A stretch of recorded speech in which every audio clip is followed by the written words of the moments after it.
Good morning, good evening, good afternoon, everybody. Welcome to the stream, twitch.tv/Wanna. Thank you so much for coming by. Today is Thursday, May 20th, 2021. Thank you so much for being here.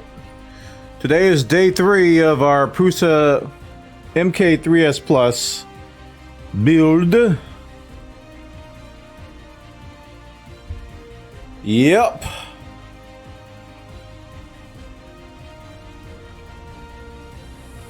I hope you all were able to join our stream yesterday, where we first dove into Elite Dangerous Odyssey. Had a lot of fun yesterday. Adventurous Day 1 release.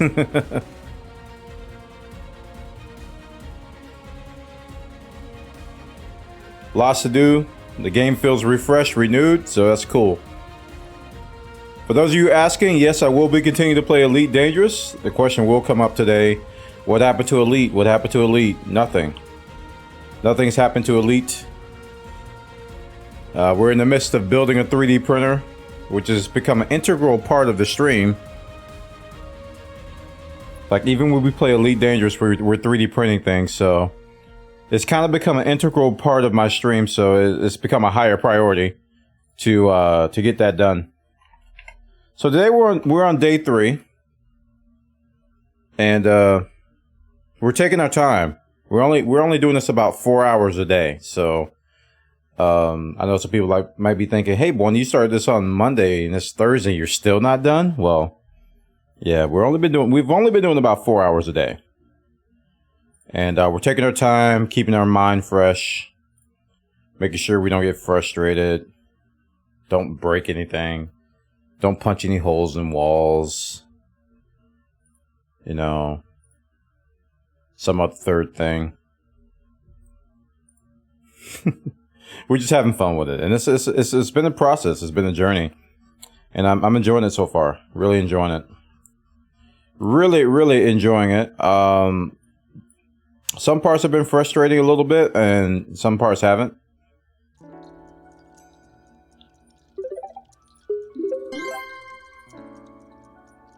That down a little bit. Some parts haven't, though.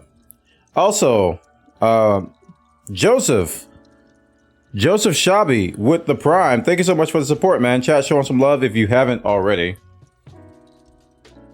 Thank you, man. You guys will be happy to know, and I'm hoping that the stream is better quality today. I bought a 100-foot Ethernet cable. And we're no longer dealing with Wi-Fi in there, so hopefully things will be a little bit better. I'm hoping. I haven't done like a stream test, but I did make sure the connection worked. So we're hoping for a better stream rather than my audio cutting out every 5 seconds. All right. So let's get right to it. I got to kind of refresh my memory where we left off and all that jazz. So we're gonna head over to the station now. And give me a couple seconds to walk over there and do the things I need to do. Thank you so much again, Joseph. I appreciate that, man.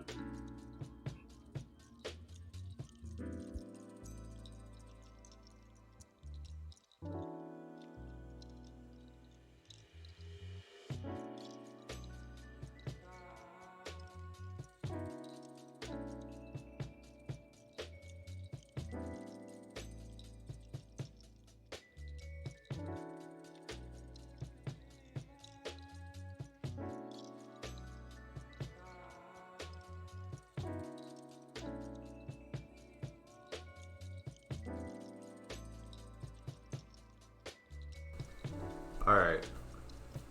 Should be able to hear me. Whew. Should be able to hear me. I hope you're able to hear me. My phone is almost dead. I did a bad thing and let it almost get dead. And thou shalt not do that. Don't let your phone get dead. It's about 10% now. And my tablet's like down to 20%, so I gotta probably juggle my charger. So what was it? Help.prusa3D. I forgot the link. .com. It was on this paper. Yeah, help.prusa3d.com. Bring up the instructions on my phone. Look at all that progress. I know. About 7 or 8 hours of work here. I will go with 7. Okay, kit assembly. We're on the E-axis assembly, which is step 5. There's a total of 9 steps, and we're on step 5.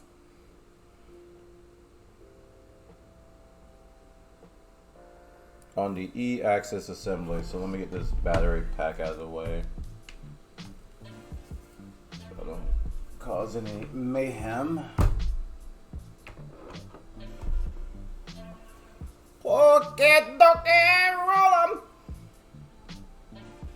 Difficult, very difficult. Steps, 67 steps. Oof. 67 steps. Are you kidding me? Tools necessary, the same ones. Few tips before we start. This is the most important and hardest chapter. Take your time and don't rush. Oh, Oh, properly assembled extruder is essential. So no pressure at all, chat. Not a single pressure has been given. The bag with fasteners includes M320 and M318 screws. Make sure you won't mix them. Pay attention to the instructions when to use the M320s. Okay. Keep the magnets apart and in a sufficient distance. They can break each other. Say, hey, what? Well, I've just been like shuffling bags in here, like, I don't care. Are you telling me now that the magnets can break each other? Should have told me that a long time ago, boy.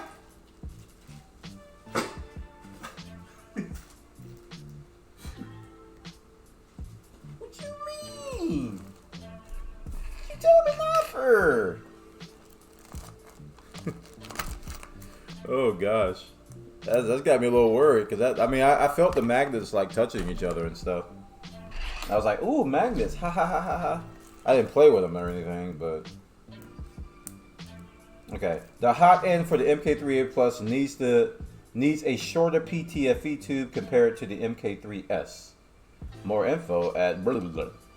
Pay great attention to the cable management. If you miss some important step, you will need to disassemble the extruder. Oh, we don't want that.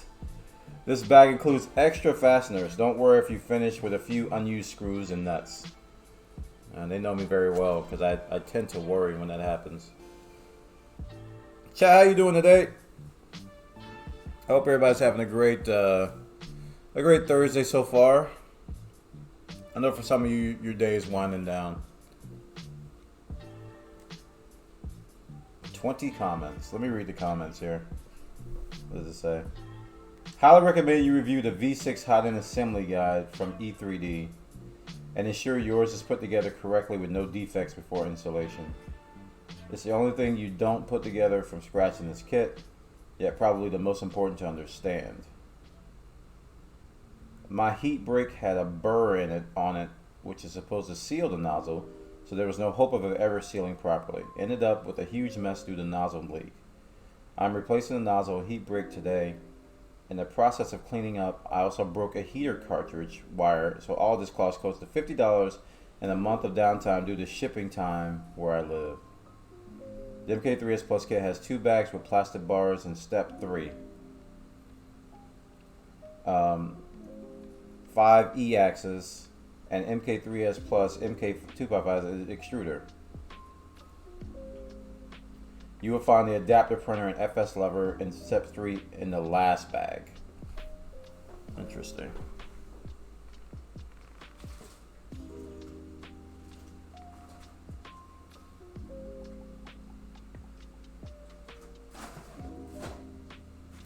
Here's the axis. Some plate stuff. LCD. ELE. Oh, here's the bag you were talking about. MK extruder. So it has 2 bags with plastic parts for step 3. Okay, so I have the 2 bags here.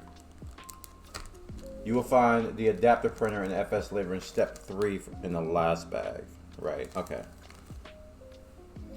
It would be good to highlight the extra fasteners in red or something to say how many extra are included. The extras are always nice, but when there's always spares a bag that tells you exactly how many extra of each you have. I missed this at first since everything said to go to the spares bag. I nearly had a heart attack in the end when I saw a few bolts left over.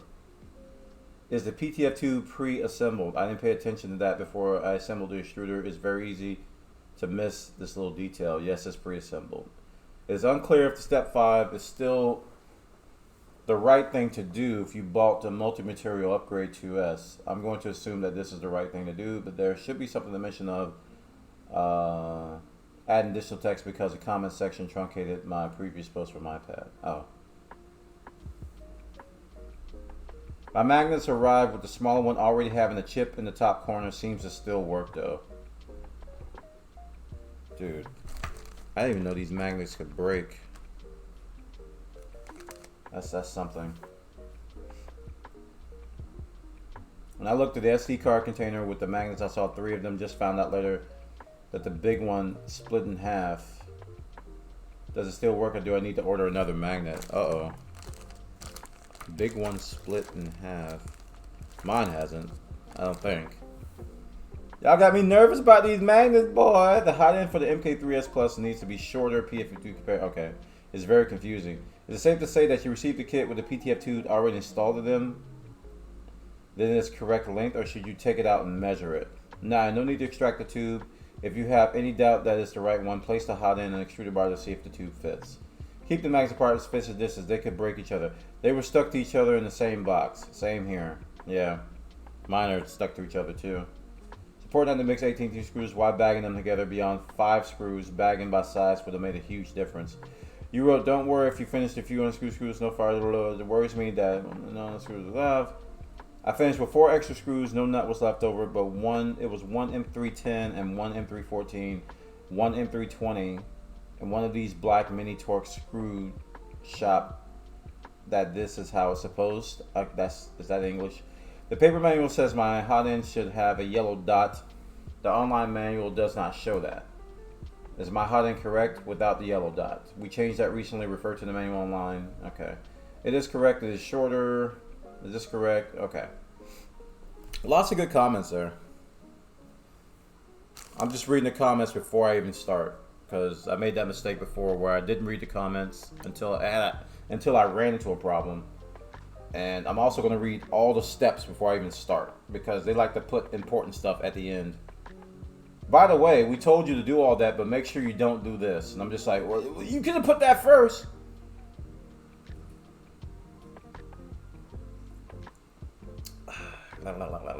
Cougher.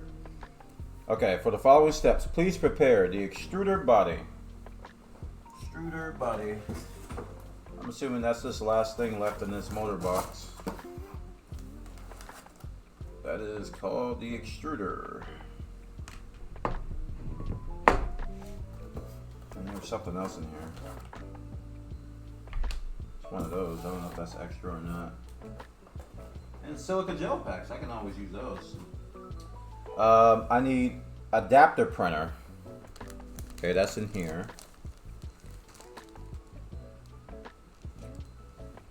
Okay, I think that's this.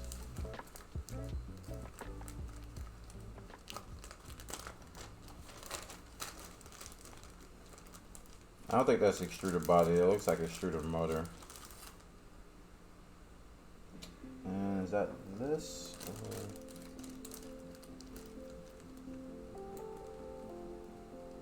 Okay, that's all of this stuff, I guess. They said for step 3 you need the stuff in this bag in the comment. Now I know why he put that there. Because the instructions are not clear. Alright. Thank you, comments. Because I was like, why did he put that? That you need that in step 3. But now I'm reading what they're asking for and I'm just like,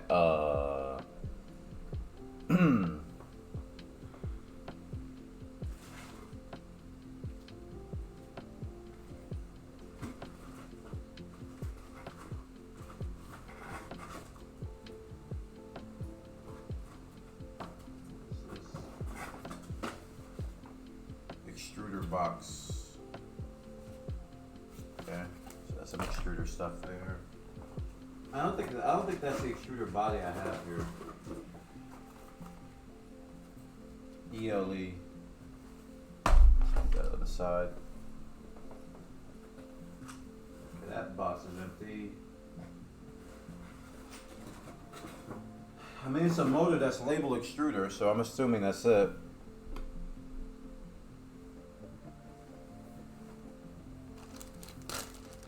And this doesn't say extruder body.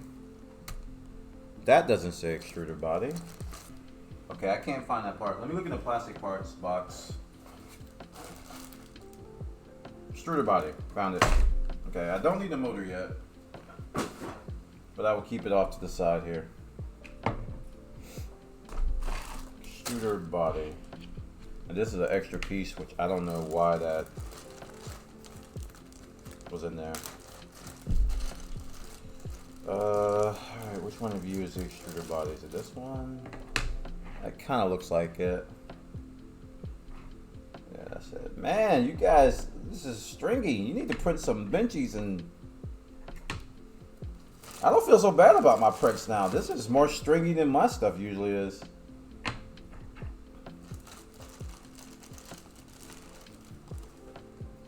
Okay, an adapter printer.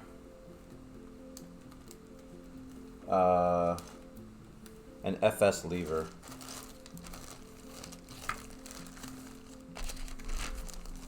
So that looks like this small part here.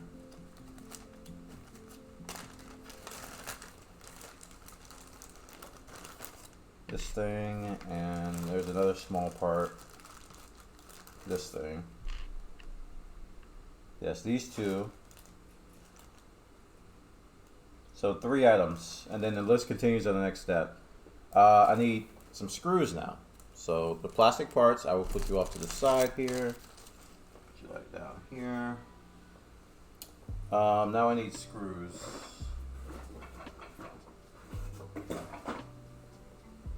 Marinate, marinate, marinate, marinate. One of these has screws in it. This one. Okay, so I need M318s, which is this one. I need one M310. This has that. Nuts, steel ball. All right, this has that. And the magnets.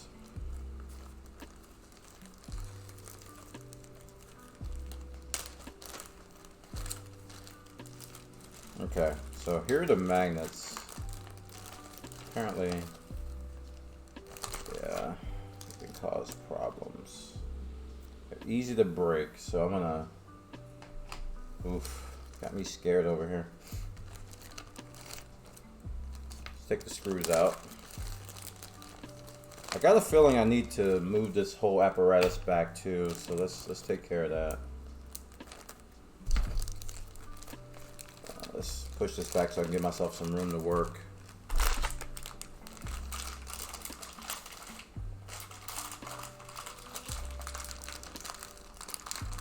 This Haribo somewhere where it won't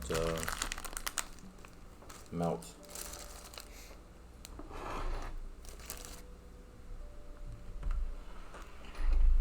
There we go. So now we got a little workroom here. Okay, what screws do we need? We need M318s, one of them. And 20, so they're very, very close to each other in terms of length.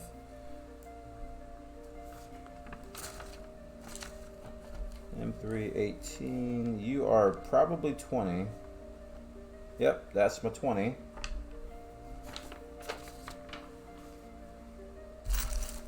So we gotta find the 18 in here. Are you the 18?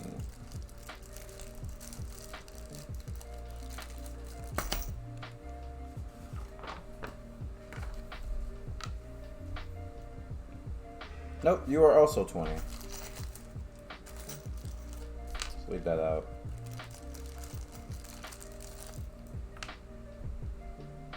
You are 18. Woo! Yeah, he's fine. Wait. to be a little shorter, and it is. All right, what else do we need? We need the M3S nuts, M3NS nuts, which are the square ones. All right, and we need 2 of the square nuts.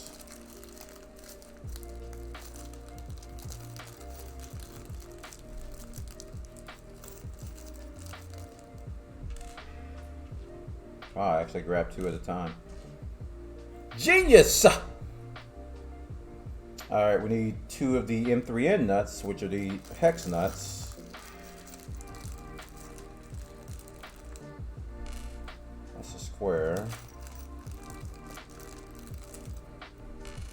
That's a hex.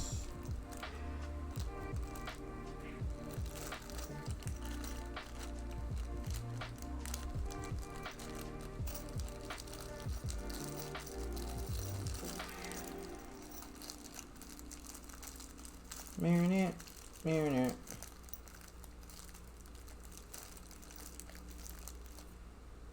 Alright, got the 2 hex. Those are the M3Ns, right? Yes. Steel ball. Oh boy, how am I going to prevent this thing from rolling? So I'll put it on top of that, I guess. And the magnets. So we got 2 magnets here. Alright, that's everything.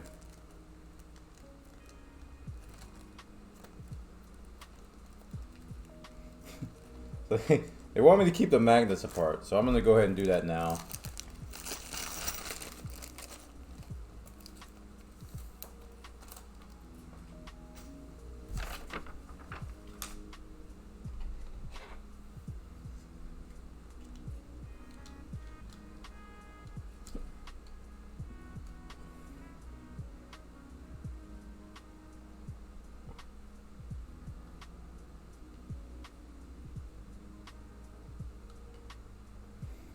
They're stuck together, man. Isn't that kind of weird that they tell you to keep them apart, but they ship them stuck together?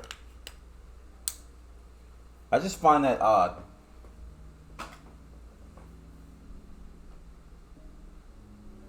Okay, extruder body assembly.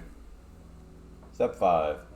Take the M3NS nut and insert it in the extruder body. Make sure it's all the way in. Ensure correct alignment. The nuts using the Allen key. Secure the nut using an M310 screw. Tighten the screw just slightly. Later on, we'll need to add the super penda sensor. Take 2 M3N nuts and insert them in. Use the screw pulling technique. I hate this technique, by the way. Flip the extruder body and insert 1 M3NS nut all the way into the part. Take the smaller magnet and insert it carefully into the FS lever. Majority of the magnet will be hidden inside the printer part. Okay. So first step is take these broken wings. Take the M3NS nut and insert it in the extruder body. Chat, how's the audio? How's the stream quality? How are we looking? Are we better than Tuesday?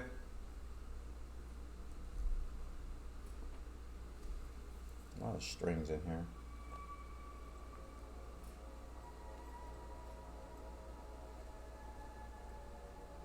Chat room, you with me?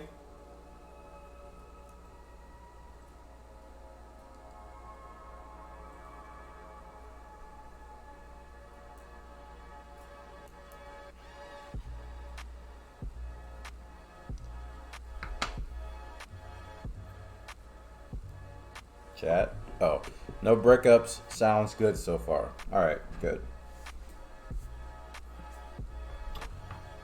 Take the extruder nuts, and so this is the blue step, and insert it here all the way.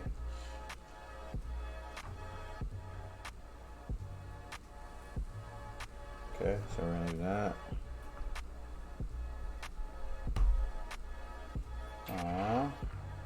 How am I gonna keep this ball in place?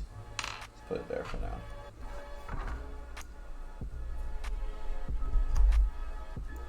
Hello? That's being a pain.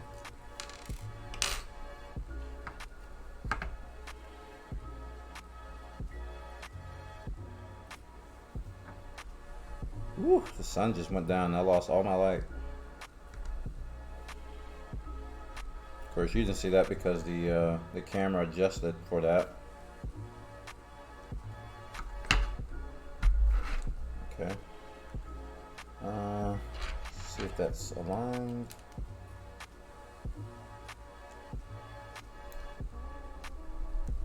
That was dangerous. There we go. Yeah, it looks right. Low battery. 10% remaining on my chat. Sounds good so far. Looks good. Okay, thank you. Screw the... Oh crap, I didn't take the M310 out. I took the M320 out, not a 10. Whoops! That's the 20. Whoops! I made a boom boom. I don't know what made me get a 20. I think one of the comments mentioned 18 and 20, and that was lingering in the back of my head somehow, and I read that wrong. Let's get this 10 out. That is the 20, right? Yeah. I should be very familiar with the 10s. I think this is a screw I've used the most of, but we're gonna double check it anyway.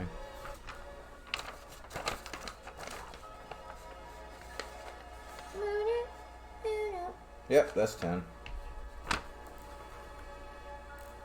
Okay, so we're gonna insert the screw.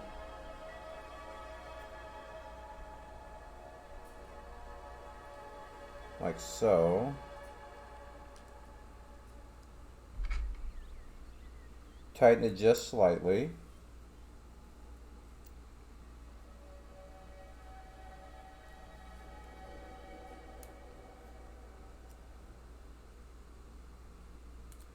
I want to make sure it caught the teeth. Looks like it did. It did not. Okay, hold on.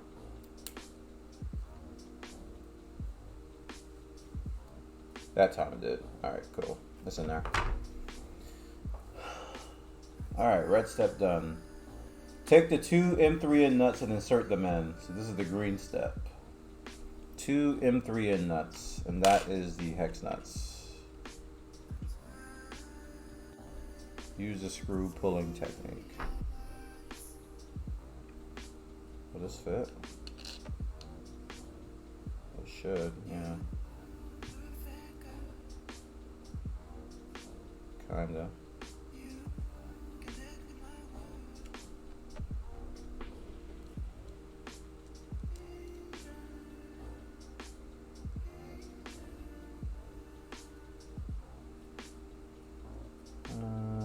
Like so.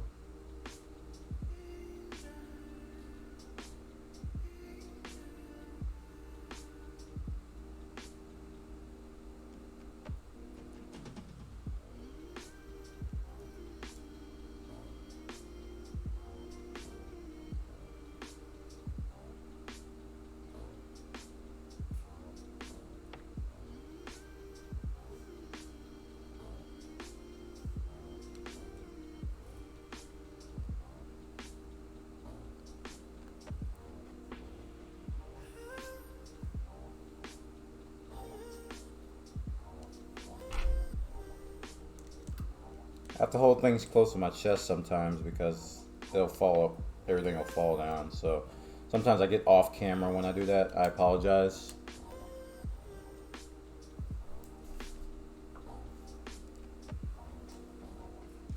It's not on purpose. Not trying to hide from you guys. Yet. Okay,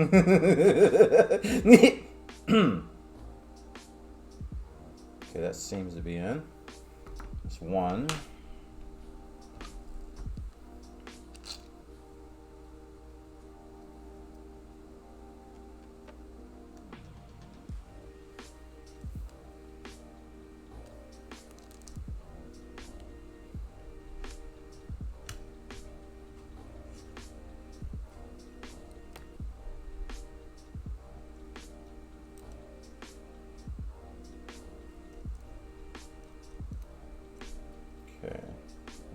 You can go like that.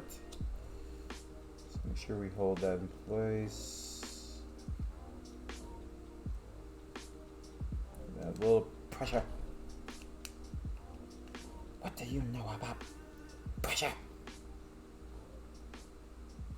I love that scene in Ace Ventura with Einhorn. What do you know about pressure?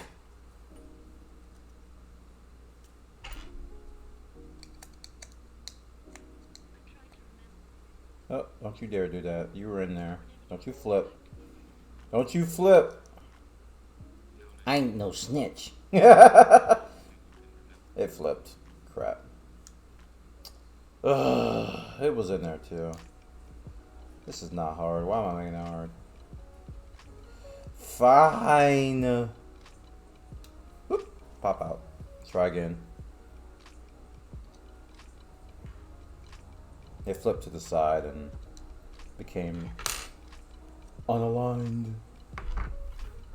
Potato! I think I'm gonna just do it like this now. This way.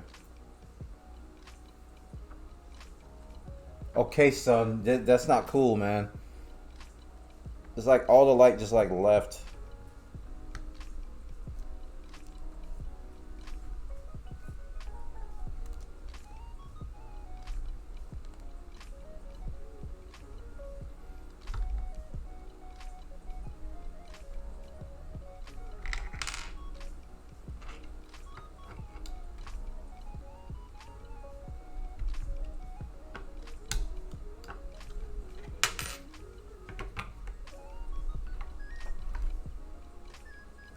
That's still a little crooked.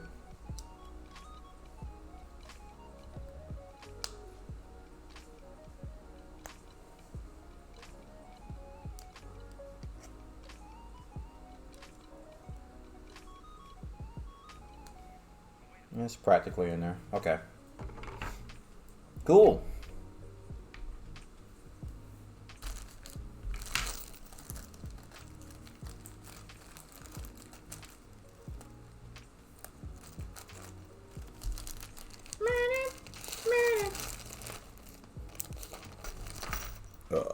Excuse me.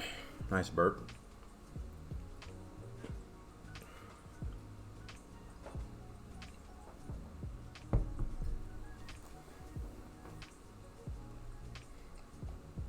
You were saying?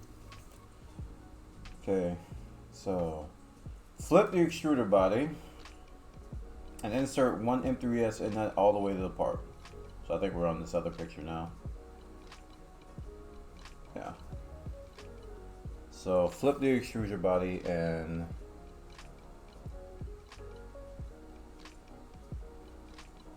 insert one M3 all the way in the part. Okay.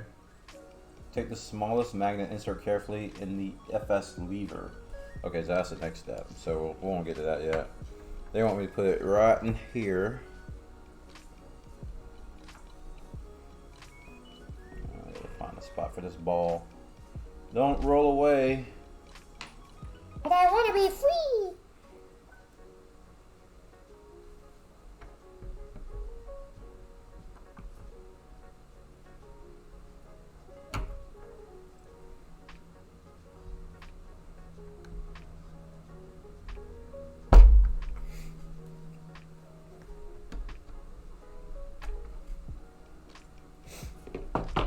It's almost in there.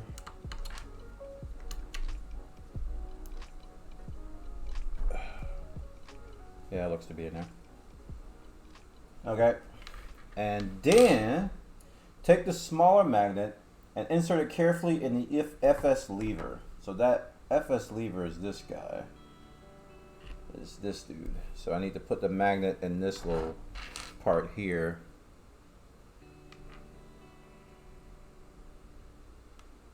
Let me read the rest of that sentence.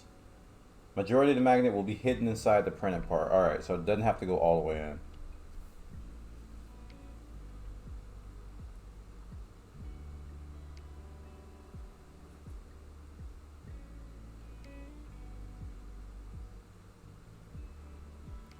Okay, I think that's as far as it can go. Theirs looked like it went in further. It did. It did. Okay. All right, we're good.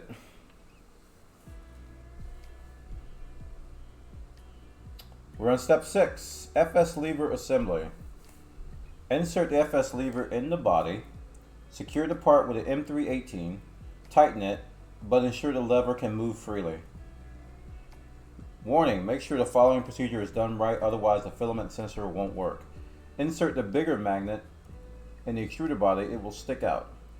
Incorrect setup, magnets are attracted to each other, thus the lever is pulling to the left. Correct setup, magnets are repelling each other, thus the lever is pushed to the right. Alright.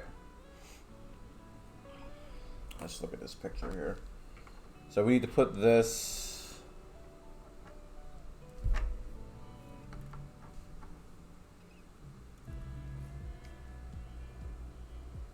here.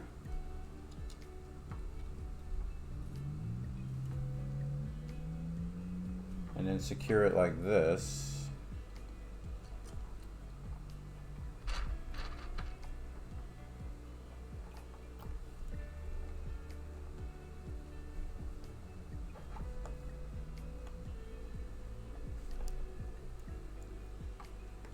Oh, I was going to ask if that's right, but it's actually going in.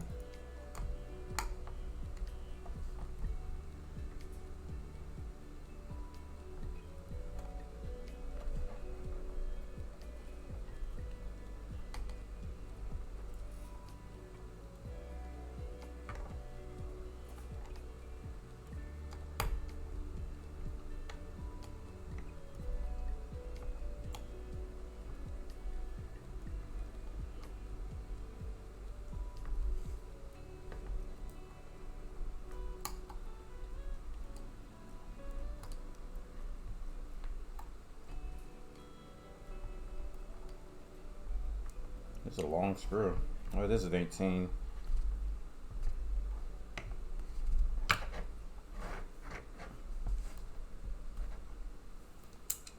Oh.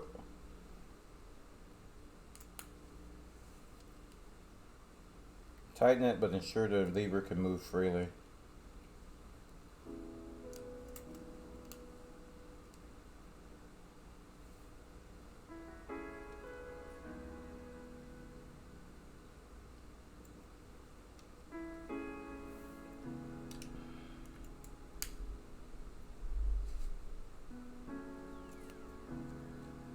Okay, now it can't move.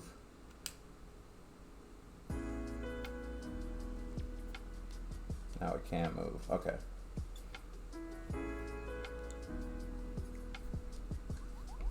Okay. Warning, make sure the following procedure is done right, otherwise insert the bigger magnet in the extruder body. It will stick out. Alright, where do you insert it?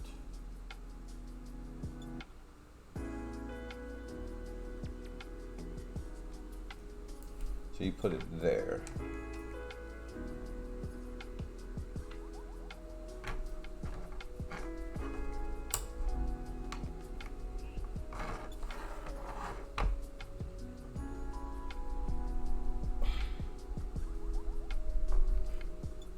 How far is it supposed to stick out though? Holy crap.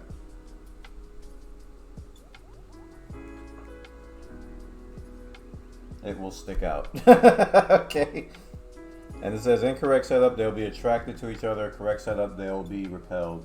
And mine are definitely repelled. Alright, cool. So that's in there right. Yay, we did that right. Steel ball assembly. Take the printed part adapter printer and insert the steel ball in. Roll the ball to all sides to ensure smooth movement.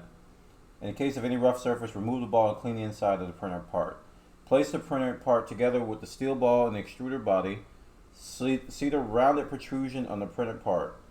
It must fit in the groove in the extruder body. The surfaces of both parts should be almost aligned. Don't use any screw to secure the adapter printer. It should hold in the extruder body by itself. Okay. So put the ball in the hole. Make sure there's no crap in here, and sure enough there is crap in here. Little bits of filament.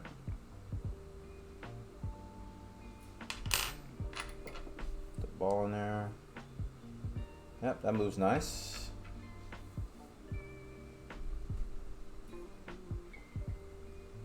Place the printed part together in the steel body and the extruder body. This is the green step.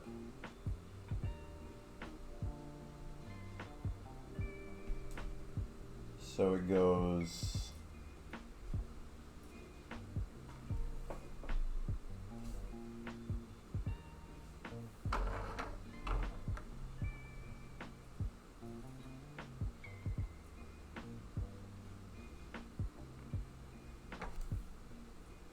Make sure I got this orientation right.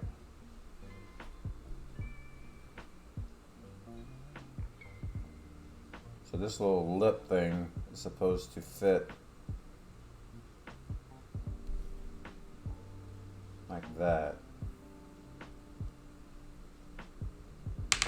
Oh God, does that?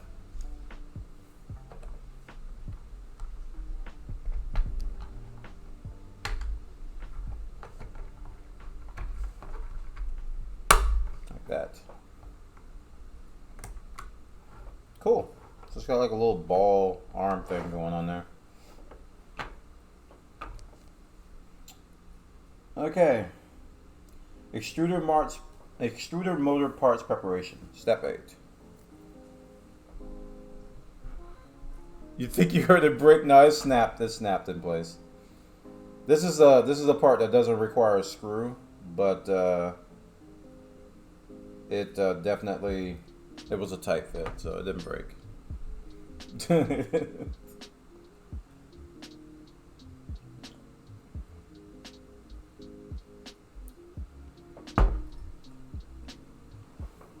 Extruder motor, I already have it. Extruder motor plate.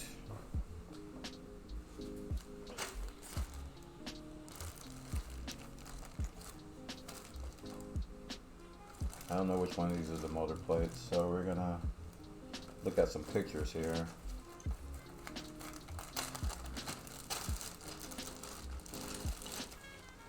That's it? No.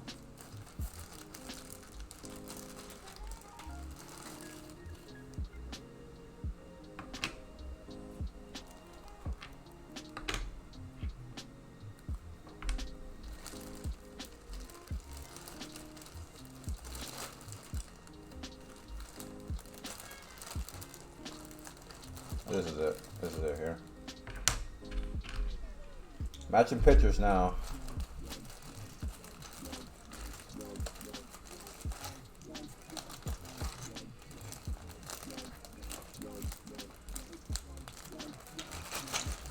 Cool. Alright, what's my phone up to? About 20-30%? My tablet's at 6%. I'm about to switch batteries here soon. You know, let me do it now. Otherwise I'll forget. I'd rather my phone go dead than my tablet. Tablet takes forever to charge again.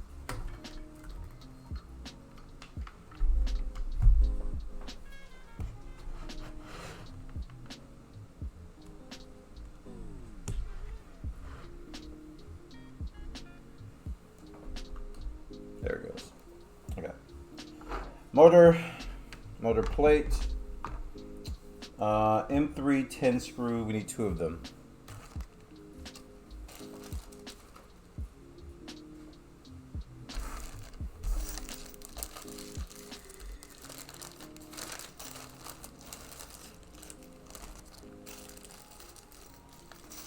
Hey, don't drop.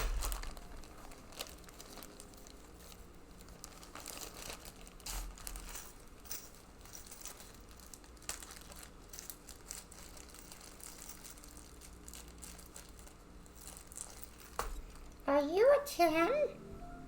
Of course I'm a 10. What other number would I be? You silly Billy. I'm a 10 out of 10. My wife told me so. Nah ha ha ha ha ha. Nah ha ha. Nah ha ha ha ha. Nah ha ha. Nah ha ha ha ha. Okay. We got it. Yeah, but, oh, I need 2 of them.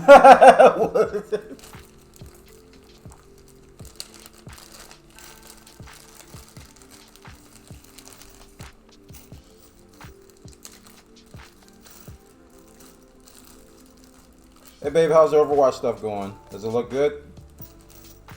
Scared about the 5v5? I think it's a good change. I'm just thinking about it. Like almost every other competitive game is 5v5 too, so.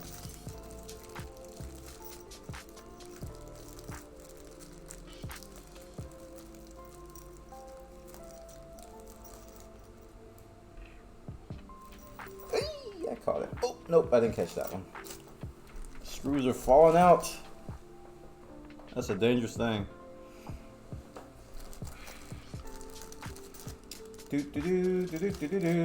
Wrong screw. I gotta find the 10.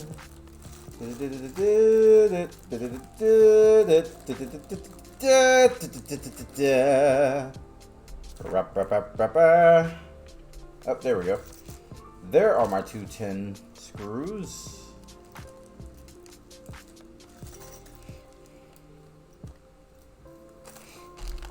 There is a set of Bondtech gears. Make sure you have all the parts you are using. Make sure you have all the parts and you are using correct ones. Bondtech gears. Is that what these are? Yeah, I see them. Use now. Bondtech gear with a set screw. If the screw is out, gently screw it in. Leave space inside the shaft. Use later. Bondtech without a set screw. What the heck?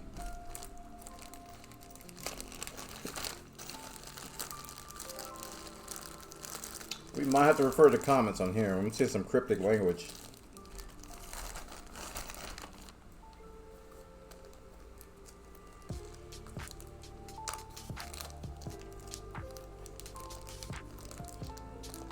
Oh wait, is that a? Uh-oh. Is that a piece of it just like popped out there? Hold on. Oh, this one has a screw in it.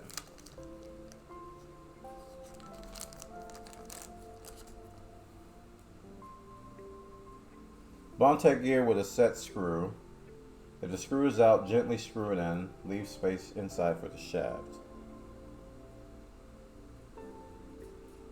Wait, what?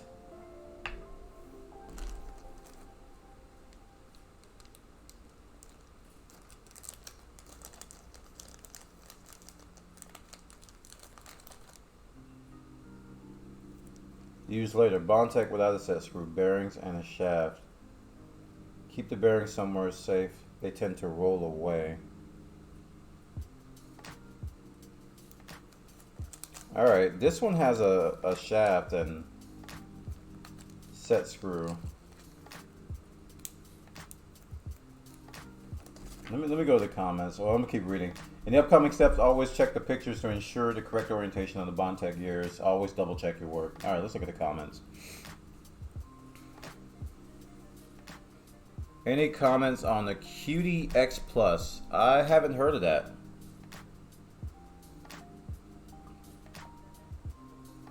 Have not heard of that one.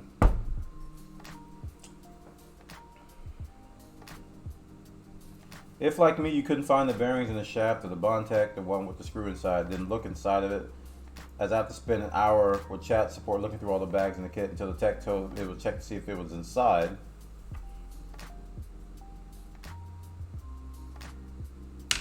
Oh crap. No.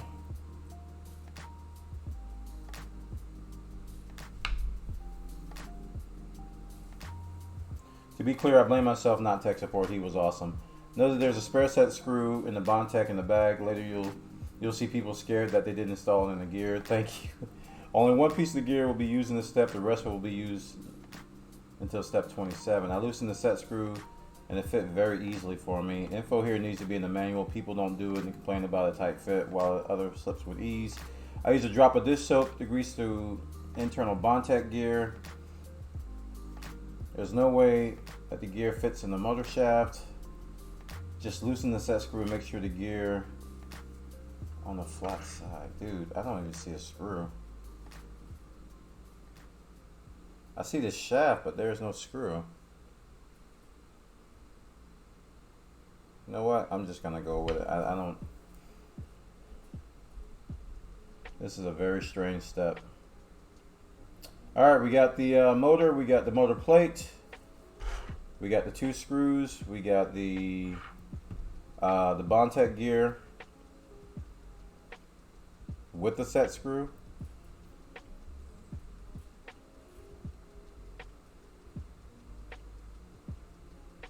Use it to keep the bearing somewhere safe. Dude, I see a shaft, but I don't see a set screw. That's what's throwing me off.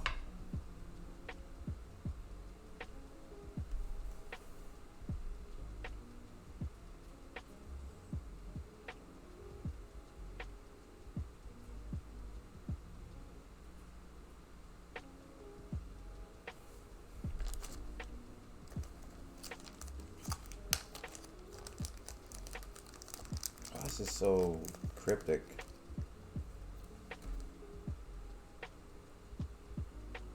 Because this is the other one here. And they're saying use later the one without a set screw. Okay, here's where English kicks in. It says use now Bondtech with a set screw. Neither one of mine has a set screw that I can see. The second one says Bondtech without a set screw, comma, bearings, and a shaft. So that sentence tells me that it doesn't have a set screw, it doesn't have bearings, and it doesn't have a shaft.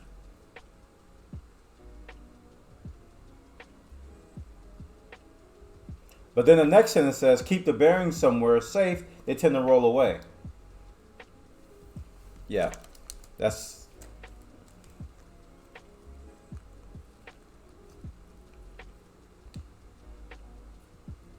I don't know what that means. I literally don't know what that sentence means.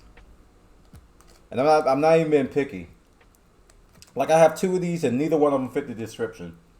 One of them has a shaft in it, right? So I'm just gonna assume that that's the one I'm using later. But the one they say use now, it says has a set screw, but I don't see a set screw. Alright, let's hope the pictures answer the questions. I don't know, man. I think this is just a matter of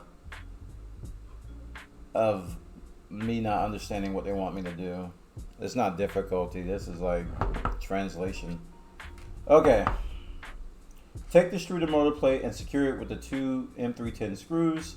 Use a cable as a guide to properly orient the part. Resist the temptation to place the screw in the 3rd hole. Leave it for later. Rotate the shaft in the picture. Flat part must face the direction of the arrow. Slide the gear on the shaft. The set screw must be facing against the flat part of the shaft. Tighten the screw slightly. There is a channel for filament inside the printed part. Align approximately the teeth on the gear with it. Don't tighten the screw just yet. We will align it properly first. See the next step. Alright. So let's get this on here first. The extruder motor plate and secure it. Okay, this is facing this way and this needs to be like this.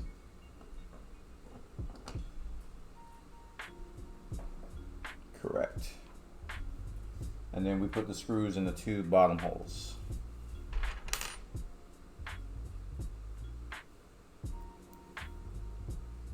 And I think after we finish this step, I'm going to take a break and get up and stretch and stuff.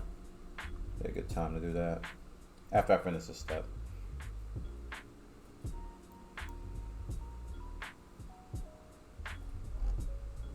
Oops, I completely missed the hole there. Okay. A little bit tight. A little bit tight. Easy peasy, right?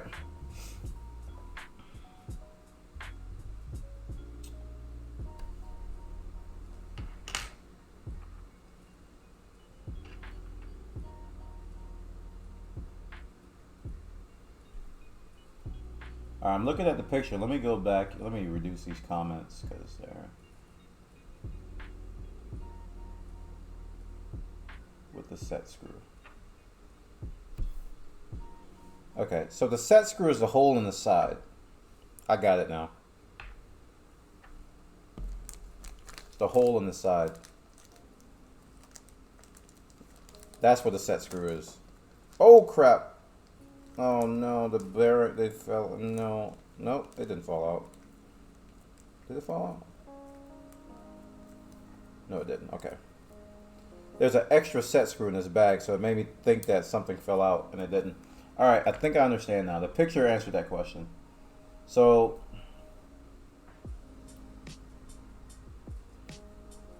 rotate the shaft in the picture. So where's the flat end go? Flat part must face the direction of the arrow. So it goes like that. And then we want the set screw to be against the flat part.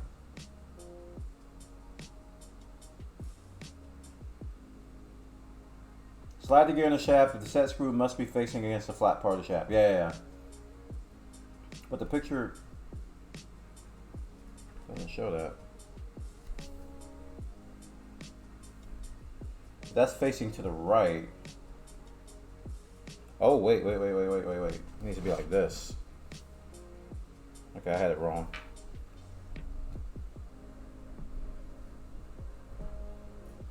Okay. Now,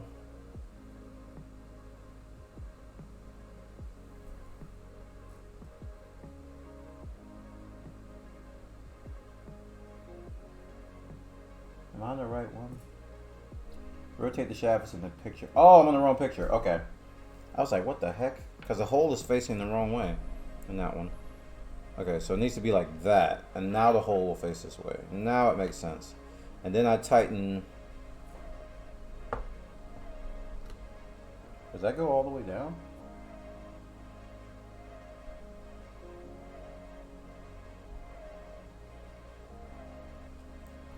Oh, I got it upside down. There we go. And now I have to tighten that. So which Allen wrench do I use? It's a very small screw.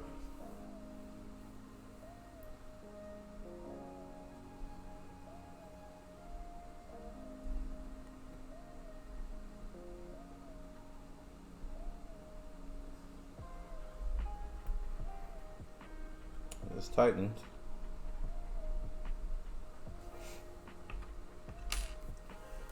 There's a channel of for the filament. Oh, I see it. Cool, that's where the filament goes.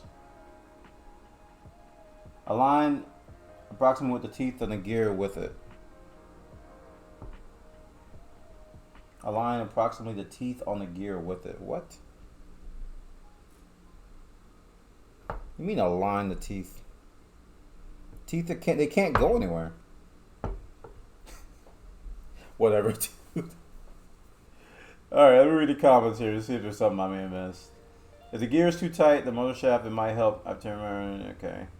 There's quite some play in the alignment of the motor plate, which will have a huge impact on the filament path. There is?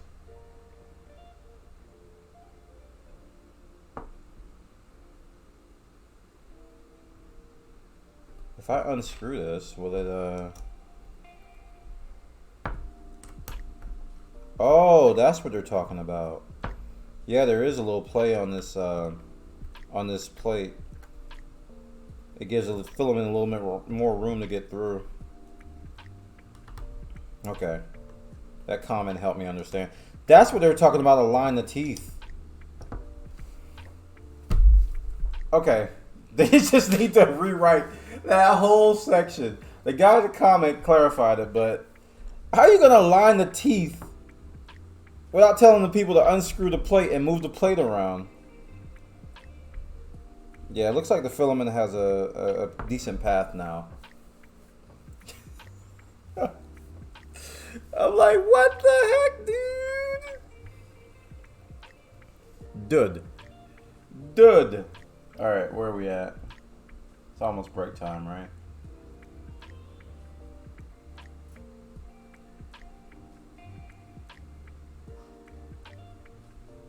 Yeah, that's what we just did, right? Yeah. Don't tighten the screw just yet. We need to line it properly first.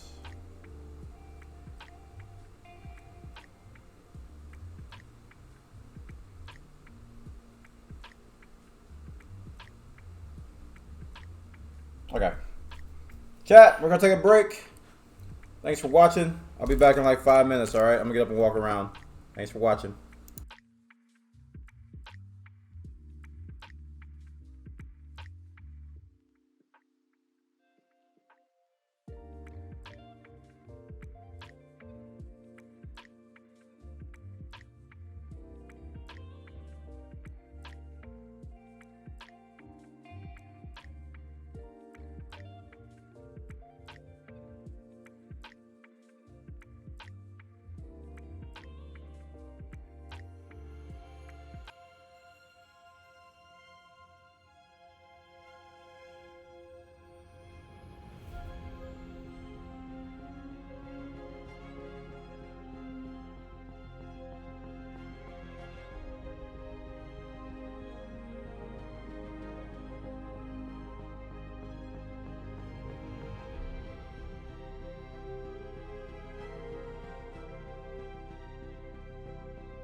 Alright guys, I'm back. Let's get back to it.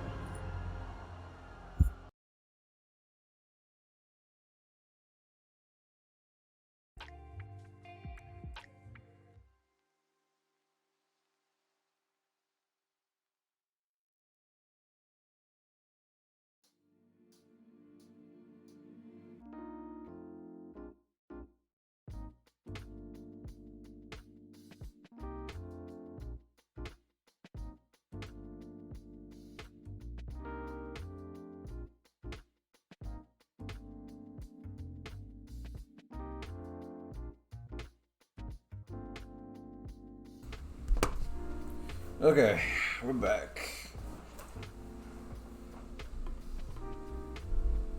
Alright, so now we're going to do the Bondtech gear alignment. Take a piece of 1.75 filament. You can use the bundled one and the spool. Don't use the black nylon, which is too thick. Straighten the filament as much as possible. Alright, let's get a piece of filament.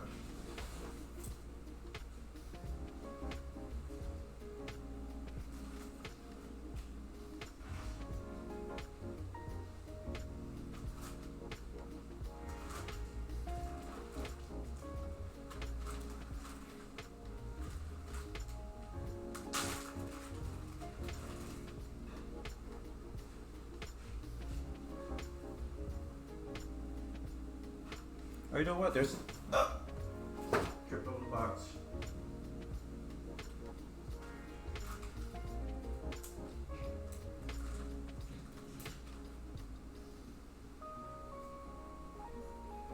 There's some I threw away earlier. I can reuse that. Yep, it's right here.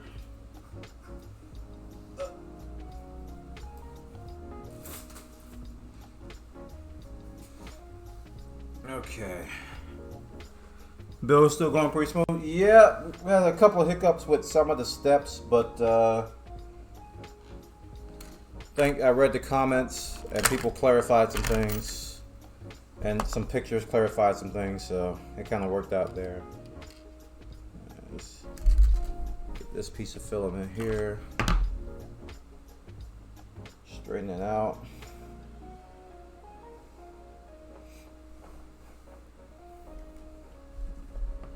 As I can. Place the filament along the path and align the gear properly. The filament will always be slightly bent. Use it anyway for the initial alignment. For the final check, replace the filament with an Allen key. Bear in mind the key has a slightly different size than the filament. Which Allen key? Tighten the screw slightly to temporarily fix. We will make the final check later on. Be careful, you can strip the thread. Don't use any glue to fix the screw in place. You'll be able to release it in case you might have to replace the entire motor. Okay. Let's read the comments before we even start. The 0.070 drill bit works great for alignment instead of using the filament. Be sure the cables on the motor are facing the right way. To the right, yep. Just for clarification, at this stage of the build, are the teeth of the gear supposed to actually engage the filament, able to return, move the filament back and forth through the channel? See, depending on the exact location of the motor mounting screws, the gear can be set ever so slightly closer away from the filament, which affects the amount of grab that the teeth have on the filament. Can someone on Prusa comment on this? I just want to be sure I have it set correctly. Hello, at this stage, it's only important that the filament passes through the path. Later on, when the idler will be tensioned, the Bondtechs will push together. Are we supposed to cut the filament piece? Yeah. Okay. So it just needs to go through here. And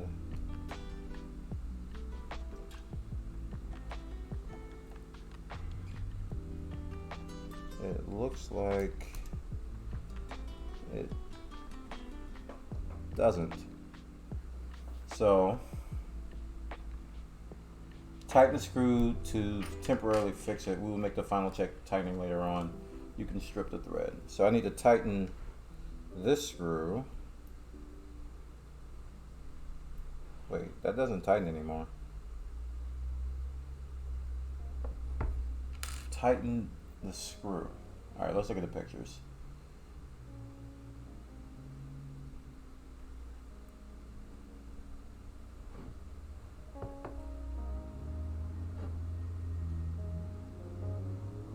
Oh crap! I see where I messed up.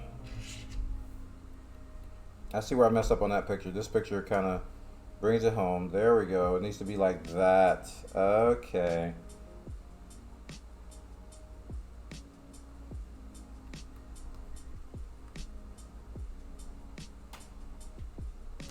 Okay, I need to move it up some. Wait, actually. Yeah. So now let's see if it passes through.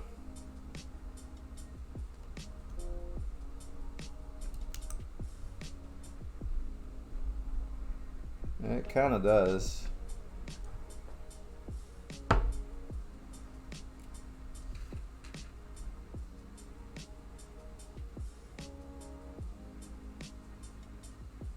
Replace the filament with an Allen key.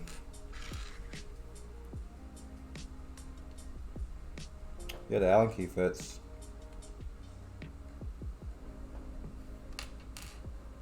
Okay, cool. That's aligned. Excellent. Now, I'm glad they showed me that other picture because I had this thing like all the way down the shaft and it was supposed to be slightly upward. All right, step 11: extruder cover part preparation. For this step, please prepare the extruder cover.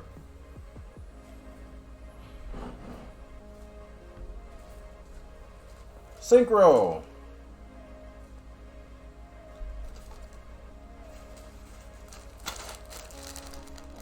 Extruder cover. Okay.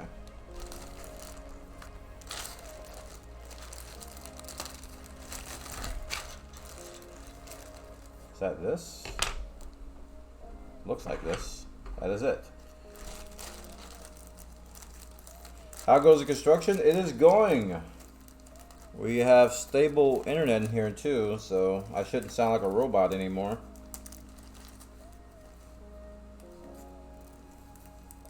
Is the foreman happy with the progress? Not really.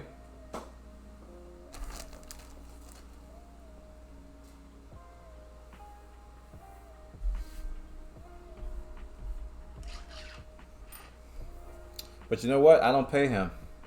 So I don't care what he thinks.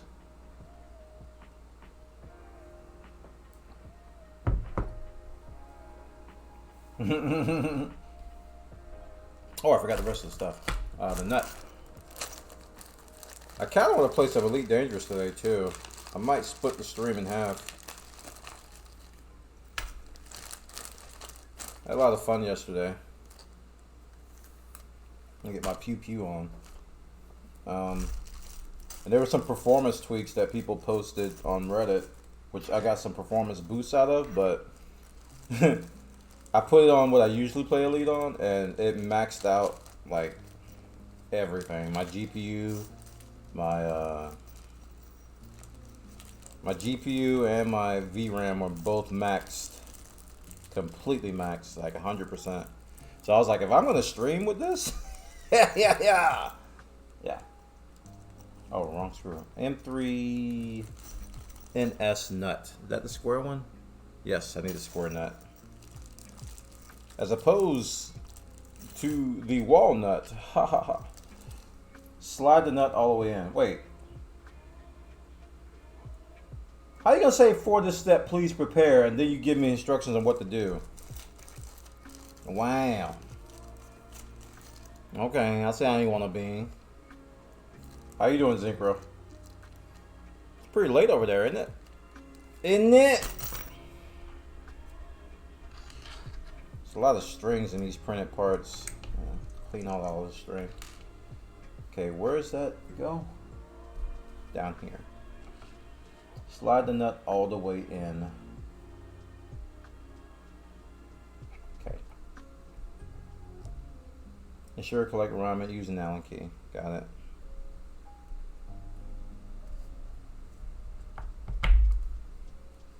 Send.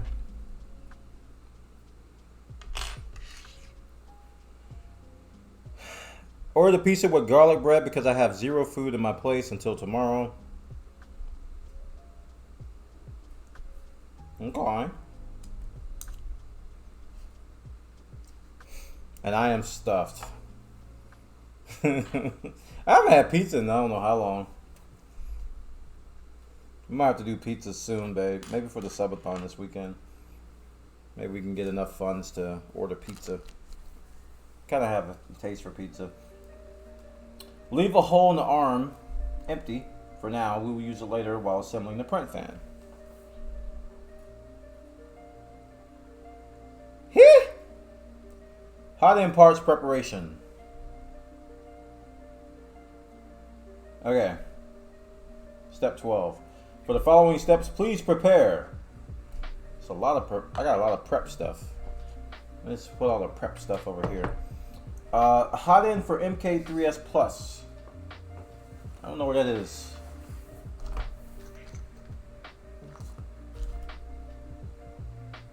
Oh, here's a hot end.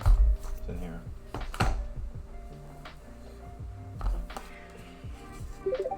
Oh, Zincro, did you hear about Overwatch 2? I don't know if you're still interested, but they're going with a 5v5 format with one tank. You should have saw the chat. I watched it before I went live. You should have saw the whatchamacallit chat, the Twitch chat. Woo, boy! Talk about revolt. So that's what the hot end looks like.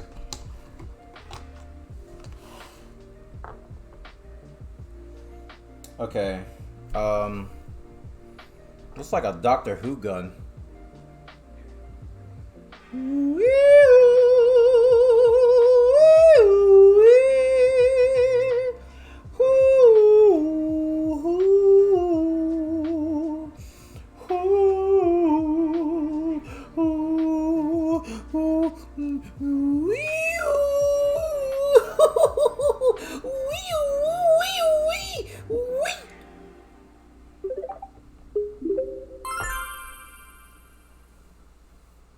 Oh wait, what happened? Did we get a sub?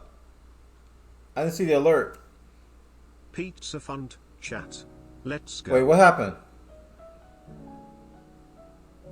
Wait, I missed what happened. What do you do? I see love in the chat. Oh, pizza money. Oh. So we are going to have pizza this weekend. Excellent. Thank you. How much was it?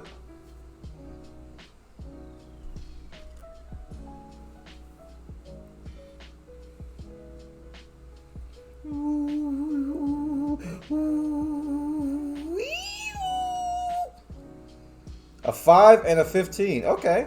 How much is the pizza? It's like 20. Man, it's been so long since we ordered pizza. I don't remember how. I think it was like 28, 26, 28 or something like that. For like two pies. Because my wife and I, we usually get a large of one type and we get like a small of another. And it lasts like 2 or 3 days.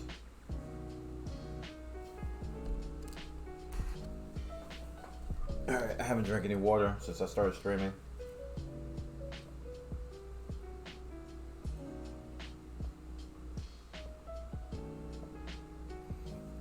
Ugh.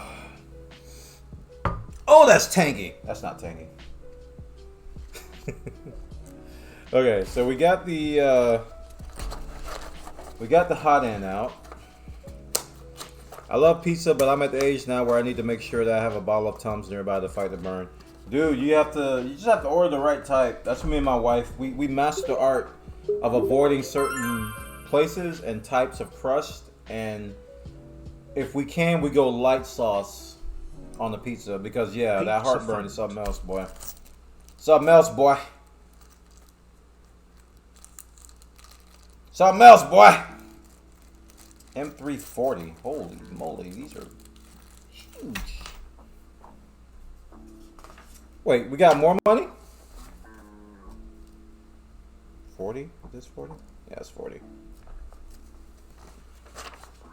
Another 10? Awesome. Awesome. So these are 40. Yeah, both of those are 40.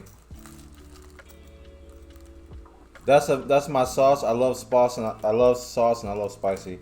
It took me, I don't know, probably 10 years to wean myself off of spicy stuff, man.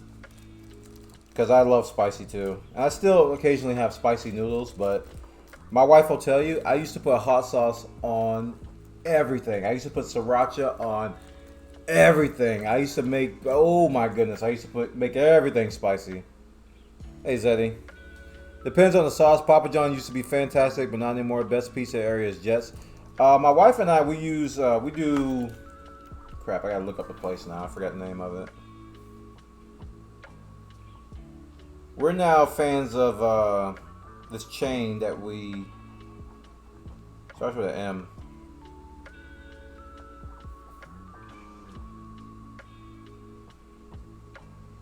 What's the pizza chain we get now? We used to be all about the Pizza Hut because they were really good for Pizza Hut. It was insanely good for Pizza Hut. I guess the cooks quit because they sucked one day and now they're nowhere near what they used to be. Marco's, yeah, we get Marco's now.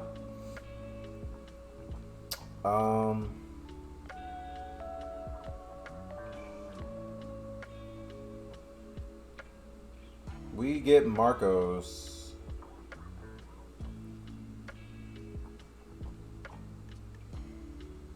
And we love it. We absolutely love Marco's. They're great pizza.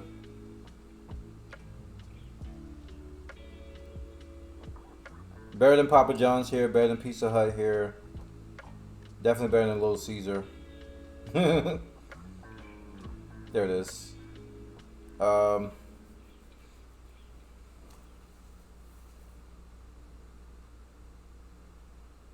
So yeah, it's 20.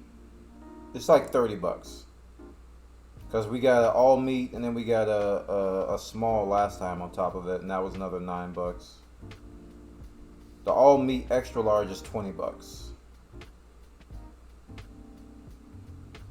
So babe, you said today you want to get it today, not this weekend?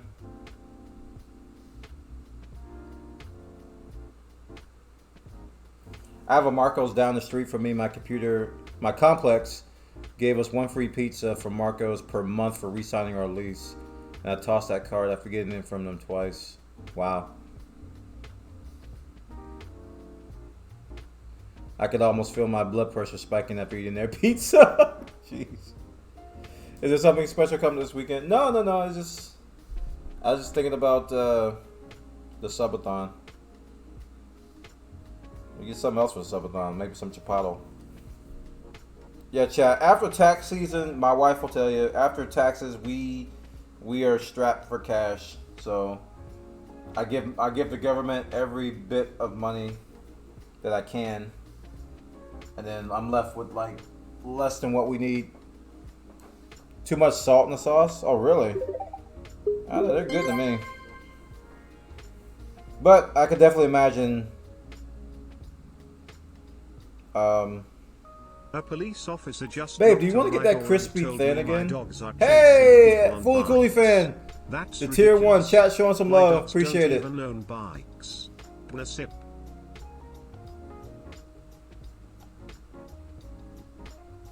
A police officer just knocked on my door and told me my dogs are chasing people on bikes. That's ridiculous. My dogs don't even own bikes. That's true. I like that.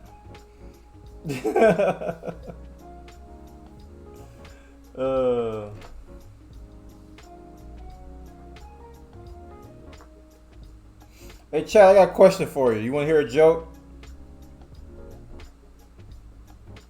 You want to hear a joke? Alright, here it is. Oh, babe, before I make the joke, do you want to get that small piece of the thin crust that we got last time? We got a cheese pizza on the crispy thin. I don't remember how it was. I don't remember it being that good. I don't remember.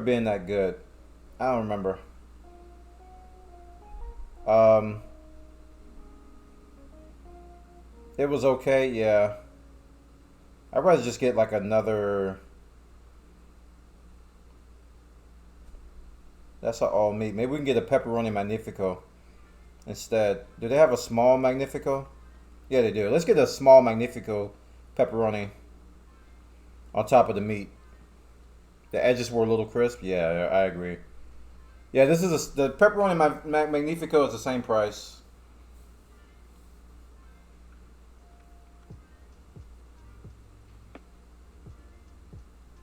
And we can add something to it too. You said you like the Italian sausage the most, babe? From the meat? There was one thing you really liked on the meat pizza. Okay, I'll add Italian sausage to that then. There we go. So that'll make it $9.99. So this will be a $30 meal. And this should last at least this will last to the weekend, actually. Add to order. Oh wait, I need I'm gonna get original crust. That crispy thin was okay. Alright, so this will be $30, and then with all the fees it might be even 40. Oh wait, we got the credit from the other day when they forgot our drink. So that takes it down to 28 actually, with all the fees. So that helps. Cool. Okay. I can't see the laptop here. Let me just prevent it from going to sleep.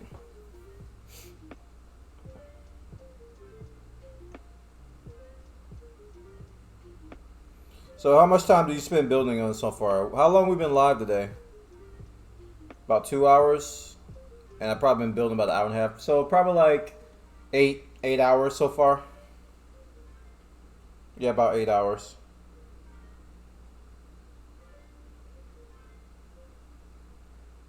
Okay. Pizza has been ordered. Who came in here and brought up pizza? Was it Fooly Cooley? No, he did the dog thing. Who brought up the pizza? This is your fault. Whoever brought the pizza, this is your fault. It is ordered, babe. Zincro? It was Zincro. That's who did it. Your fault. You got everybody eating pizza. Alright, now I need 2 and 3 things. I understand about taxes, so here is 10% of my tax return this year. Love both you and the Mrs. Content. Did you call me? Did you just call me? What happened? Babe, is something wrong?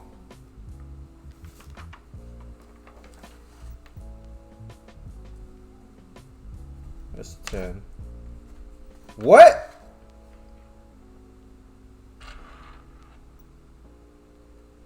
What? Who did that? What happened? What was the message? I feel so bad I can't see the alerts in here. Thank you so much, whoever did that. Why? What's going on?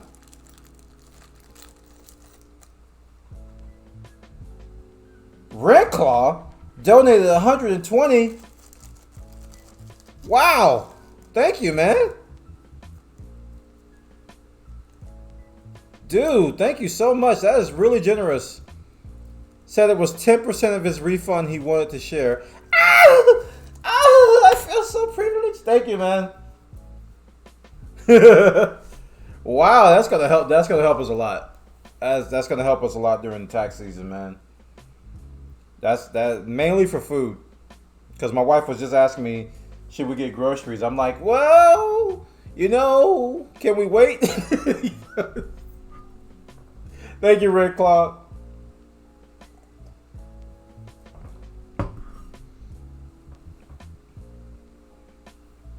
All right. We will use one M340 later on. Keep it around. M340. Oh, so we're only going to use it once this thing. All right, cool.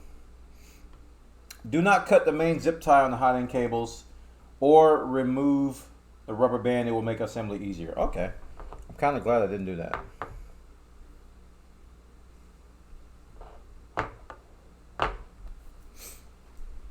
Man, I know why people just buy the kit assembled. Time is money. Yeah, the Prusa Mini pre-assembled version, that took me like, I did that in one stream. I think it took like 8 hours for that one. Didn't it, chat? It took an entire stream. So the Prusa Mini pre-assembled took like 8 hours. So even if you buy them pre-assembled from Prusa, you still got to put some time in it to put it together. The kits, though, they take a lot longer. And I was telling people I imagine the kit was going to take like twice as long as the Mini did, which I'm probably on par for that now. Because I've been on this one like 8.5, getting close to 8 hours, 8, 9 hours. Oh, you bought the partially assembled? Okay. Yeah, let us know how it goes.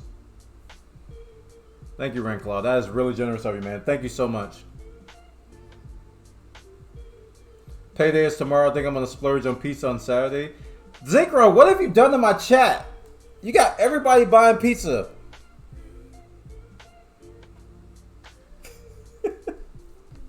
You got everybody in my chat buying pizza, Zincro. Points finger. See? Our Jolly's getting in on the action now. Pizza? Good idea.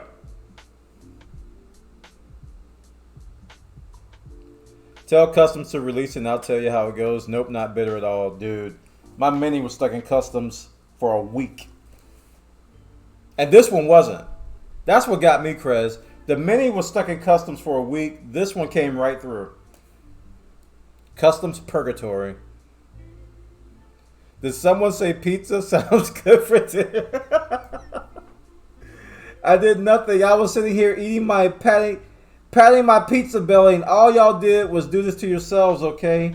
Well, you know, you can try to back out of this. You can try.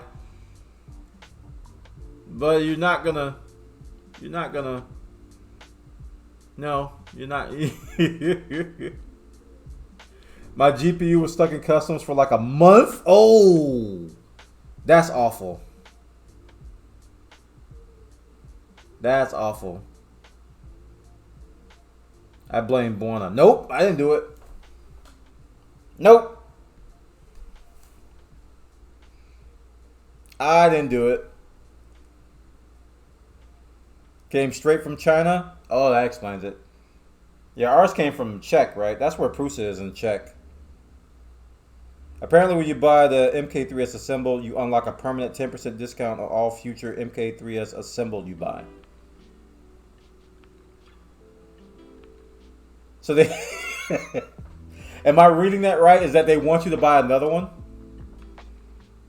You buy one, you get another 10% off? Is that what I'm hearing? Is this a BOGO? Oh my goodness. 3D printing is a very expensive hobby, chat. Don't do it. Do it. Don't do it. Do it. Do it. They're encouraging you to build a freaking farm.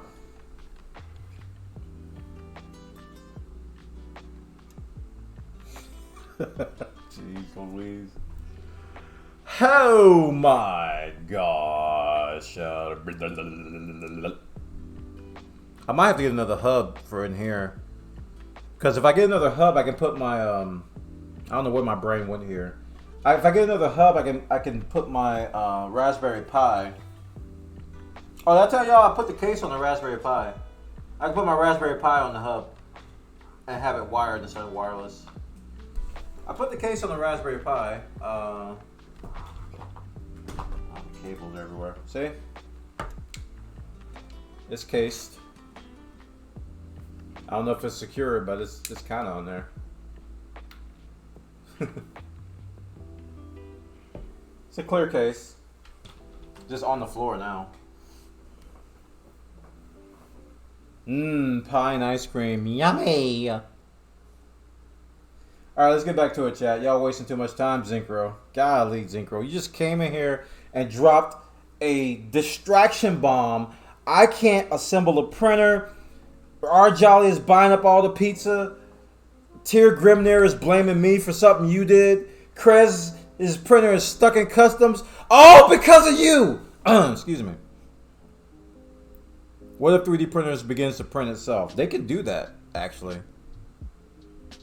If you have the right, if you got printers that can print like metal stuff, they can pretty much do the whole thing.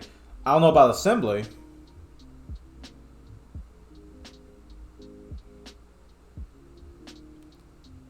After pizza, did I hit a time warp and go back to being 10? Dude, it's a knockout pill, ain't it?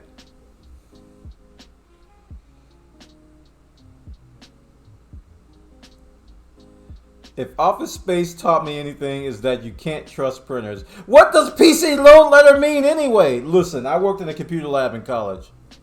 And let me tell you, that PC load letter, it got a big chuckle out of me when I watched Office Space. It got a huge chuckle. Like even at the time when it came out, I was working with people at ADT that I went to school with. And we all worked in the computer labs at UF. And when that joke came up, we came to work the next day and that's all we talked about. Did you hear the PC load letter joke? It was just belly laughs everywhere because we knew, man. Because that was our job. We unjam printers and replace parts and stuff in the computer labs. What if a robot assembles 3D printers that prints robots, which the robots assembles to make more 3D printers that prints robots?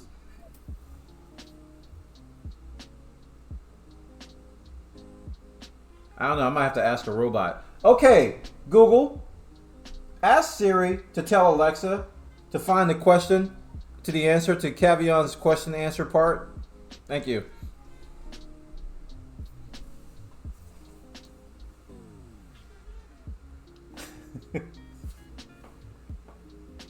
Printerception. But yeah, guys, look up the video on Prusa Minis or Prusa's printer farm. You'll trip out. It's a warehouse full of printers. It's a warehouse full of 3D printers printing 3D printer parts. There's a YouTube video on it. And Prusa recently, they scaled up so much because of the demand for 3D printers went up. And just look up that video. Somebody, if one of the mods or the subs can post a link to it. It's a really cool video. Really cool. It's just like a big warehouse full of 3D printers just printing 3D parts. Like around the clock.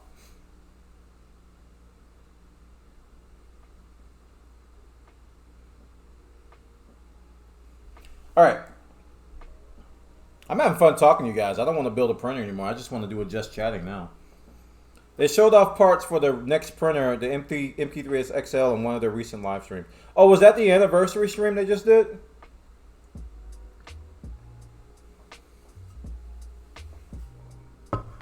Oh, I gotta check that out. I saw that in my subscriber box, but I haven't watched it. The XL. Maybe that'll be my 5th printer. 5th printer? Boy, you only have 2.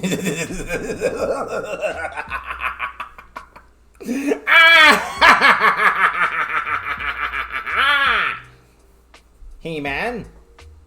Alright, let's get to the something productive. I kind of want to play Elite today too. Elite Dangerous today. So we may stop this around like 9 o'clock or so and then just play Elite for the rest of the night.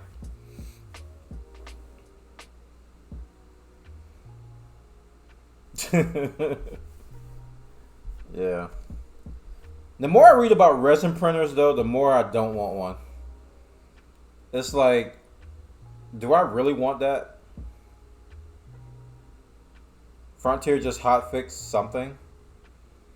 They give me my gun skin. Thank you, Zincro. They could give me my gun skin. I bought a skin for my gun and I still haven't got it. I'm salty. That was like 6,000 arcs. They're so messy. Yeah, I heard they're a pain to deal with. It's gonna be 3mm filament. So I imagine it's going to be for making huge things, like houses. Here's a brick, here's a brick, here's a brick. The prints are amazing though. Yeah. That's the thing that makes me want them. You see the output of the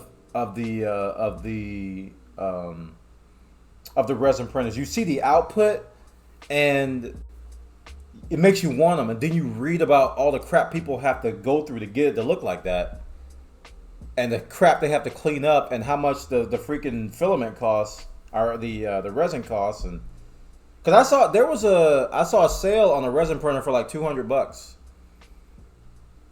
They're not that expensive. Although the resin is expensive, right? The resin, the bottles of resin can cost a lot. But they're actually not that expensive. I thought they'd be more. Just order pizza too. Zacro, what have you done to my chat? We're going to be a bunch of like burping, sleeping people in about an hour. Everybody's going to be full of pizza.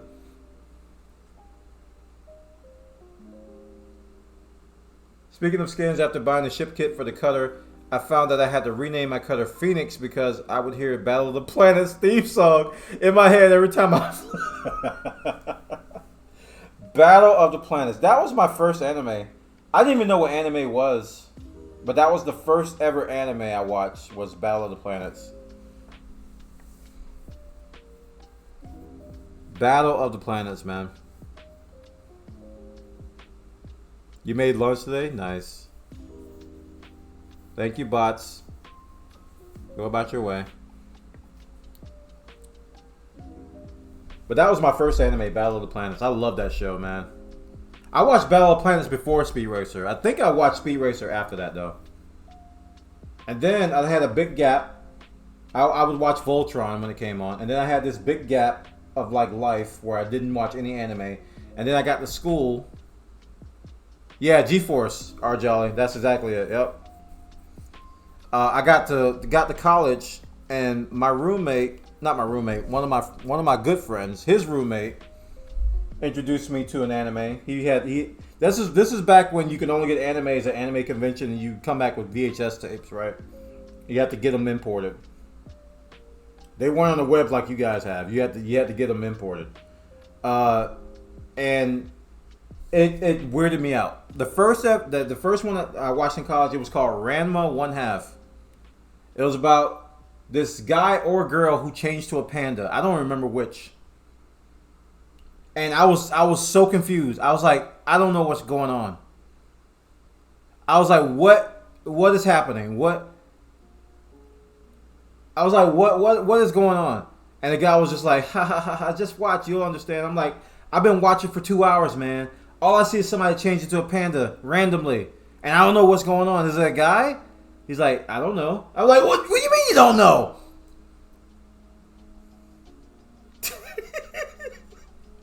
And then he was like, all right.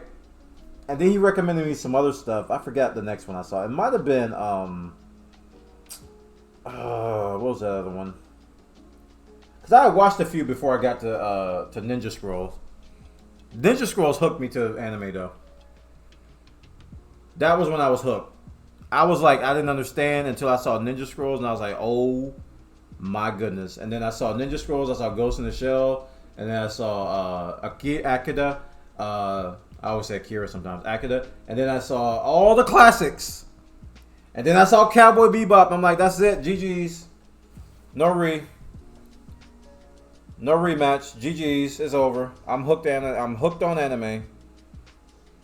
Ninja Scroll was incredible, man, because that was my jam. Because I already like ninja and kung fu movies and stuff. And I was like, this is amazing. Okay, I gotta get back to building this, chat. Y'all distracting me too much. Take the two M310 screws and insert them into the holes. Wait, the holes of what? Of this? Yeah. Insert them into the holes. You mean this thing? They're in the holes, sir. Those are the wrong holes. ED just posted a pretty big hotfix. Oh, I gotta check that out.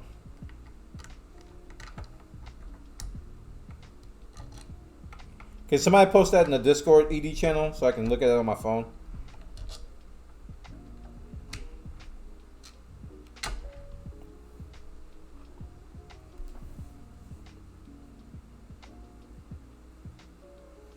Fly, Bubba.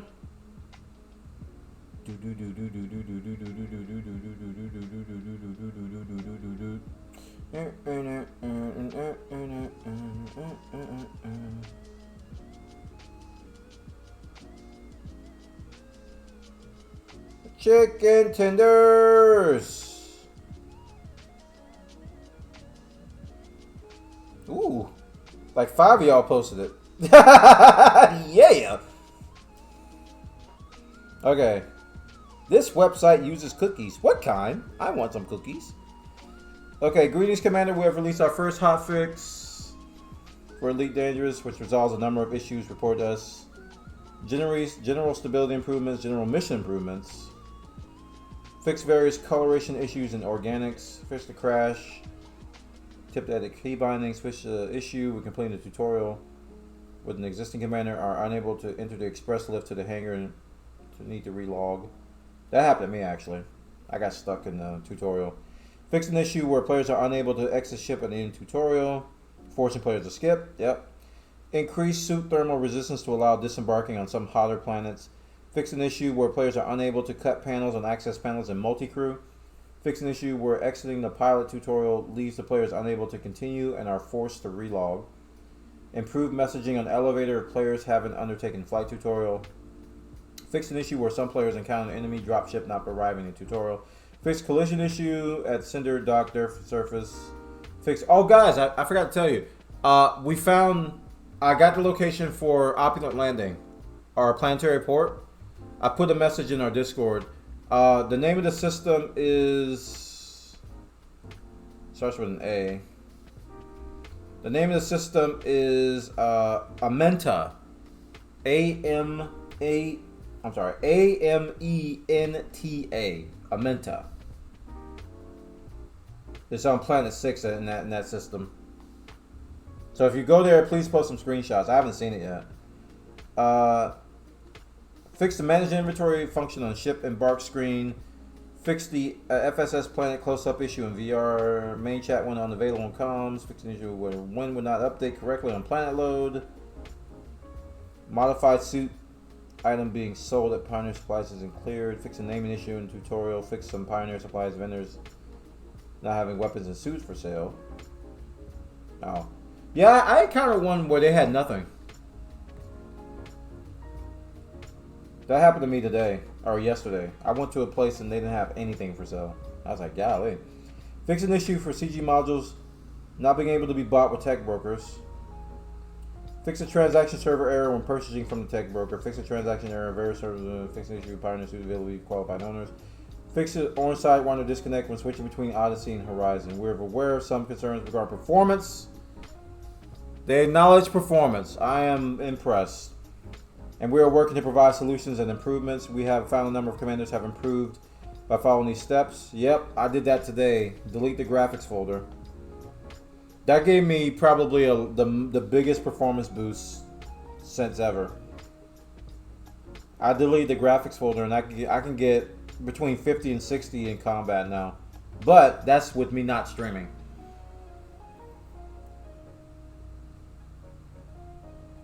And my GPU and my VRAM were all maxed.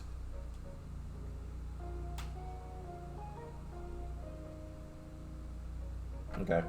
And yeah, what about fleet carriers? All my ships are freaking, like, on my carrier and I can't get to them. Dude. I need my fleet carrier.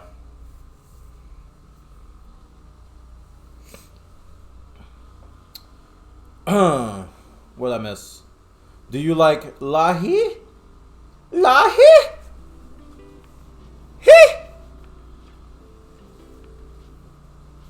I found it amusing that Zincro got hooked on Lahi and he hasn't even done Shadowbringers yet.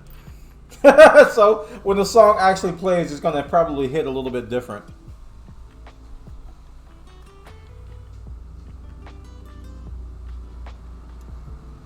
You can't jump them, Krez. They suspended fleet carrier jumps. So my fleet carrier is like 150, 200 light years away from me.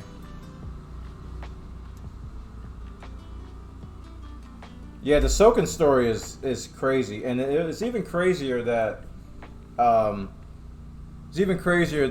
devs found out at FanFest. Did you see the shock on their face? The devs didn't even know until FanFest.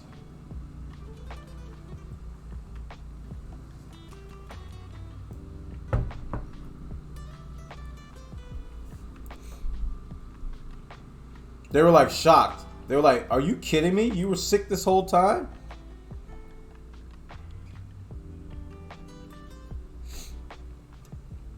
Been lurking about an hour debating if I want pizza.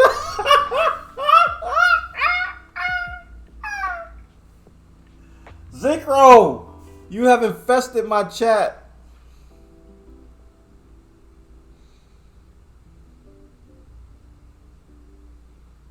Yeah, me too, Zincro. Matter of fact, I've done that many times already. There's a lot of things I've gone through that I don't tell anybody. Well, I tell family, but just deal with it, man. It's life.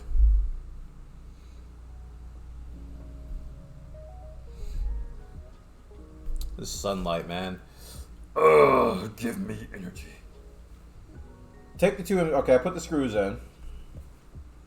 But both holes are shallow and the screws might fall out. If this happens, you can continue to put them back in. I'll let you be notified later.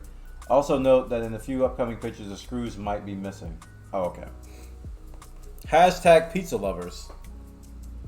Place the hot end next to the extruder body. See the grooves in the printed part, which are in the shape of the hot end. Wait, what?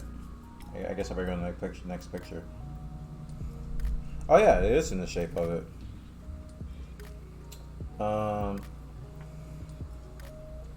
So like these? This is like a Doctor Who gun. It really does. I like the way this hot end looks. That's kind of hot. See the grooves in the printed part, which are shaped out. Correctly placed hot end.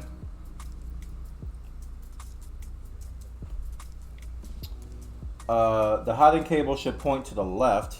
Cool, I got it right. We will align them in the next step. Yep, looks like everything's aligned properly. I might have to run to Pizza Hut real quick. Zincro, what have you done? After this, you need to build a Voron. That's what Zenbender wants me to do. He wants me to build a Voron. And Voron is like, it's like an open source printer design, and pretty much people just sell the parts and you just buy the parts individually, which is kind of cool if you want to work your way up. You know, it's almost like building a PC, where you buy the case, you buy the power supply, you buy the CPU, and then you get more. You wait for a while, and then you get more money, and then you buy more parts, and you just keep adding on until you get the completed part. That's what Voron kind of helps you do. Is that you can just buy the parts and just build as you go. Oh boy, are we gonna DDoS pizza? We're gonna DDoS all the pizza sites with all the.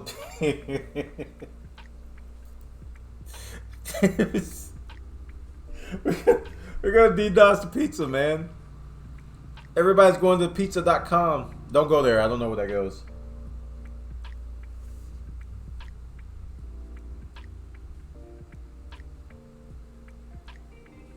I think I got this. This is wrong. This needs to be flipped.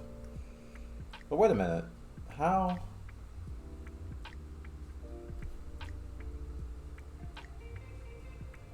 Oh, it's like this. Oh. I have to put it to the side. There we go. You know, I just saw the nozzle. There we go. I just saw the nozzle down.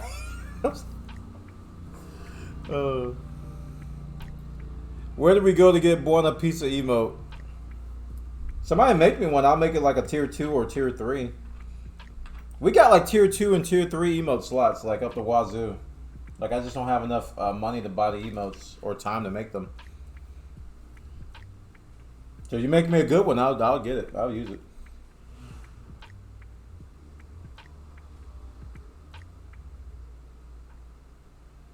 Okay, cool. Extruder assembly. Wait, I gotta use the filament box for this? Cool. In order to protect the hot-end cables to ensure proper orientation, it's highly recommended to use the box. Use the one provided in the kit. Hey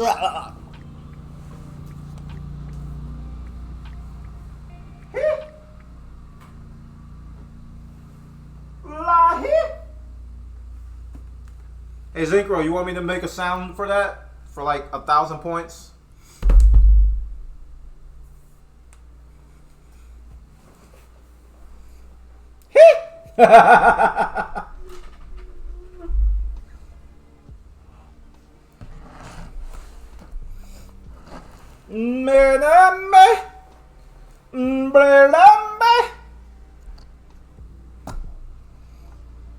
Okay. So apparently, I need to do that. This is what the instructions say, to use the filament. They gave me this filament, they say use the box. Matt, chew the chew, chew the chew, chew the chew!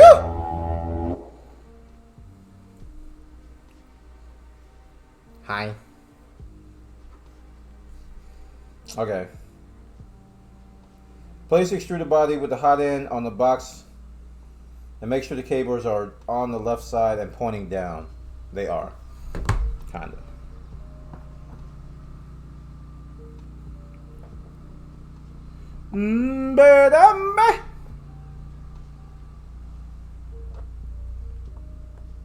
That looks right.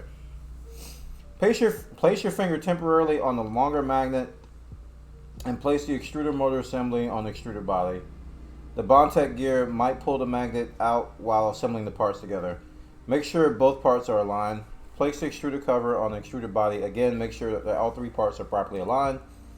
Insert two M340 screws you prepared earlier. Tighten them, but be careful. They are slightly longer, 2 to 3 millimeters, than the thickness of the entire assembly. Place the extruder aside for a few steps. We need to prepare another part, leave it on the box to prevent damaging the cables. Square Enix should save Soken's rendition of Lahi as an orchestration role in the Moogle shop. Man, people have been begging. They've been begging Yoshi P to, like, everything Soken did. Like, they want to end the game. Like, the community just loves everything he did at FanFest. Like, crazy. Everybody already loved him anyway. It's like, how can you love this man even more? Okay. Place extruded body with the hot end. Make sure, okay, place your finger around the longer magnet. And place the extruder motor assembly on the extruder body.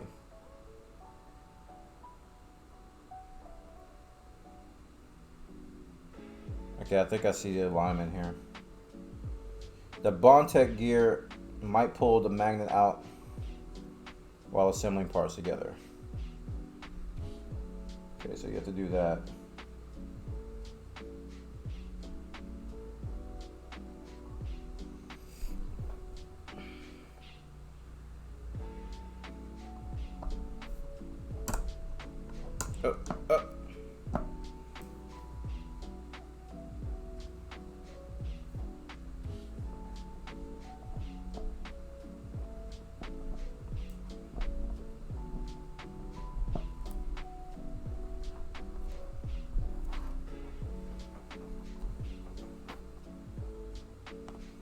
Amazing. When things fit, sometimes you're like shocked, like, oh! You finally ordered the PS5. Yay! What are you gonna play first? Place the extruder cover on the extruder body. Again, make sure that our three parts are aligned. So that's this step.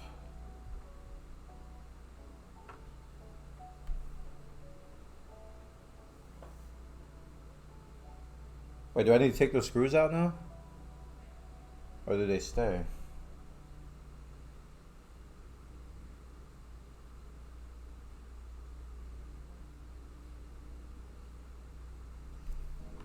I don't know.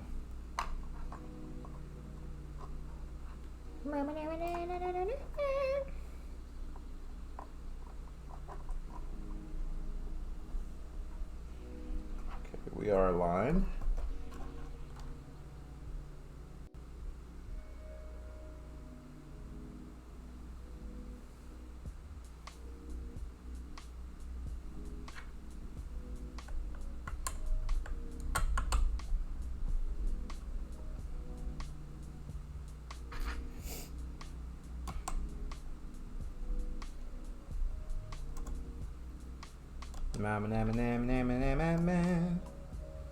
Great one. What web browser do you use? Mine sucks.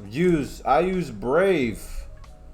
Absolutely adore and recommend the Brave browser. Even if you don't want to deal with all the cryptocurrency bat stuff with it, it is a very, very good browser. You can disable all that stuff if it turns you off. It's basically a Googleless, it's like a fork of the Googleless Chrome. And it is amazing. Absolutely adore it. Can't say enough great things about it.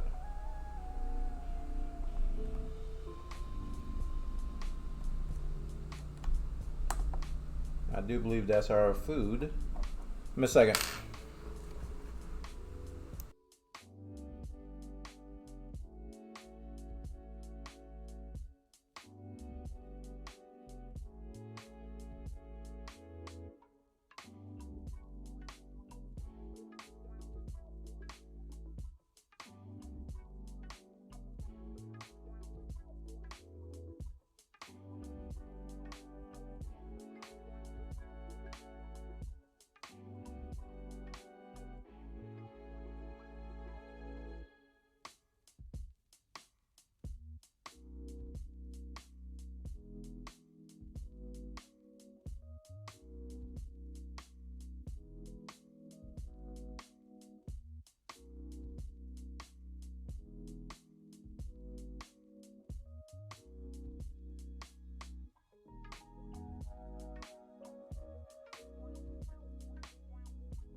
Back. Thanks for waiting, guys.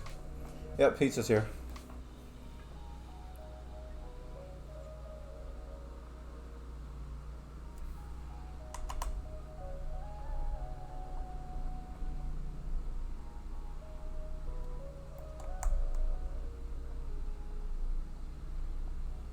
I hope I put that on right. Yeah, I did.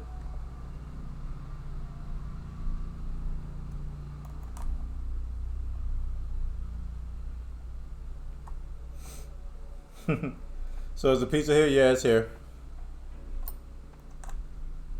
I'm not hungry right now. I'm not gonna eat it right now, but probably it's 5:30.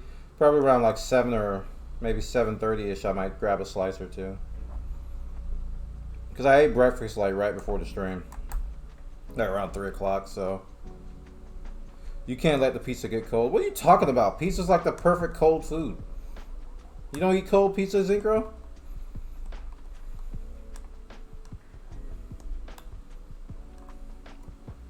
Seriously, you don't eat cold pizza? You just throw it in the air fryer.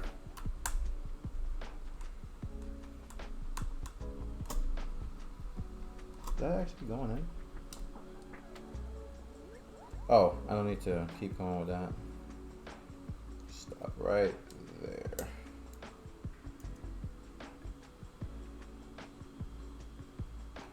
This one can go a little bit more. Oh crap. There we go. Caught it.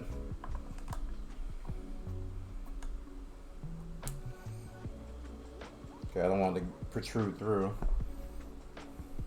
I guess they want me to.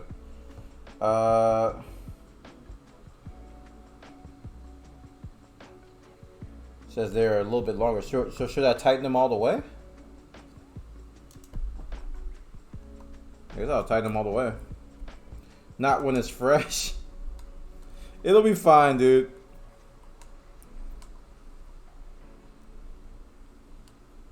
It'll be fine. I'm not hungry, dude.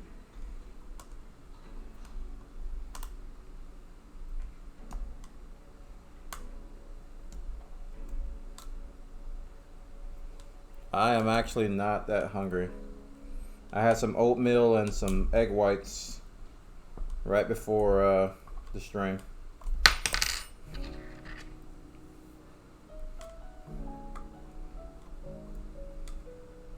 There we go. Now that's tight.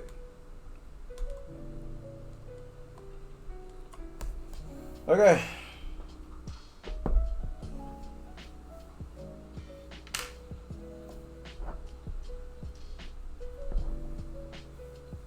My name, my.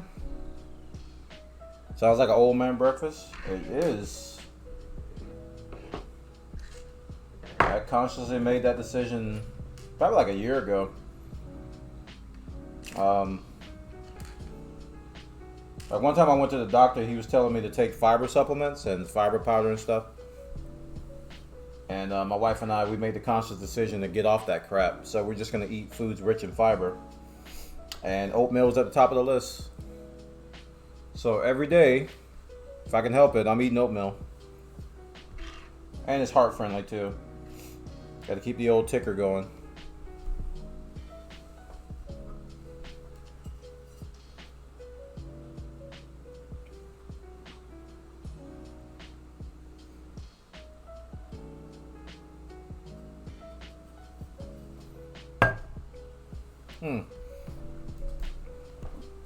I'm gonna get some more water. Be right back.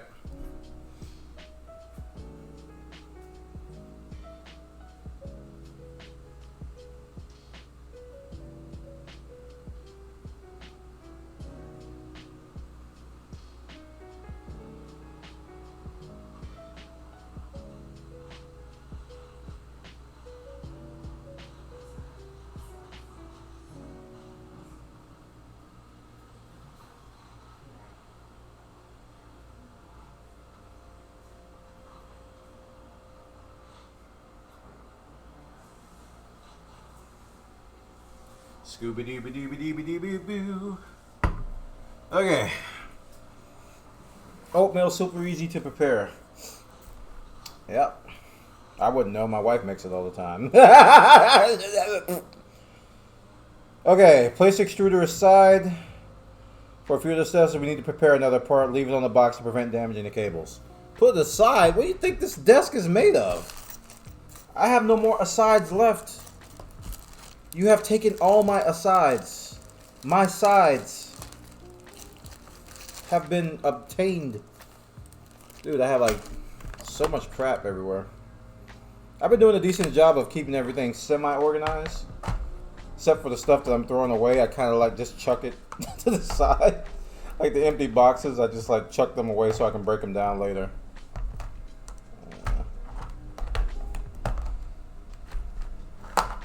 But the next thing I want to get is like a deburr tool. Deburr, like an electronic burring thing to remove like excess filament. I'm probably going to get that sometime in June, I hope. It's only like $20. It's not that much. Alright, off to the side.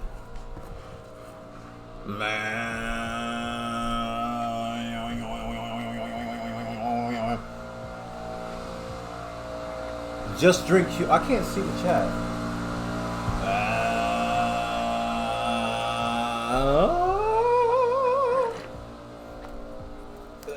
Let's put you over here. They even put instructions on how the graphics coding delete trick. Yeah, I saw that. Yeah, it actually helped me, man.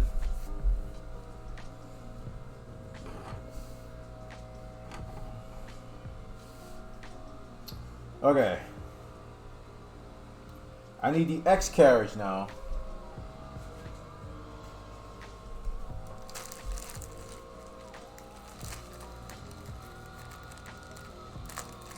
You mean an MMU upgrade tier? I haven't gotten it. I'm still on the fence about getting it because just like resin printers, the output is amazing, but it can be a pain to deal with an MMU upgrade. It has its own set of challenges, so it may be something I'll consider in the future. The good thing about the MK3S Plus is that you got that option to upgrade to it later. But I have seen some amazing output from MMU, but bleh, I don't know if I'm ready to deal with new challenges just yet. I need the M3N nut. I need 2 of those. And I probably need 4 of the square nuts.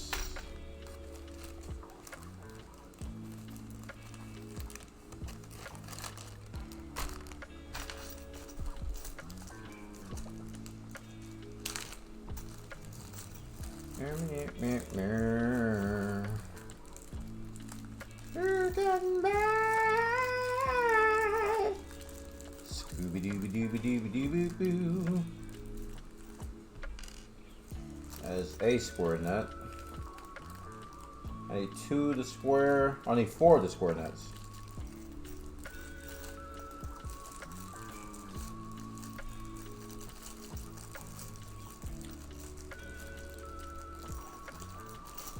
Wet filament? I don't think wet filament will be an issue. It's more of just the intricacies of the system. Nah, wet filament won't be a problem. It's not plug and play, man. It's like a lot of stuff with 3D printing. Because there's more stuff you have to worry about with slicing, too.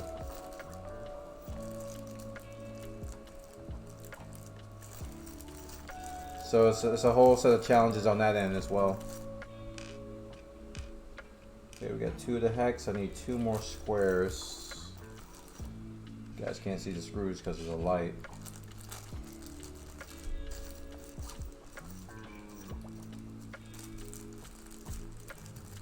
You can back.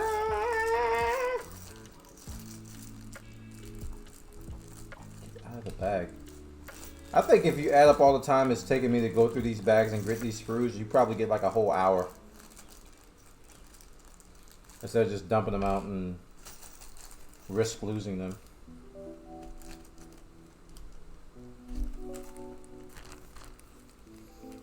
Okay, so we got this, we got the screws, we're set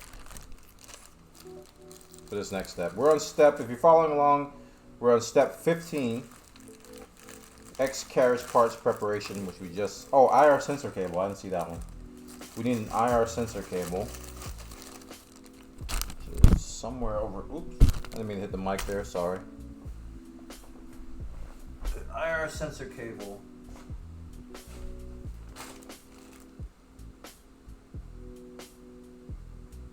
Heat bed cable, PSU cable, power panic cable. So it's probably in one of those other boxes.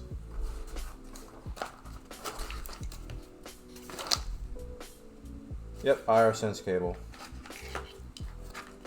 That's the fan.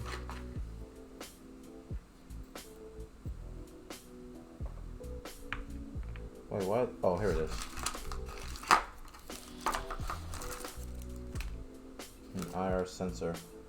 No, I don't need the sensor yet, just the cable. IR cable.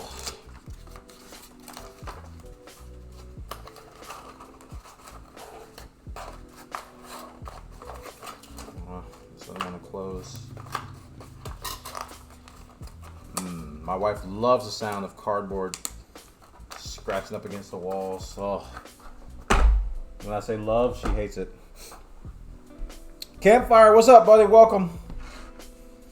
Okay, we got all the parts prepared for step 15. Moving on to 16. For the following nut insertion, use a screw. That's in order. Oh my goodness. Okay. Seriously, use a screw to pull the nut in. Both have to be properly seated in the X carriage. Take both M3N nuts and use pliers or screw to push them into the X carriage. Then using a screw from the other side, pull them all the way in. Don't forget to remove the screw. Take all 4 M3NS nuts and insert them in. Ensure correct alignment using an Allen key. From now on, keep in mind the nuts are inside. Avoid rotating the X carriage downwards or the nuts might fall out. Interesting. Okay, so they mean these 2 holes. I don't have a screw out here to push that in. Let me grab one of these.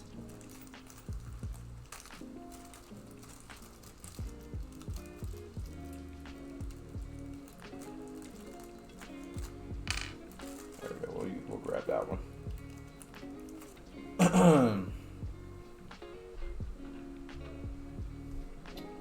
Okay, so we need the M3N nuts, which are the hex ones, right? Yeah. Scooby Dooby Dooby Dooby Dooby Boo.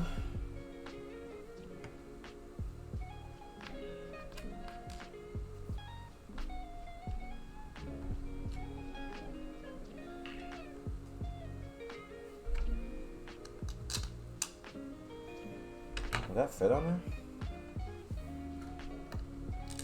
Crap. How's everybody doing today? How you doing, Matt? Hey, Matt, have you got the chance to try Odyssey yet? Or I don't know if you're holding off or not.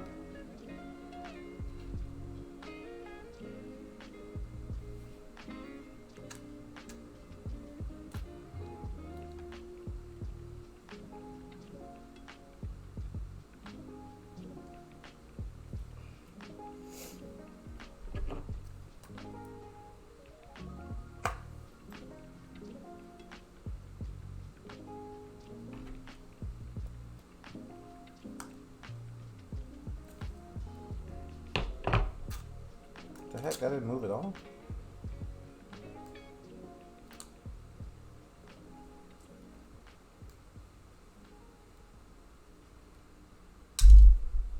What the heck is going on? That didn't move at all. A pretty good amount of pressure on there too. Alright, we'll try it again. How's the progress coming along with the build? We're making pretty good progress. We're doing the hardest part of the whole build now today, which is building the hot end and extruder. And we've got a good portion of it done. It's a lot of steps though, and we're making our way through them. My goal is to get this whole section done today.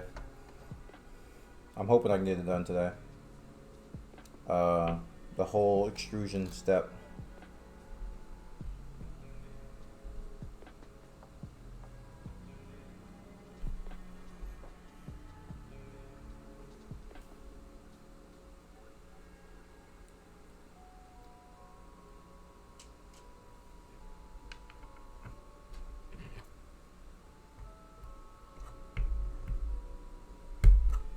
Crap.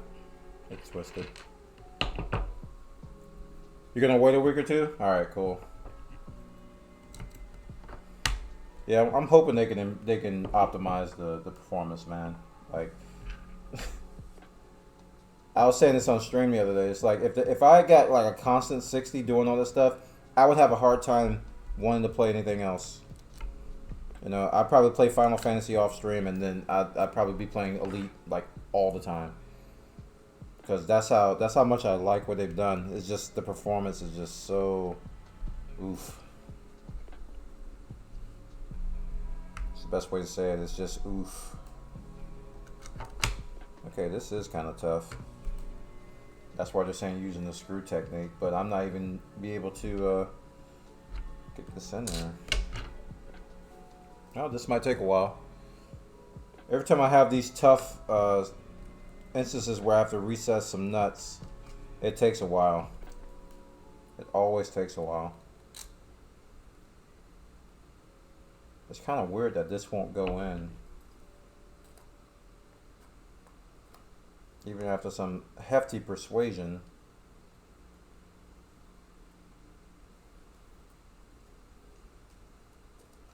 I'm trying to make sure I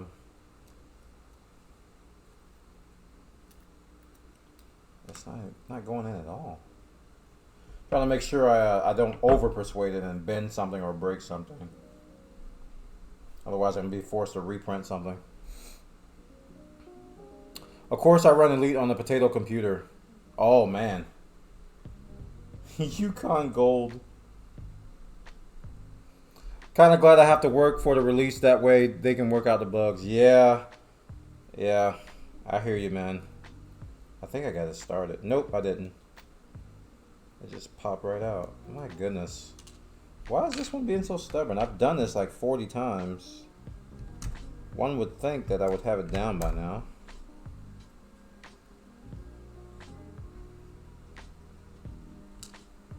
Okay, we'll use that to align it. How much more do I have left? I'm on section 5 of 9. That gives you any kind of an indication. Section 5 of 9 sections, and it just fell on the floor. And I think this section consists of 63 steps. So there's a lot left. But as you can see, it's starting to look like a printer, so that's good. Yeah, I'm over halfway through, stepwise. But it's stuff like this that can really skew that, because this can take sometimes hours to get these things recessed.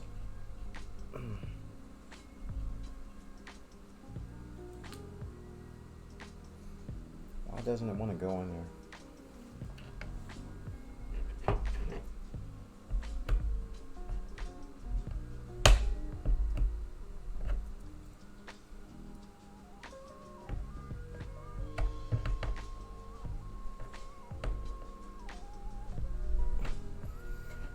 I'm putting a good amount of pressure on that too. And it just came right out. What the heck? That's a line. Ugh.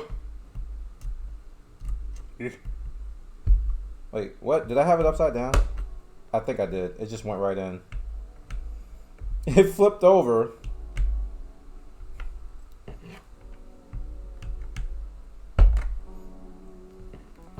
I think I just had it upside down actually. Because I just flipped it over and it went right in. That's kind of hilarious.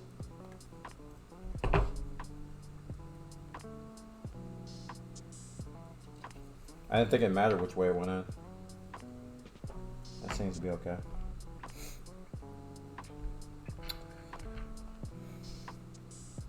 That's not bad over halfway through.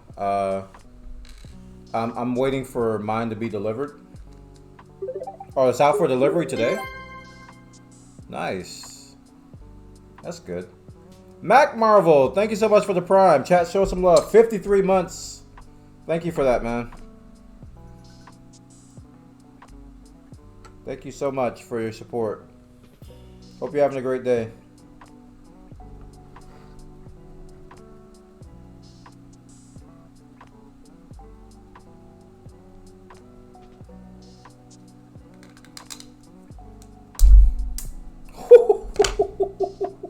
That was funny.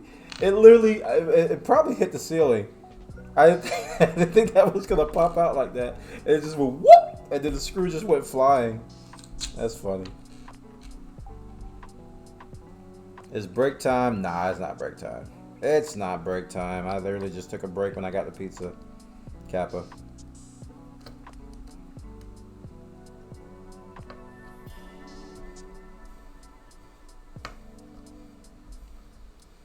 Wait, what? What are you doing with your life, sir? I looked up a chat, put the screw in my hand, and it fell through my fingers and fell on the floor. And people wonder why streamers take longer to do stuff when they're streaming. Let me tell you about the thing called chat distraction. My wife was talking about it the other day. I was laughing. She's like, I did so much better in scavengers when I was off stream. It's like I was winning, I was doing this, and I was doing that. I'm like, yep. Let me tell you about the chat distraction.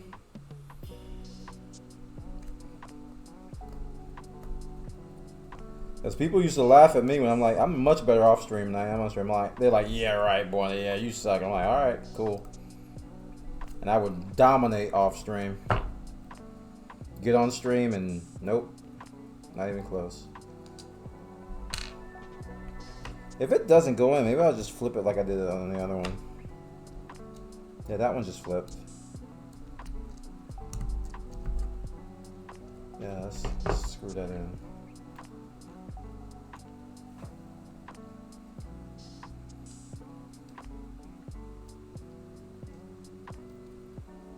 There we go. Yeah, it's like practically going in now. Okay. Scooby-doo-ba-doo-ba-doo-ba-doo-ba-doo.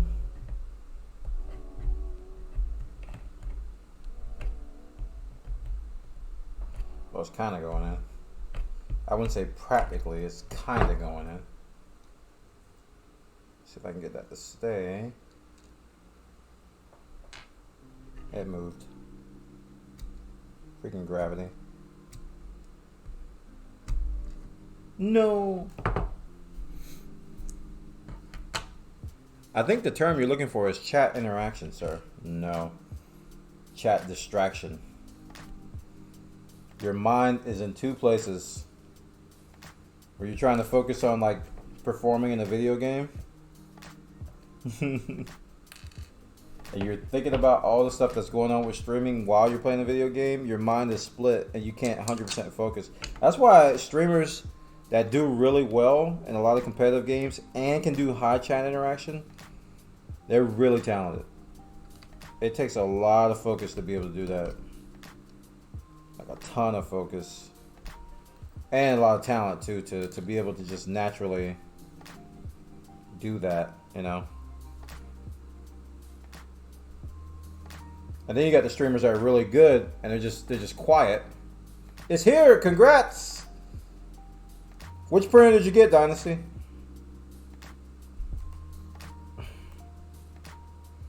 The screw pull-through method. Which printer did you get?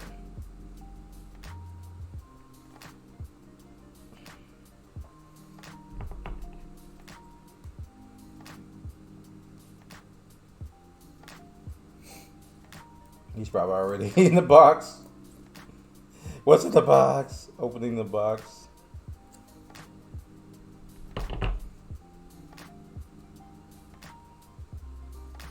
Stay.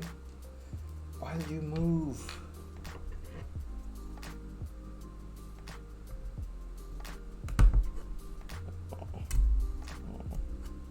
Oh.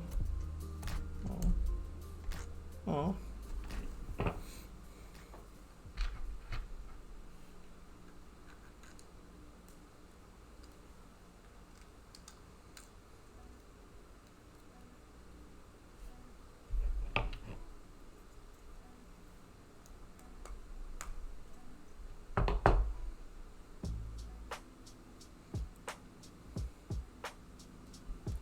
Now the question is, do I call in to put it?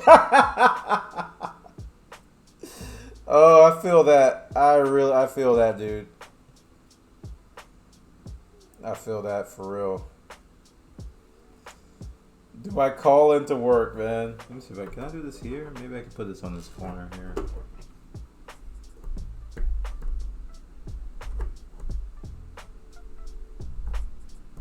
don't want to break anything.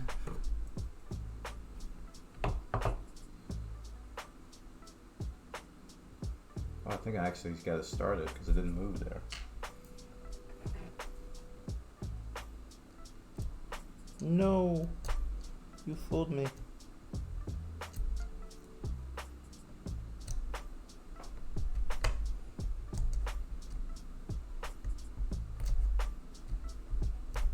You fooled the Buona. That's funny. I need a drink.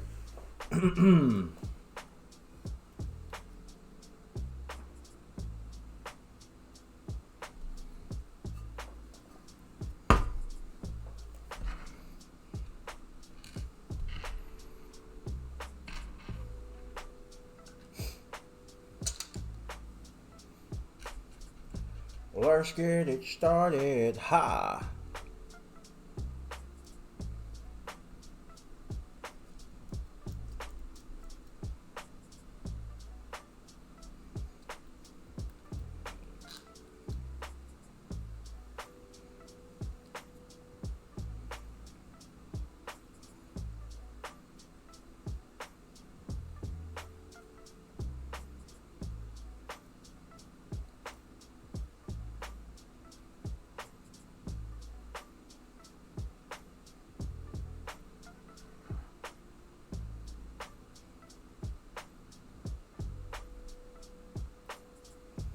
If I can do this.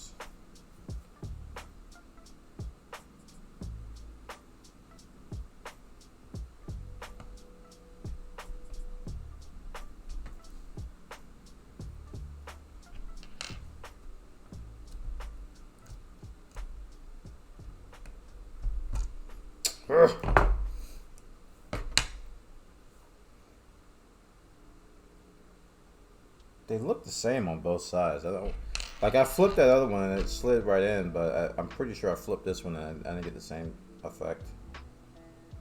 So the screw pull through method. Sometimes it works right away. Other times it's just like nope. You got to work with me, sir.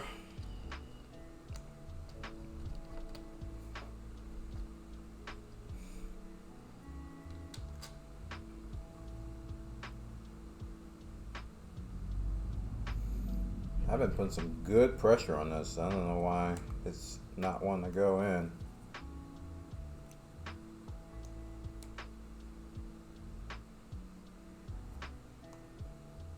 Oh, man.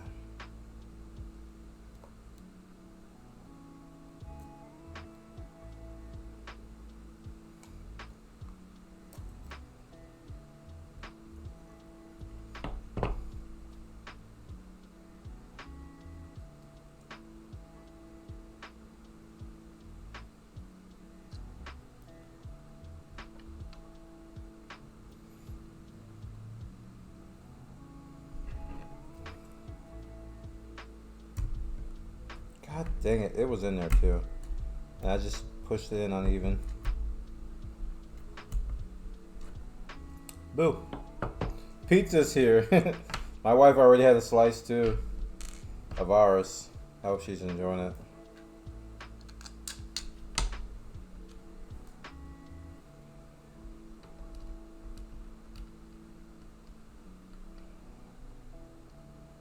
What kind did you get, Blood Miss? Like just toppings. You don't have to tell me from where. Pizza's a great invention. I would like to shake the hand of the person who invented it. Give them a piece of my mind. Let them know the what's happening and what's for. Give them a hug. Be like, thank you for putting together simple ingredients to make something so delicious. I was watching the TikTok video and he was complaining about how his wife sometimes says that she's like, I don't want pizza. We had pizza last night. I want something different. And he's like, it's pizza. He's like, how could you not want pizza? It's pizza. And I definitely sympathize. I was like, yeah. The only time I wouldn't want pizza is when the only time I wouldn't want pizza is like if it's like give me heartburn. Like Rainclaw was talking about. I wonder if I can do this. Crap, that moved it. Oh boy. I'm trying to find a way to evenly push this through, but it's not working.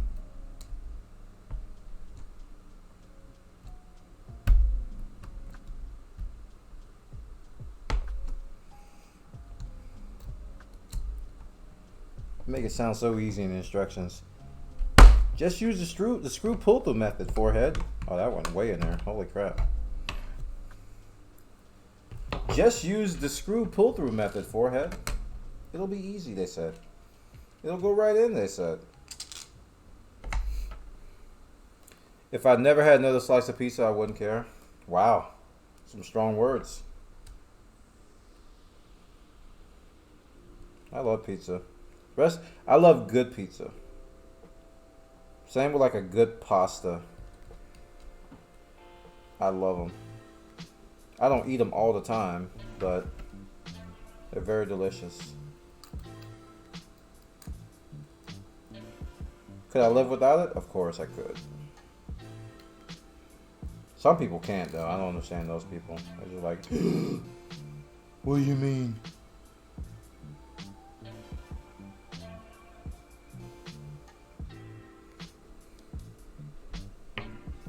The pizza was delicious, so it's gone now, huh?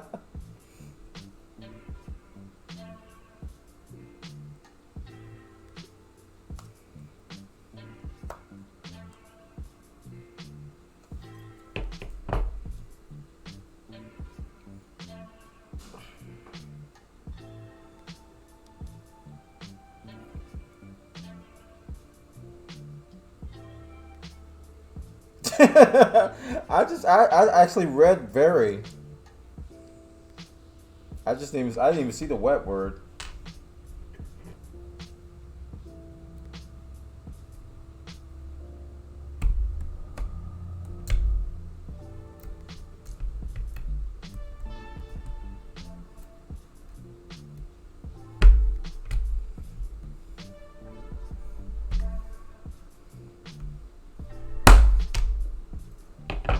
That was a good stab. And it popped right out. Where'd it go?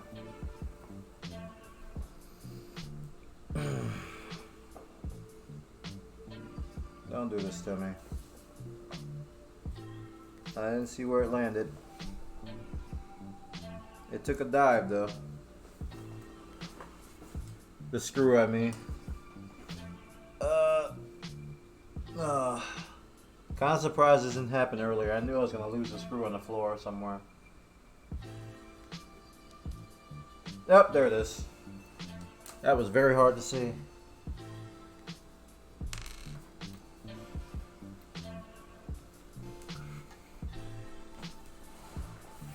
So building this printer, this thing I'm doing right now, easily the most frustrating part about all of this.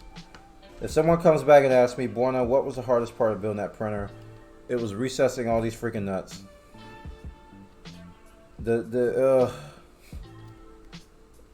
Easily took up the most time. On every time I had to do it, this was the thing that took up the most time. Every single time. Not even close.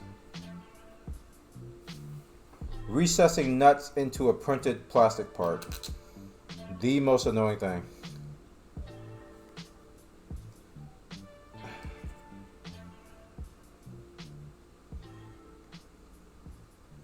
And they're not like the most easy to handle parts too. Like it's like digging into my hand too.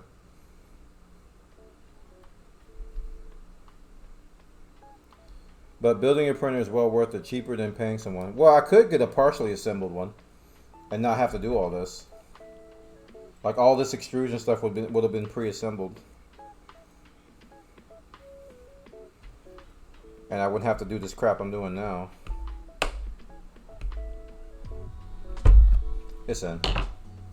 Finally. I guess I just had to complain a little louder. It is in there. Sheesh. That took forever. It's in though. They're recessed.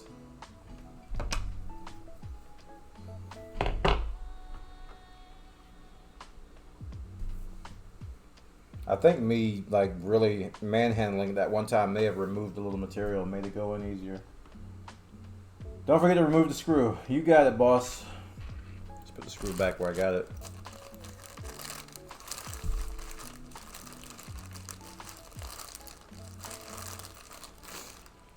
Yeah. If I have to build another one of these, I'll be much better equipped to do it though, but still. I'll probably look up like online solutions for people for those steps. People have probably made some specialized tools to, or either printed some specialized tools to easily recess these nuts. Alright, awesome. Wait, why is this out? I don't need this. Take all 4 M3S nuts and insert them in. Ensure correct alignment. That's the yellow step. Just fell off the. Why'd you just fall off like that? How could you do such a thing? What do you mean? Okay, so I gotta put these square nuts in now.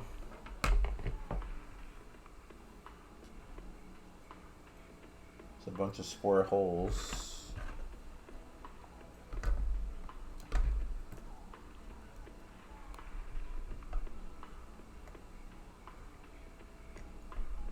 There's one.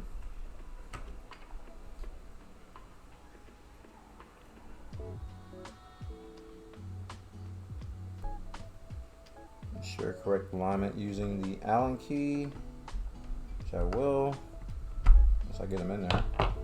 There's 2. There's one in the middle and one at the top.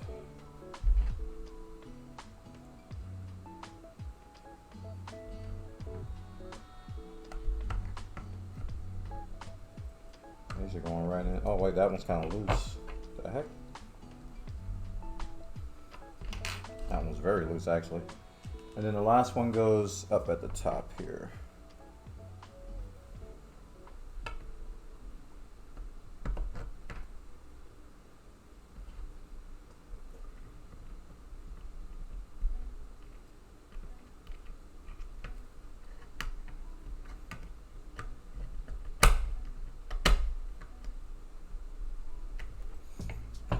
See if they're aligned. Need another smaller Allen key. That one's aligned. That one is not aligned. That one's aligned.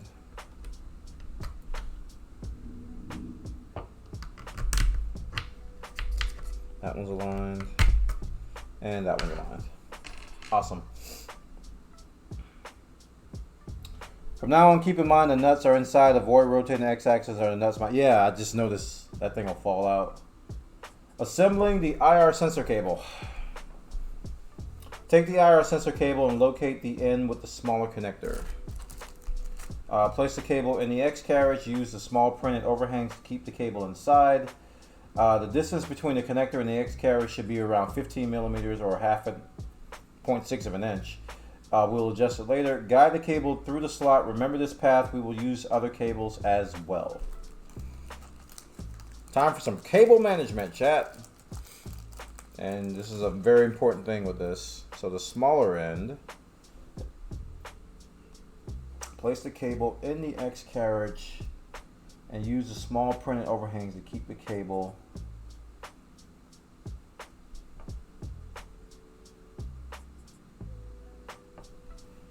okay. So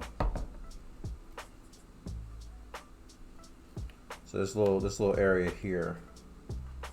So I don't know how much I need to stick out, but wait a minute. This way. Smaller end goes out this way.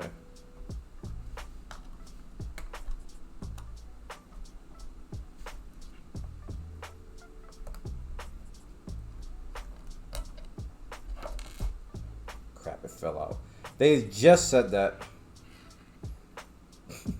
Be careful, it might fall out, and it did. But it's easy to get put in there. So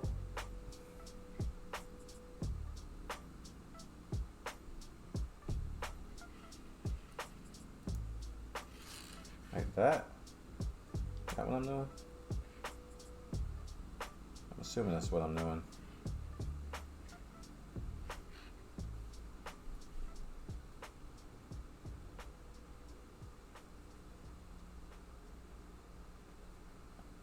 Yeah, okay. Let's put this thing back in here. Which is probably gonna fall out more than once. I don't know why this one's so loose. The other ones are tight. I guess it's just 3D printing tolerances.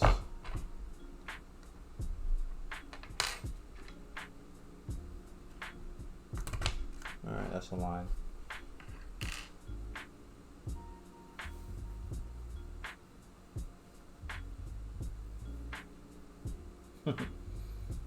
I forgot I had that gold brain slug emote.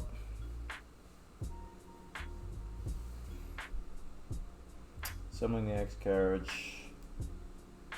Following cable management is crucial to the extruder to work properly. Remember, read these instructions carefully. Step 18. Okay.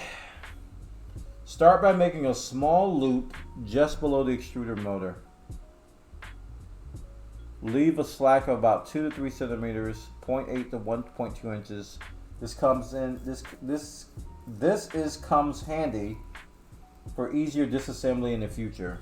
I'm reading that exactly. Then guide the cable in the channel all the way to the back. Slightly bend the cable down to form it around the edge. Also, prepare X carriage, both M3 10 screws, if you haven't used them already. Wait, what? And the longest Allen key, the ball end, you will need it. Oh, the M3 10 screws that are in the thing. Okay, I know where they are.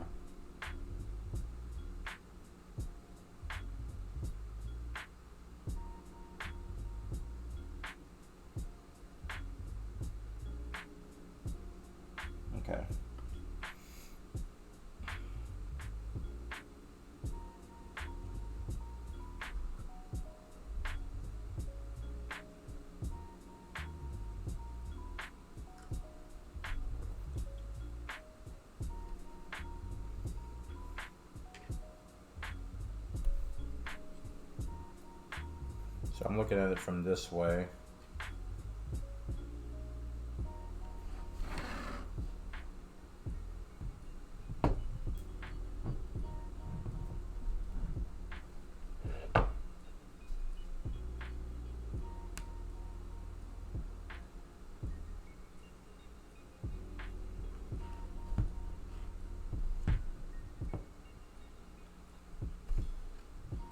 So I need to fish this cable. It says start. I'm making a small loop just below the extruder motor. Leave a slack of about 2 to 3 centimeters. So like that. That's enough slack. And then fish it through here.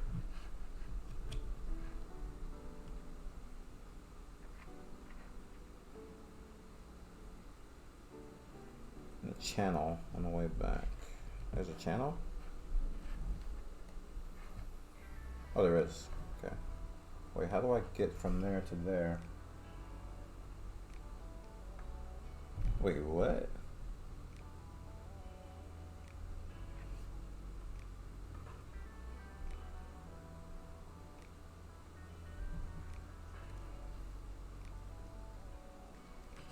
Do I have to fish it through there? No, you don't fish it through there.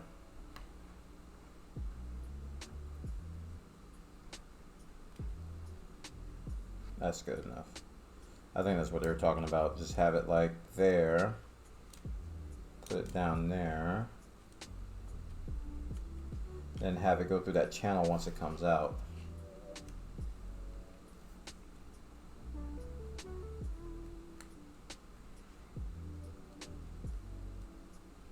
Like that.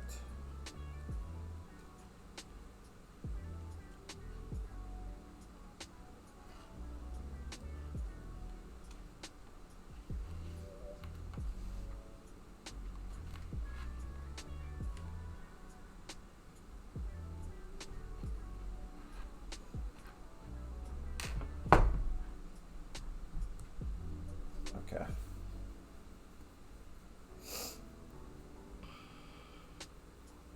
Forming around the edge. Also prepare the X carriage and the M310 screws. So do I take the screws out now? They said prepare the screws. Let me read the comments here. I made a loop that looked like the one in the photo. Later when connected to wires, the wire was too short. I had to take it apart again, make the loop smaller. This cost me an extra hour. Please make a really small loop, or you will regret it later.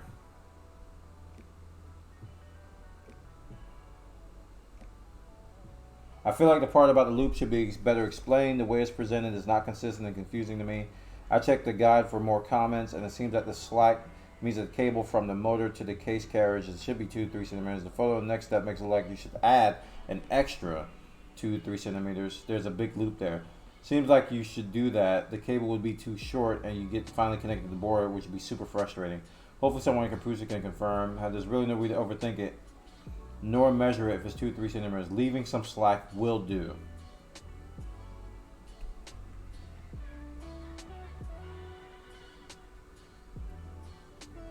Somebody's cussing about the screws too. Yeah, the screw placement is, they're not ideal.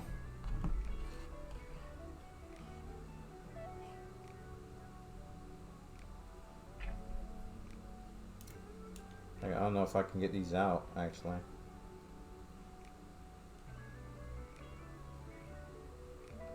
Uh-oh.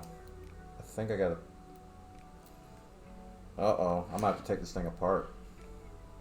Because these screws, they're like off to the side. If I screw them in, that's an angle screw. Let me see. No, that's not what you want to do. Oh boy. I might have to take this apart, chat. Which is kind of stupid. I'm starting to agree with the comments now. He used the F word though. They said to leave the screws there, but they didn't say why. And mine kind of came up a little bit when I put in the hot plate thing. So what would I have to do? I have to take this off. and lift that up. It shouldn't take that long, I don't think. I hope. I don't know. It says prepare the screws. I don't know what they mean by prepare. I guess get them out? Leave them in?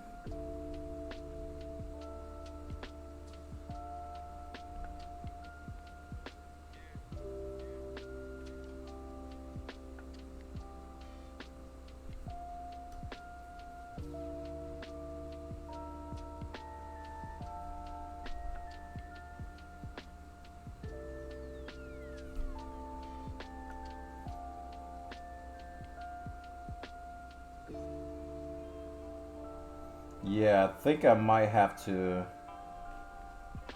Looking at this step, I think I might have to disassemble this to get those screws to be aligned.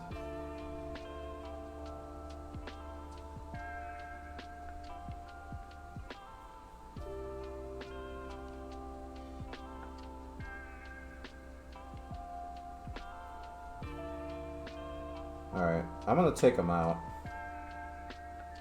It said you didn't have to put them there, but it said it would make it. It would make it. I'm gonna take them out. They're easy to take out. They're not that hard to take out. But they were kind of in at an angle. Just kind of odd. I don't know why. I'm actually a little confused now. Well, not now. I'm confused why we're told to put them there in the first place if we have to take them out now. And they're going to be used to screw things in there later. Okay. Let's put this there.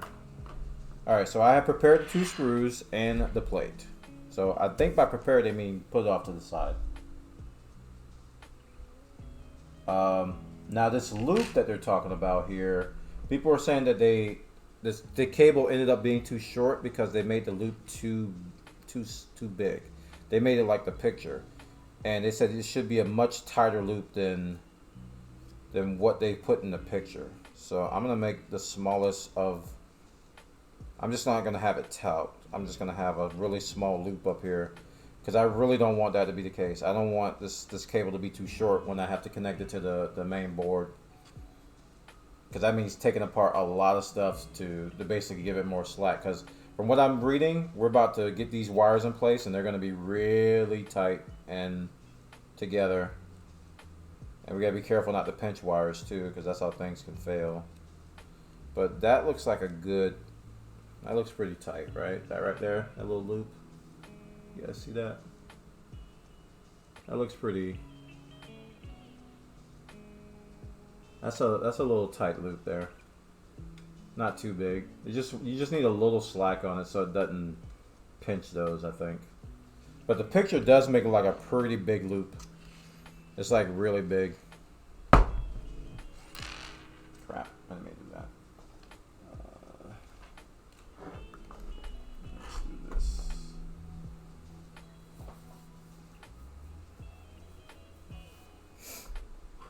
Okay. Alright, we're going to try to do it. Assembling the X carriage. So cable management has to be followed. Before you assemble the X carriage, check all the nuts in the extruder are still in place. The upper nuts sometimes fall out. Wait, they said to prepare them. Hey, babe. Hold on.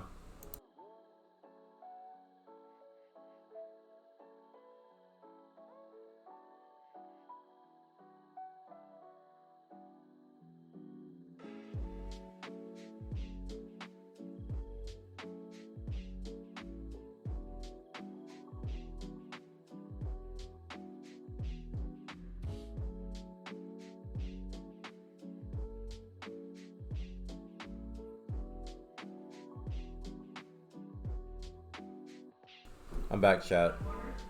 Huh? Yeah.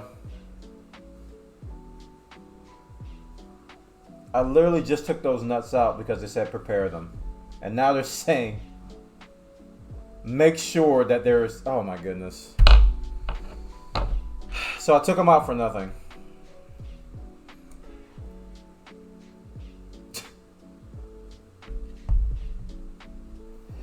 Chat, I am frustrated. And it's going to be really hard to get these back in here now.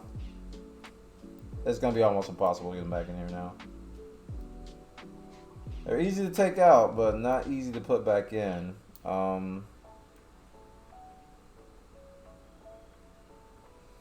And it's going in at an angle. It's like, how do you...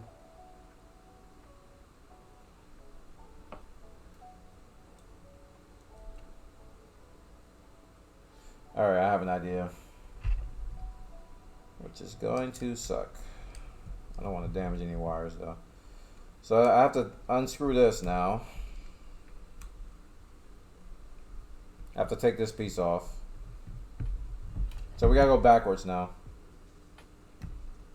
Because of that crap. And anyway, they weren't even in there right. I mean, gosh. Like how do you even fix that? I know what they're trying to get at now, but it's like too late. So now I have to go back and fix all the crap. And I did exactly what they said. I did it to the word. Did not miss a single part of it. Yet and still, it's still wrong.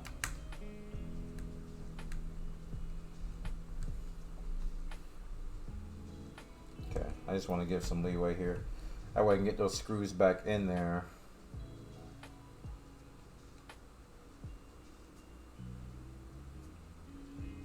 I don't even know if I can. If I take this part completely off.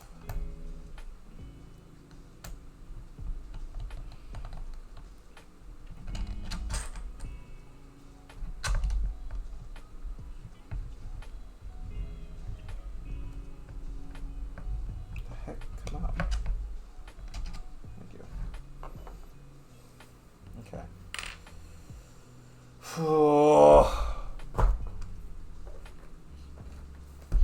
Kind of frustrating.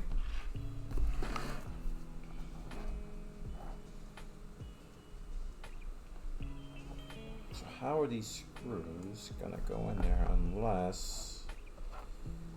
Dude, I might have to take this whole thing up. Oh my gosh. I might have to take this whole thing apart that I put together. Because that's the only way to get the hot end out.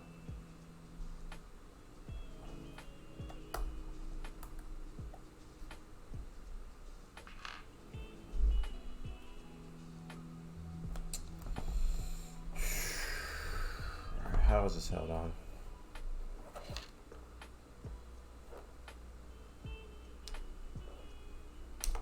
Like that. Okay. Whoa, don't fall, don't fall, don't fall, don't fall. All right, now we can do it.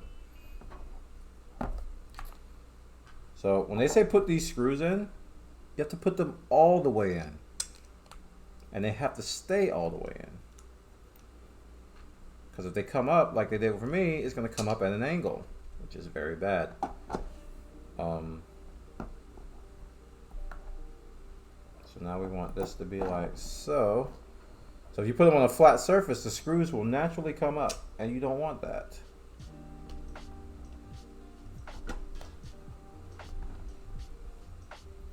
So we want that to dangle off the edge, right? And then we're going to put this guy back on here. Like so, right? And we want these screws to stay down. Don't you come up. That was the problem. You stupid screws. You decided to just move on up to the east side. Thought you was George Jefferson.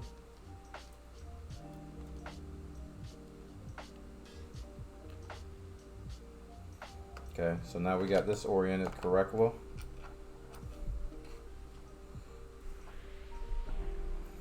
And now we put this back on.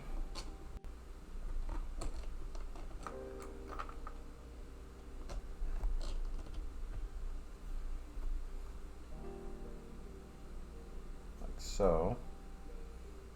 And the screws are still down, right? Yeah.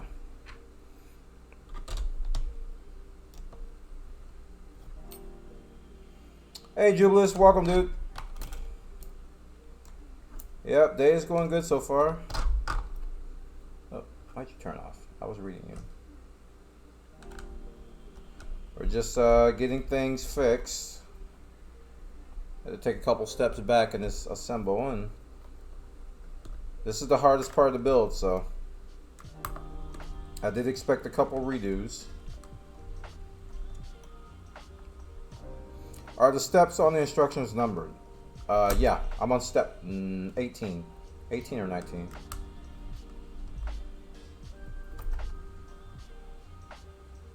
We run this bad boy tonight or what? No. We're not going to finish tonight. We're about halfway through.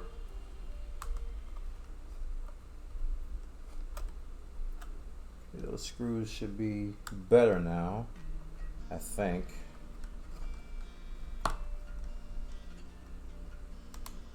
So all that cable management fishing I got to do it again.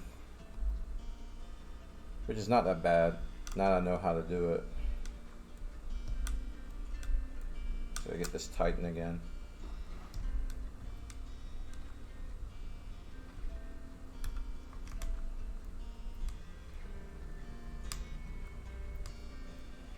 Alright, cool. So now we do this, and we get a little baby loop. Run through that. And now we're back to where we should be. Yes. I think. I hope. If I did this wrong, then whatever. Just go back and do it again. Okay, step 19.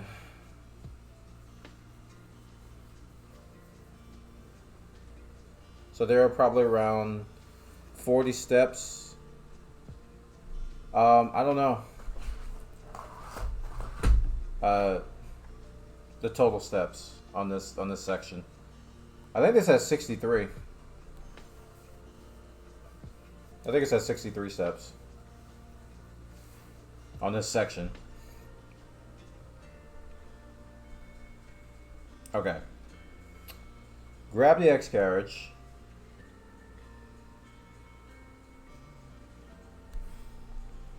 And place it on the back of the extruder assembly shown in the picture. No, that's the wrong picture. This guy, okay.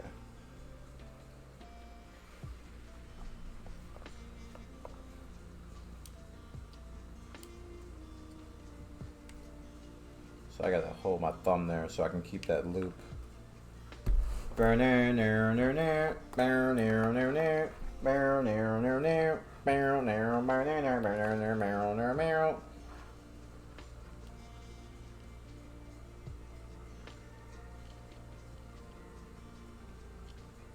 Okay. So it goes like this, right?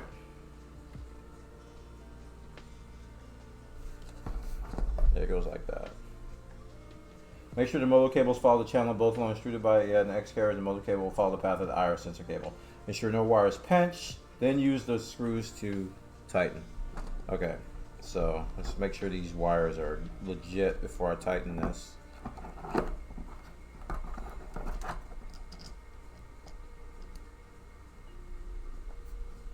I actually feel like you should tighten it before you do the wires. Yeah, let's do that. But we got to make sure no wires pinch, so we got to get that in the recessed hole here. The IR sensor cable cannot be sticking out. Okay, stop sticking out.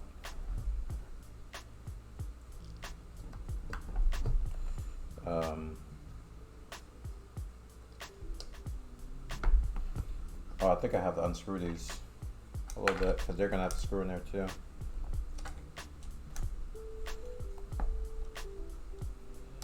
Yeah. Let's just unscrew those a little bit.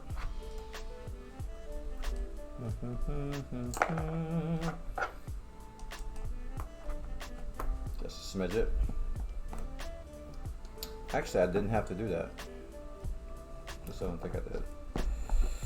Okay, this is a very awkward step because the screws on this thing fell out again. Crap. This is a very awkward step because the screws are in really bad positions, and I have to make sure I don't damage the cable when I screw it on. And everything's kind of loosey-goosey in weird positions. So I'm gonna do my best to just get one side going and then just adjust everything else as needed. And I probably should get this straight again. Hold on. Chicken tenders. Come ready to fry.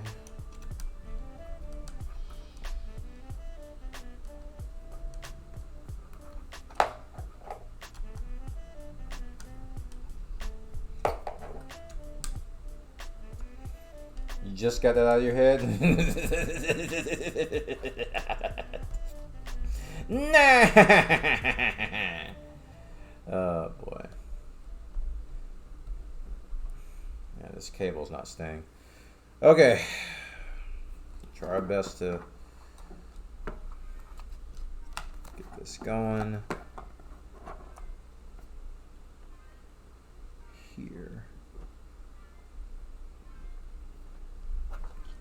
I was wondering why I couldn't see. The lights are dim. Give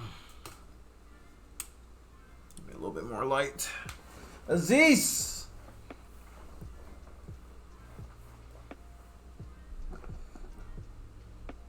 Hey, you bum chicken! It fell out again. You know what? I could probably leave that out because I can put that in later. If it keeps falling out, I'm just going to leave it out.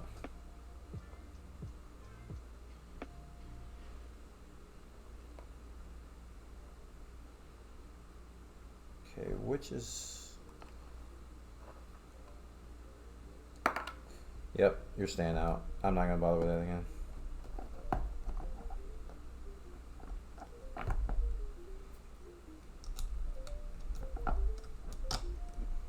Oh.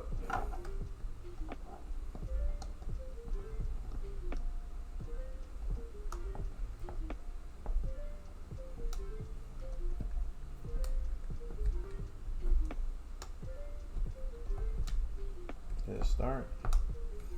Don't know if it started. Come on, boy. Come on, boy.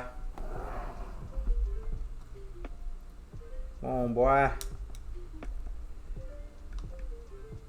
Oh, it started. Okay, cool.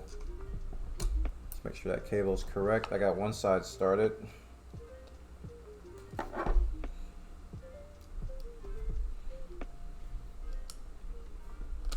There we go. Hey, you bum chicken!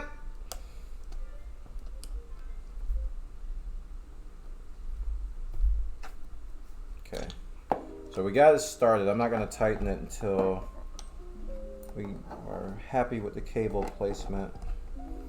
And it looks like that's not pinching, so that's good.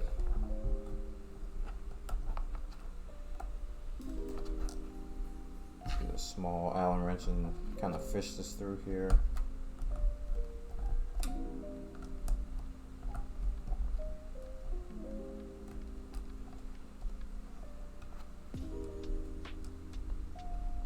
Cable management is very important on this step, apparently.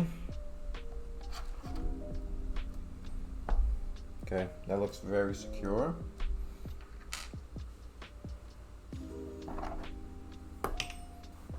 Unlike my Allen wrench in my hand.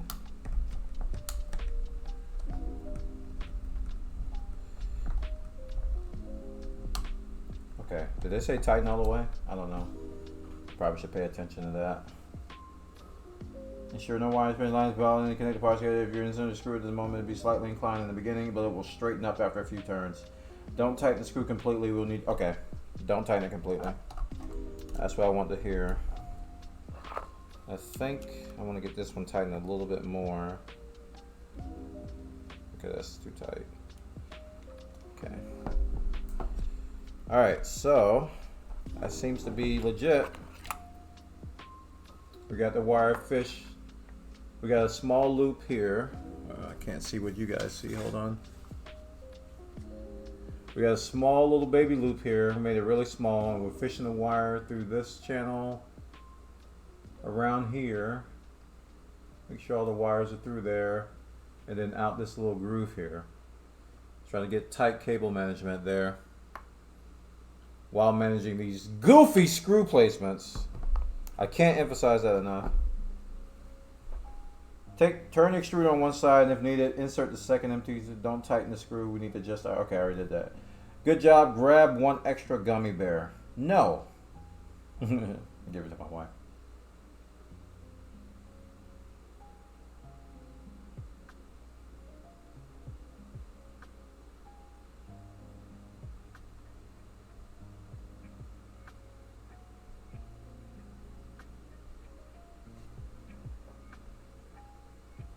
Okay. This is the most nightmarish project I've ever taken. Uh-oh. That's some rage there. I'm just reading the comments of this step. This is not the probably the most this is why they made this step very difficult. Because I think a lot of it is just lost in translation. I really do. Because the steps themselves aren't that hard. It's just knowing what to do. You know? I think that's the biggest issue there.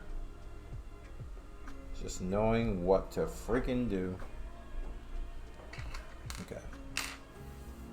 CJ Cartel, welcome. How goes the steps? It's going, man. We're getting the extruder done. I'm just laughing at the comments now.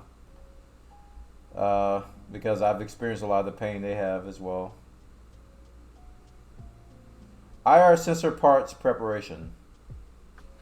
Okay, so we need a Prusa IR sensor, a M28 screw, and M380 screw.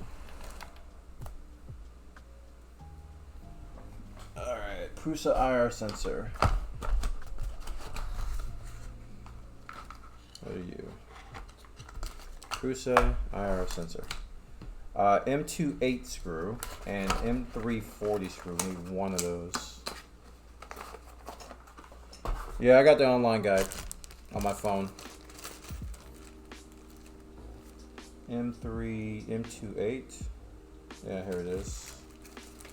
And M340. That's a huge boy. That's a big boy.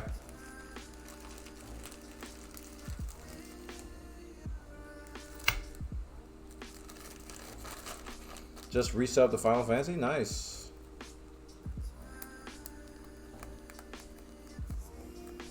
I just look at the picture of the box and build the print. Dude, you do that, you will fail. There's a 38,000% chance you will fail. Like, I'm not even kidding. Because they leave out so much stuff. They're like, make sure you don't do this. And you look at the photo, and that's exactly what the photo is doing. And even with this loop I just did, the photo's loop was wrong. People had to take apart the entire printer. Okay, that's a 40. People had to take apart the entire printer, or entire apparatus, because they followed the picture. Trust me, you don't want to do that. Okay. I need the M28. That's a tiny one. M28. Screw. It's probably the smallest one in here. M28. Doo-doo-doo-doo. That's 10. Oh, there it is. That's got to be it.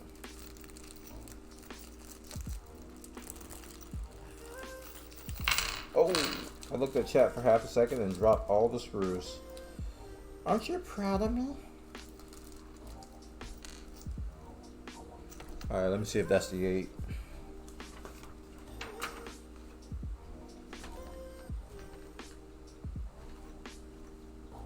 That is the 8. Man, I like dumped all those things out. I did not mean to do that.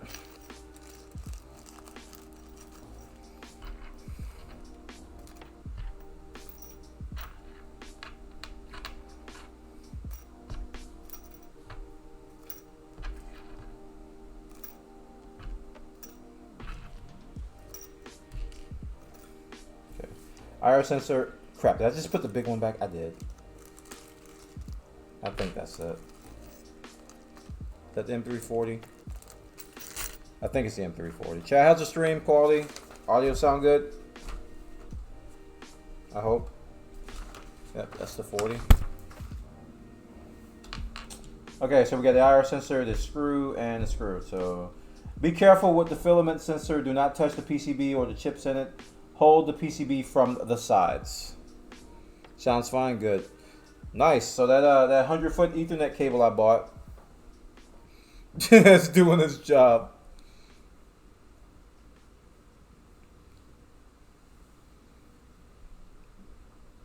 I could probably up the quality too. Actually, I don't even know how I can do that.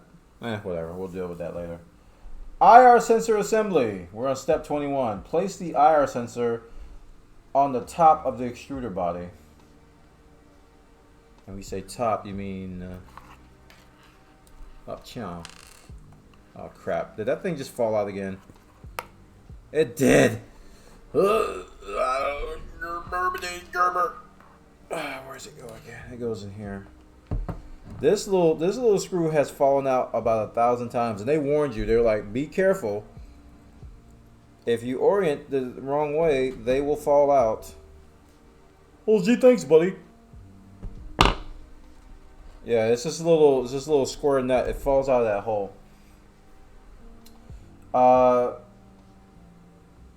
Place the IR sensor at the top of the extruder body and secure it with the M28. Make sure the black plastic U-shaped part is facing down.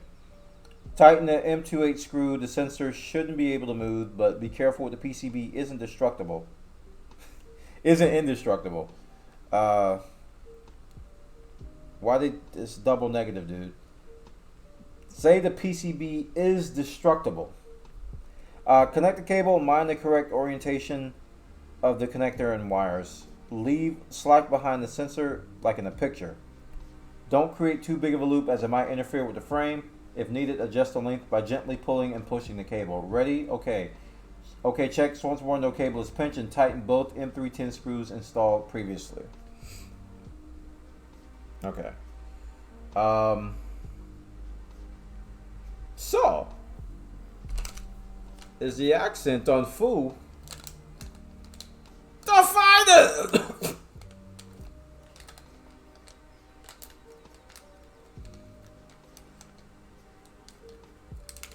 Technically, it's not untrue. Oh, God. You just hurt me with that statement. Don't, no, please, stop. Dude, I hate double negatives so much. I hate double negatives so much. Let me tell you. I had developers that I used to work with that's how their brain worked.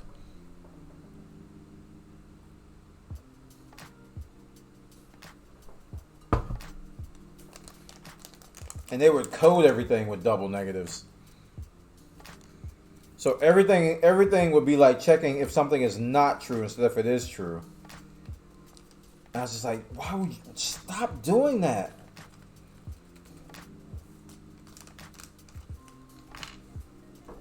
Alright, so grab it from the sides. This is the IR sensor, chat. It's beautiful. Okay, so I need to place it. Make sure the U shape is facing down. And needs to go where?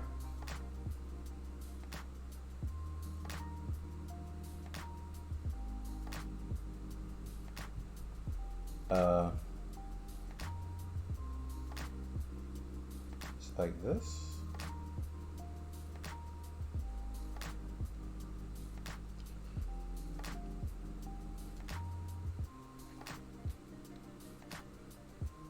Yeah, like that.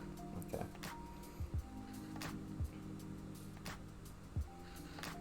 Okay. And now I need to connect this. So I need to give me a little cable here. And this needs to be facing up. So there we go, brah.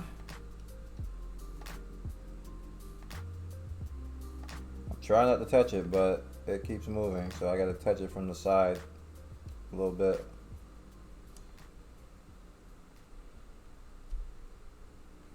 Okay, it's connected. Now I need to tighten this little loop here.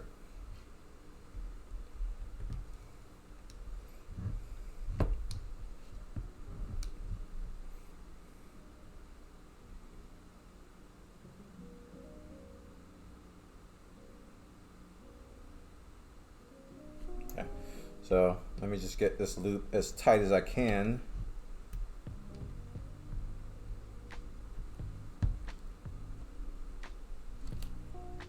Okay, I don't think I can get much tighter than that. I don't want to pinch this though. Looks like that's enough. Yeah, I think that'll be enough there. See that little loop there? And I think the case top, I think they're about even.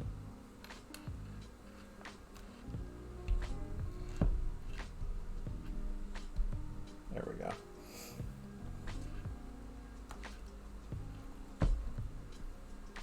All right. Okay, check once more, then tighten the screws completely. All right, so it's pretty good. So now I get to come in here and tighten these screws that are here completely. There we go. It's one. And we'll do this one.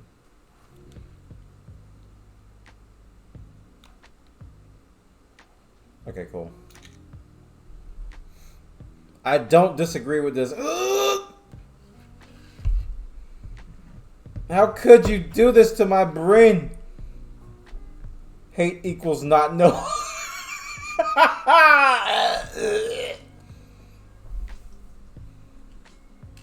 Okay, so I need to. Oh, I forgot to tighten the. This is a screw. The M28 screw. Where does this go? I don't know where this goes. Oh, that's what keeps that in place. I forgot this step, chat. I have to tighten this with this screw. I was wondering why I was bouncing everywhere.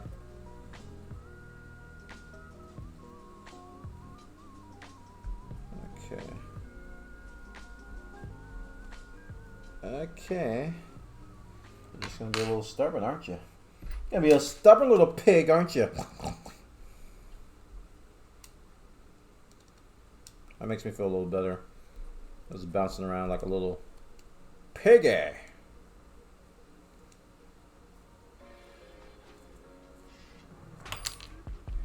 soon as I look away, I drop stuff.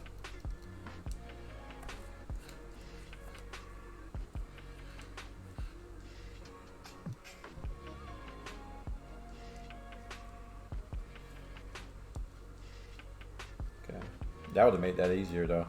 If I would have tightened the screw, it was a little awkward to put it on there, but you know. Okay, I feel like something's loose here.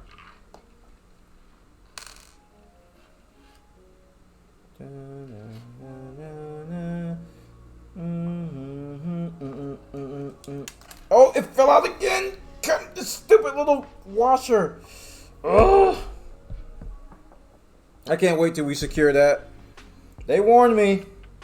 They did warn me. It will fall out. Okay. So we finished that step. IR sensor assembly. Finish the sensor assembly by inserting the M340 screw.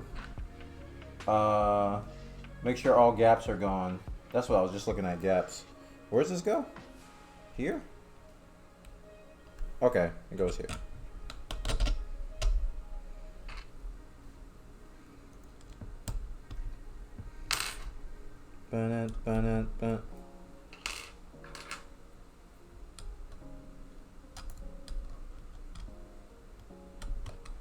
Wait, am I using the right one? I shouldn't have to use the ball one every time. I was making sure all them gaps were gone.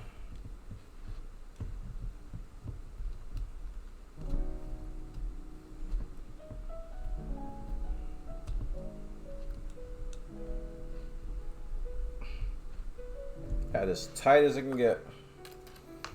Okay, I'm happy with the wire. Happy with that. Happy with that. That looks secure. Doesn't seem to be pinching. Seam!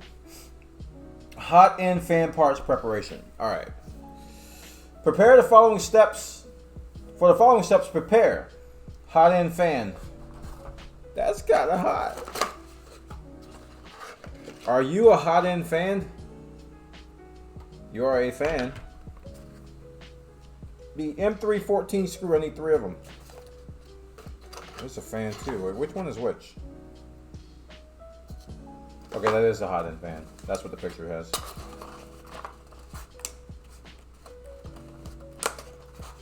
La la la la la la la la la. Fly butthole. M314. There's 3 of those in there. I gotta make sure that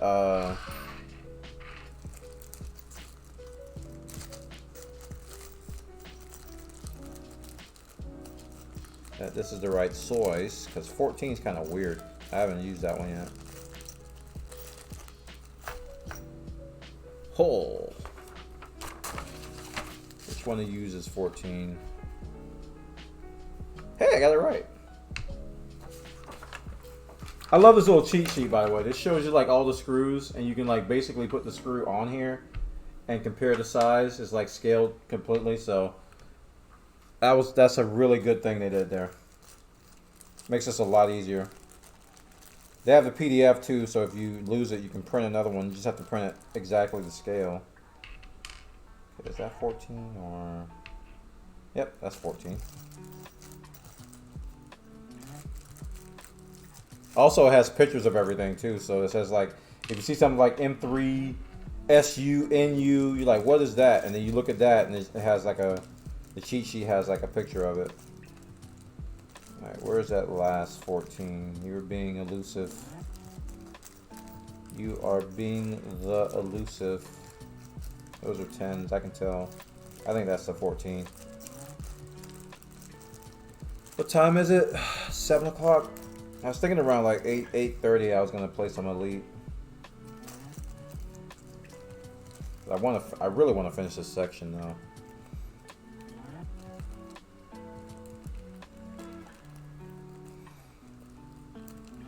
If I can finish this section tonight, that'd be really nice.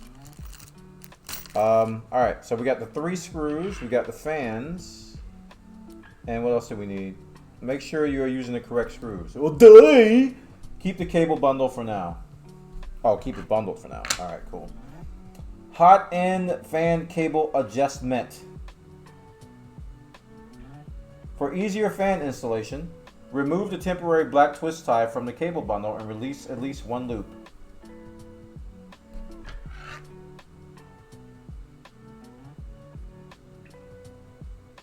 Then tie the bundle back. See the picture.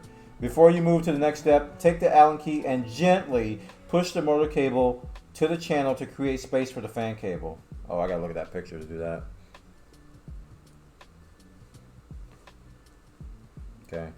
So we take one out, 1 loop, then we retie it. Meow, meow, meow. Come on, fingers. What are you doing? I don't want to work anymore. We demand higher wages. I saw you order pizza. How come you didn't eat any pizza? We demand higher wages. My fingers are talking, Chad. Okay. So we did what the thing said. We increased the length. Before you move to the next step, take the Allen key and push the motor cable to the channel to create space. Oh. I gotta make space for more? Wow. Damn, would have been nice, you know. That's kind of what I've been doing. I've been, like, trying to make room here. And that's fine. This is about as flat as it's gonna get. I can't make any more room for it. Alright. Hot end fan assembler. The fan has two sides. Oh, really? One has a sticker. Make sure this side is facing inside the extruder. Okay. So that sticker side, it will face inside the extruder. And I'm pretty sure it's going to go there.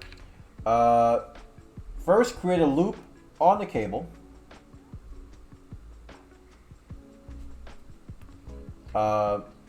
Make sure the black protective wrap is close enough to the edge of the fan. See the picture. Place the fan on the extruder and proceed in the following way. Start by placing the fan's cable in the upper channel.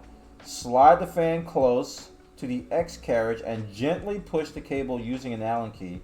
Before you push the fan all the way to the left, place the cable in the X carriage channel. Final check. The fan is oriented with the cable facing up. Then the cable goes through the upper channel all the way to the X carriage. In the X carriage, don't forget to use both channels. Make sure the cable isn't pinched all the way. That's a lot of instructions. Okay. So first step is to create a loop on the cable. So I'm going to take this and do this, right? There's a little loop on the cable there. Okay, so we got a little loop. Make sure the black protective wrap is close to the edge of the fan. It is. Place the fan on the extruder and proceed in the following way. Placing the fan's cable in the upper channel. Let me look at the picture here. Oh, that's kind of a tight loop there. So place that in the upper channel. It is in the upper channel. Okay. Slide the fan close to the X carriage and gently push the cable in using the Allen Reed key.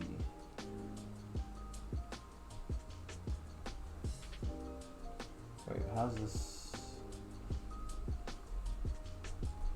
Oh, okay. There's room. I was like, how's this going to fit? I thought I had to push it in more, but it's actually aligned now. Okay, I can't see. Let me move this up here. Gently, firmly grasp it. Okay. So that's in there. Oh, it was in there until that moment where I took it out of there. Okay, I think that's it. Wait, nope, it came out.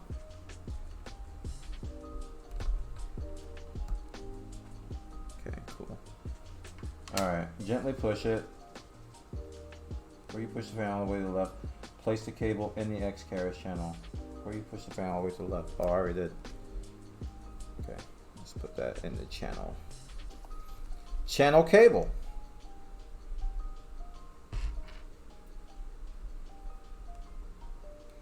Gently push it.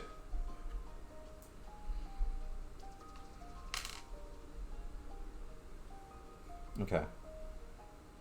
Hot end fan assembly. Use the 3 screws to fit the fan in place. Don't over tighten, you'll break the fan's plastic case, and make sure your fan can rotate freely. No other screws, self-tapping, and printed parts. There are no nuts. Leave the last hole empty for now. Okay. So it's the 3 along the top. Kind of want to do this one first, but well.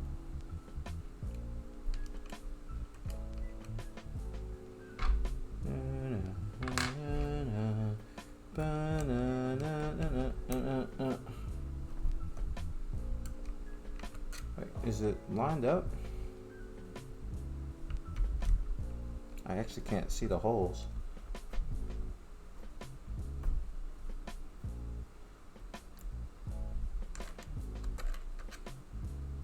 Okay, I need a torch. I can't see the hole.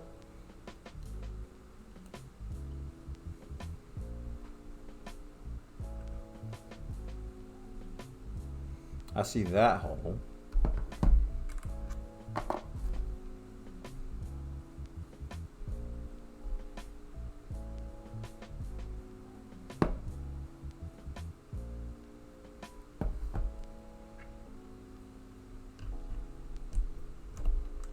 We'll do the outside ones first because I think I saw that hole there. Yeah.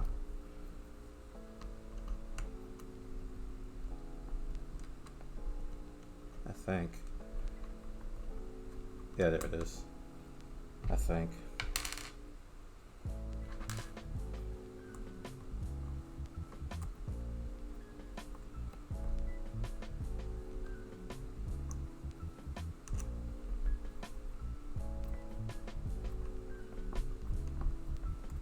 Okay, got that one started. Ha!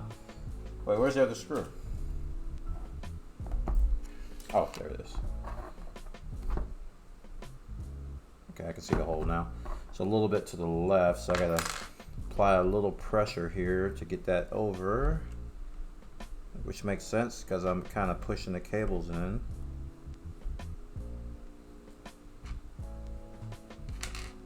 Heck, why do I keep grabbing the wrong Allen wrench?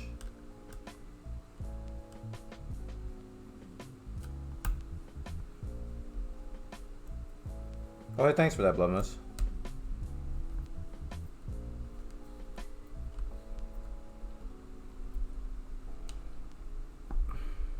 Okay. And this third one.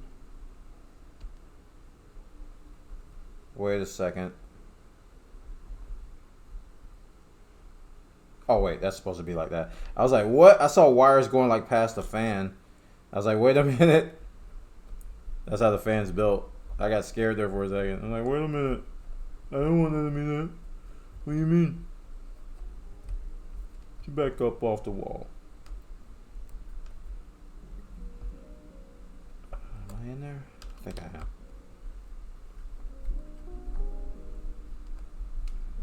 You did that to me, babe.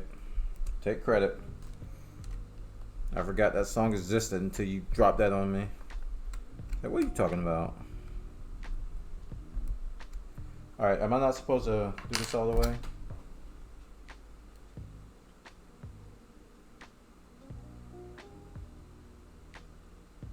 Okay.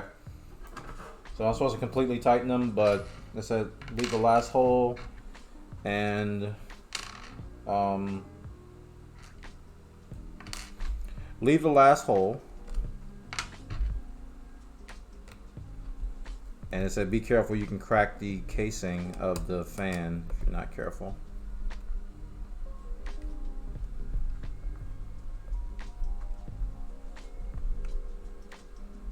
Alright, everything looks aligned. I like how it looks. Screws are a little tough to get in here, but I think that's by design. Plus, when we got all these printed parts, they warn you early on. They're like, you know, sometimes things are hard to get in. So you have to. It fell out again! Where'd it go? Oh, this is gonna be tough to find. That little washer, there it is. It's like, I'm almost free! I gotta put that back in there. It keeps falling out, man! Can't wait till I can secure that. Whatever goes in that hole, I can't wait. Let's do it like this. It just keeps falling out, man. I'm not even kidding. But this is the most important piece on the entire printer. This right here. This extruder, hot plate, nozzle assembly, IR sensor, all this stuff is the most important part on the printer. The fan. This is where all the failure, well, not all the failure, but a lot of failures can happen on your prints. I feel like this is tight enough, but it can keep going. Is that pinched? Oh no. Actually, I think it's supposed to be like that. No, it's supposed to be like that. All right, cool. Okay, we'll leave that like that for now. Let's get this guy back in his home. Freaking square washer keeps leaping out. I'm free. It's so. The other ones had a little bit of you know, they had a little bit of tension to keep them in there, but this one is. They warned in the instructions that they'll pop out. But man, that one just like, sheesh. All right, extruder idler parts preparation. For the following steps, please prepare the extruder idler. That's probably in the plastic parts bag. Extruder idler.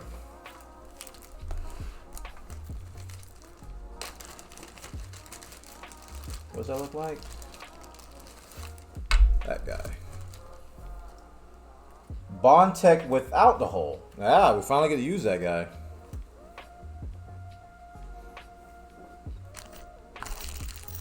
Where's he at?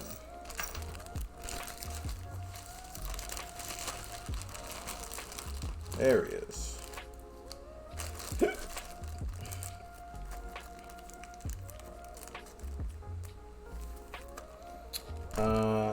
The bearing might be stuck inside the gear. Yep. The shaft. Yep. The M3 nut. Could take this out of here now. I need an M3N nut, which is the square, right? No, that's the hex. Okay. Let's try to keep this together. I don't want this to fall apart. Kind of like the shaft and the bearings being in there. Keep them in place. Okay, and now I need the M3N nut and M340 screw. I need 2 of them. Babe, how was the pizza? Was it good?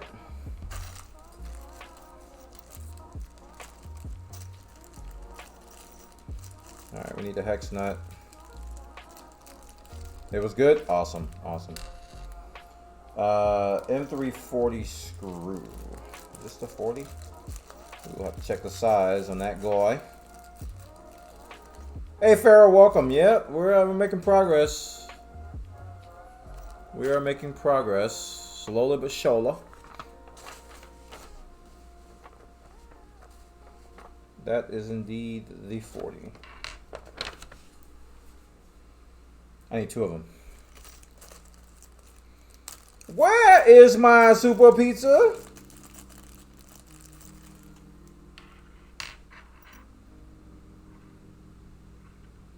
Okay.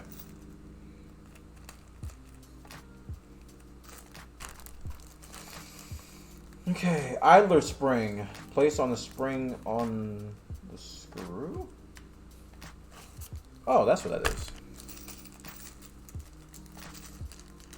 I don't know what the spring was for.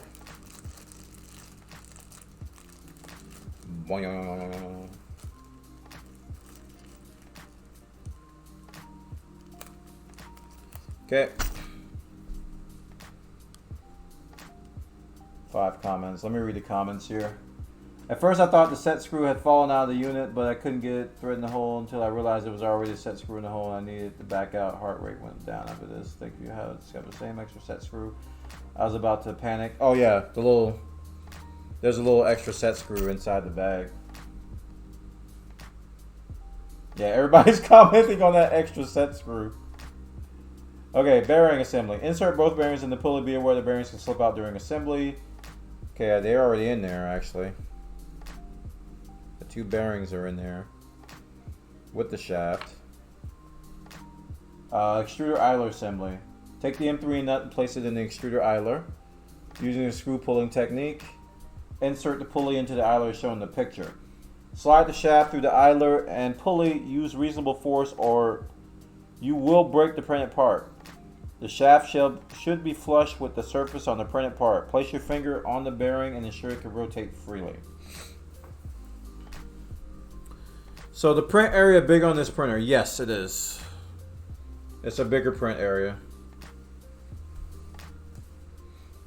Yeah. Like when I finish building it, you probably can look on the site, but you can see the different architectures of the printer and just how they're built. This is more of a box shaped printer, and the Mini is more of an L shaped type of deal.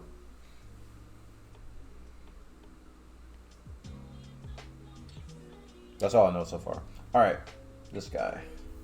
So we got to do the old freaking insert nut bolt into the thing again. I tell you, boy. Which way is it going? That way? Okay. How many times you have to do this step here?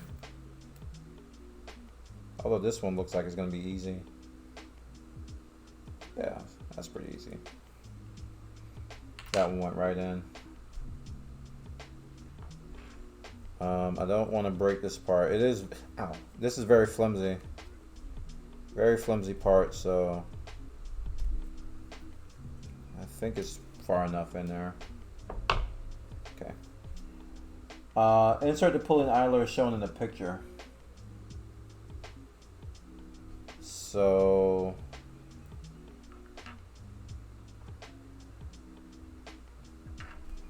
I'm looking at the orientation of the picture here. I think it goes like this. I think I have to take the shaft out, actually. I don't want to. Where?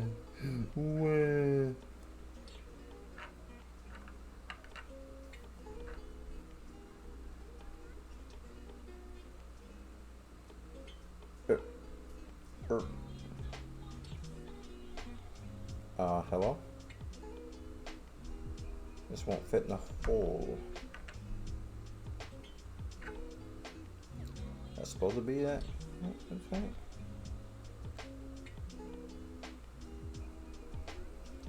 Okay. You're just not gonna fit in there, are you?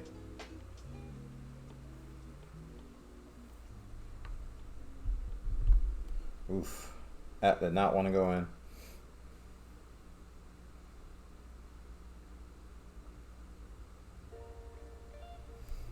That's the reasonable force they were talking about.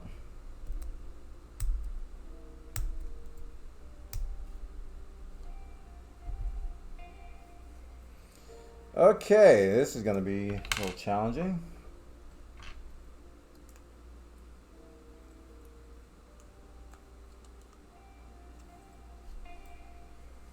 I've moved it in there too much, and I got to pull it back out so I can get the pulley in there, or get the bearing, or the yeah, get the pulley in here. Oh boy. How can I do this without breaking this?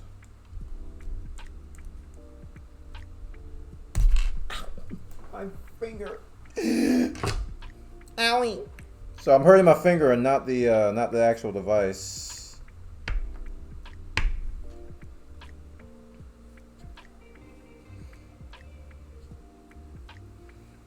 Can I do this?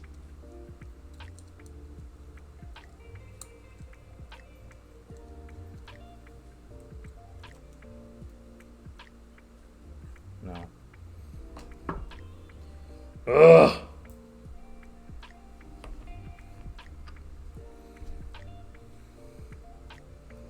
Man, if I would have known this was going to be this rough to get in here, I would not have pushed it through. I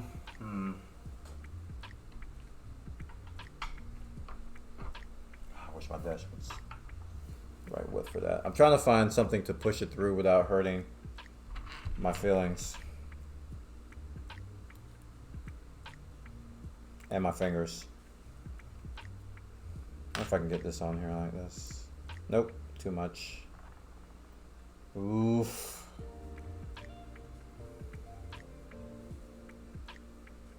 I can try pulling it out, but I don't want to damage the shaft.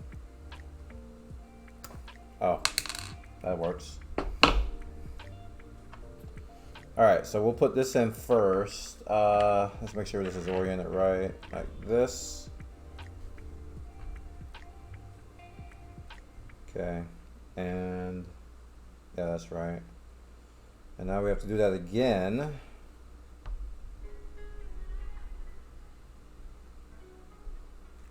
Oh, I hope nothing fell out. It did. I heard something hit the ground. One of the bearings fell out. There it is, I got it. Are the gummy bears all gone? No. No, they're not.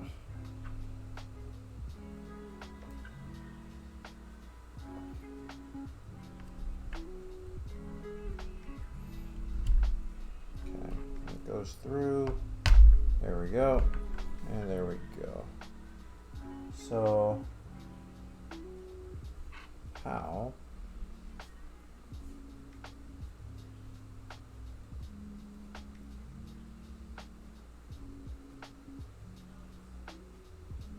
Wait, what? I push it all the way in? I think I wasn't supposed to do that. Oh! I just dropped the whole thing. Sheesh. I think the hands are starting to get tired.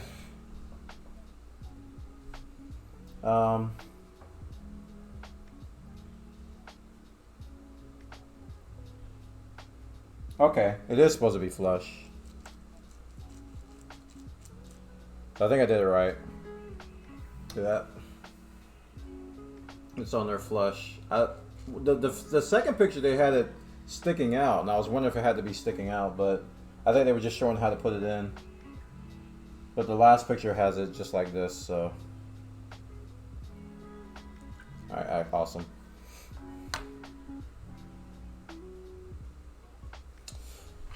Okay. Filament alignment check. Let's use this opportunity to check once more the proper alignment of the filament and the Bondtech gear. Push the filament from the top through the Bondtech into the PTFE tube. Check the alignment if needed. Tighten the position, tighten the screws, but be careful. You can easily strip it, remove the filament. Wait, what? What am I sticking this through? The PTFE tube.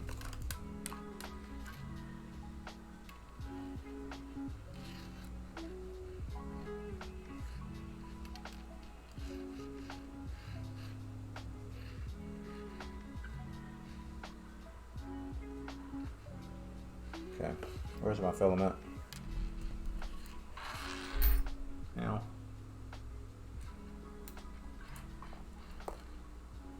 Is that the right hole?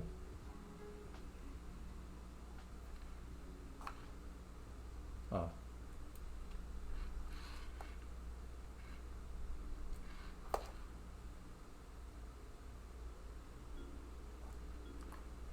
I'm a little, wait. Oh, it fell out again, stupid! Alright, stay right there. Don't you move.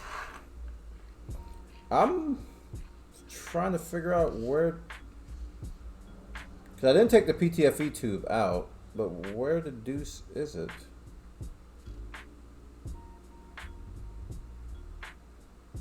I see where it's supposed to come through, right there, but there's like no way that this is going to fit through here. I'm hitting a wall there. So what did I do wrong?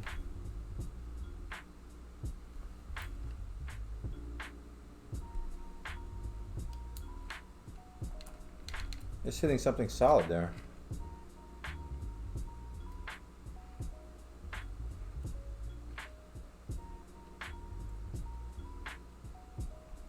Huh? There is something solid right here, and the filament cannot get through. And they didn't tell me to do anything with the PTFE tube, right? But there is no way that's getting through there. There's something solid there. All right, let me read these steps again.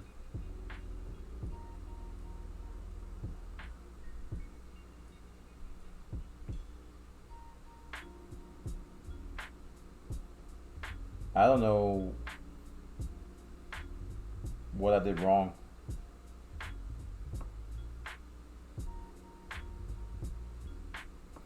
It says, push it into which PTFE tube at which point should that assemble into what part? Yeah, tiny bit of plastic was left in the teeth when removing the filament, although, okay. Yeah, I can't get anything through here. Through the top hole here. Am I supposed to be taking something out? Or... Yeah, I think I messed something up here, guys. I don't know what.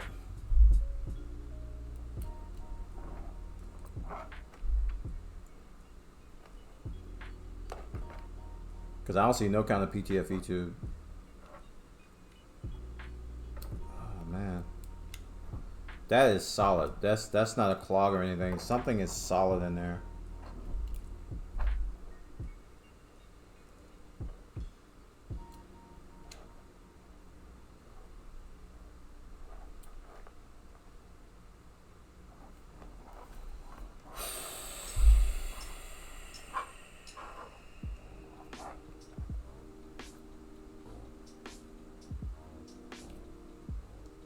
I don't know what to do. Like, at what point do I go back to? Because there was nothing that mentioned any kind of PTFE2 anywhere. Oh. I guess I just had to push harder.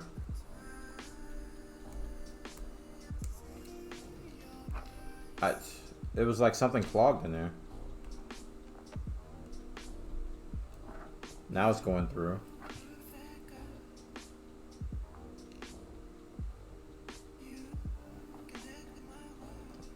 Guess my filament is not. How far am I supposed to push this through? Like, oh, just to check the gears. The gear's supposed to turn? What are we supposed to be checking here? Tighten the screw.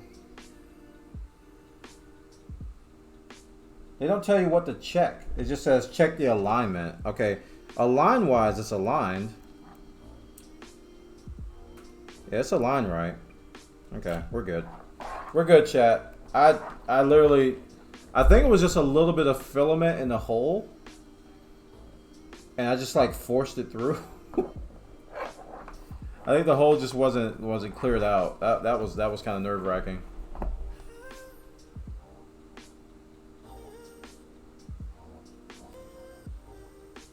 Okay. Yeah, but they don't make it clear. They just says check the alignment, and it's perfectly aligned. Extruder idler mounting. Step 31. Place the extruder idler in place and secure it to the using an M340 screw. Where?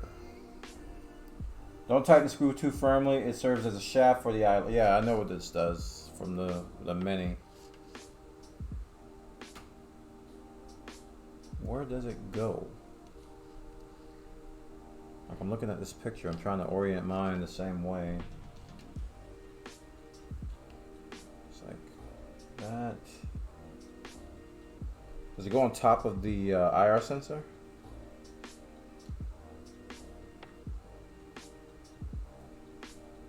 Yeah, it must. Oh no, it goes here. It goes here. Okay, now I know. Now I know.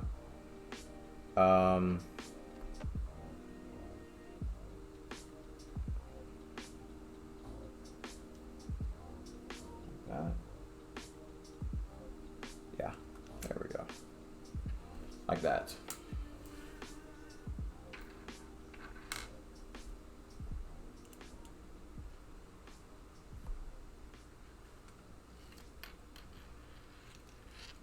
It goes through this side. This is the idler screw that you use to make sure the filament, you tighten and loosen the filament grip, if you will.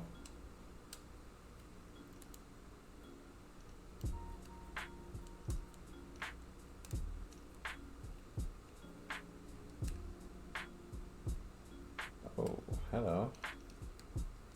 There we are, now it's connected. I remember that from the Mini. I'm very familiar with that idler screw. Oh crap. Well, rip. Well, not oh crap. It's just, I thought I actually thought the washer was in place, but I just pushed it out. So I gotta take this off and do that part again. It's not that bad. Just, I thought it was firmly in place. It wasn't firmly grasped it.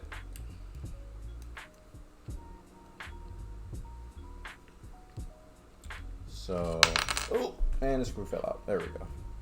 And I still got to put that washer back in there. Yeah, this is not completely in there. I thought it was. Crap. Oh, now we got to redo that part.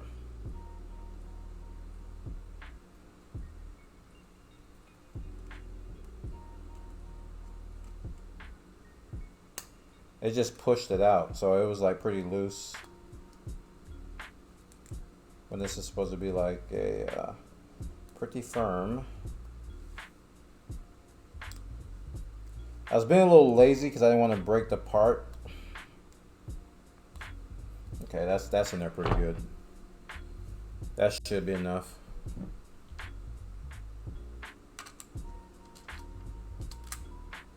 Okay, let's try it again.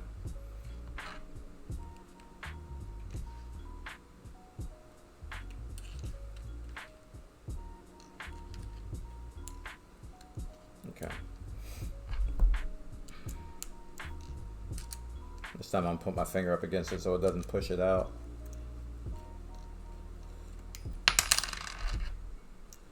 And I know that on the mini you need to keep this screw like flush with the side. So like right like that. Okay. It's there now.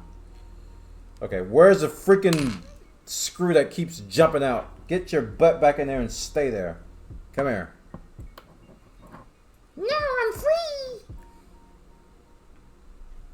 Stay.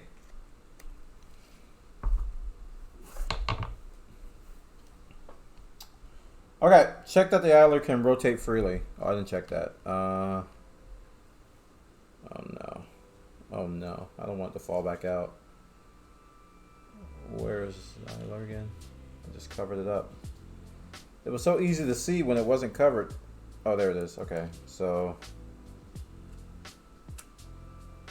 yeah, it's fine. I can't check if it rotates unless I stick something in there, but it was fine. If it's not fine, I'll blame something. Okay, FS cover preparation. FS cover M3 10 screw.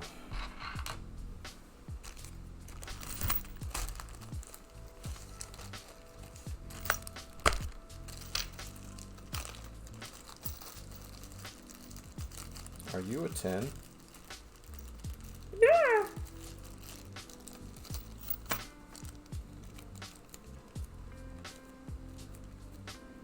Did you firmly grasp it? No. That's a 10. Alright, I need this FS cover, wherever that is. It's the last thing left in this bag.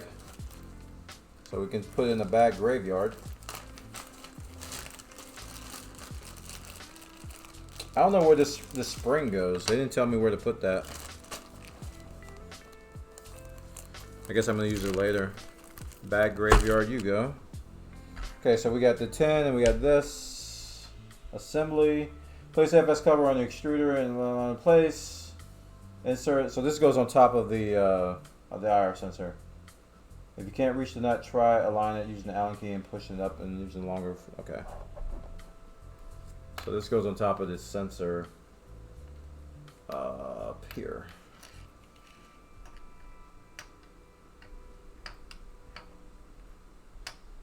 And what's the orientation? The arrow is going to be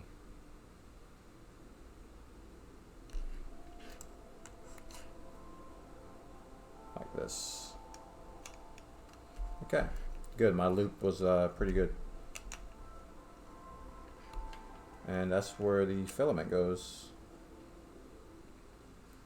I'm just waiting for that thing to fall out again. I am waiting for it to fall out again, chat. It's gonna happen.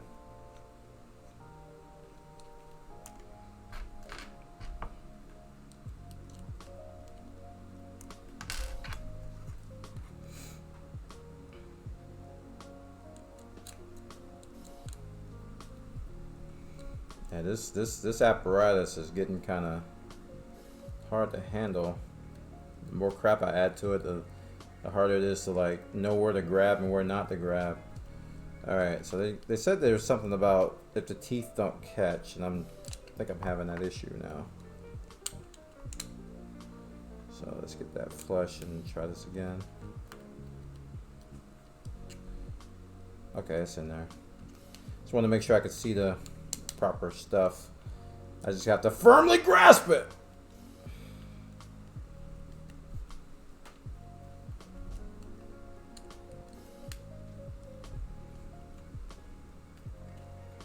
Come on, catch, catch. I saw it just as clear as day. I can't put this down anywhere without damaging something, so it's like really weird to hold. Alright, let me do the Allen key trick they said. Make sure it's aligned. It is. Kinda.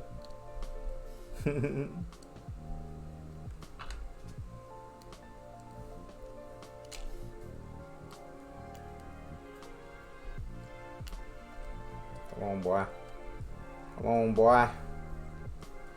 Come on, boy.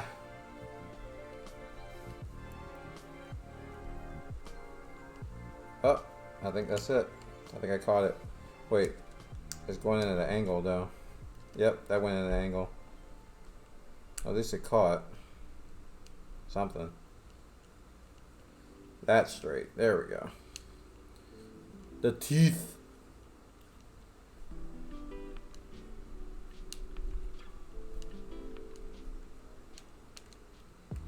Okay. It's tightened.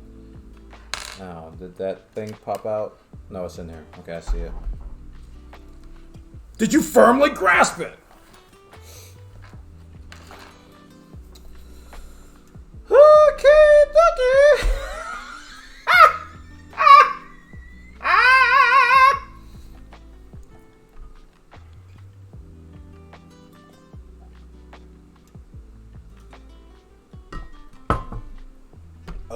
Step 34. Pre-tensioning the extruder idler. This is where the spring comes in. Use the M340 screw with the spring to introduce tension to the extrusion idler. Hold the extrusion idler on the other side and the screw until the screw reaches the nut. Since there is only one screw, you need to introduce a large force. The head of the screw should be aligned slightly below the surface. Oh, I confused this one with the other one. Okay, where does this go? Come on, I'm cotton now, Joe. Oh wait, do I need to take that out and wait? Why?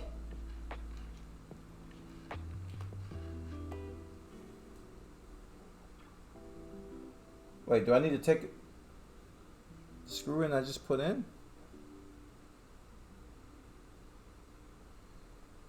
Where am I putting this in? Is it? Okay, I'm lost. That's the screw I just put in. Like 2 steps before.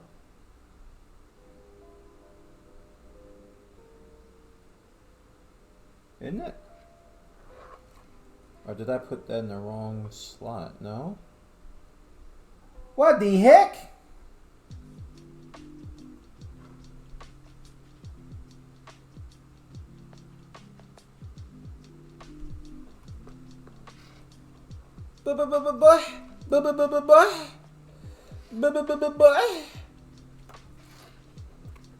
I'm legit confused right now. Like, they're telling me to put something in something I just did. But I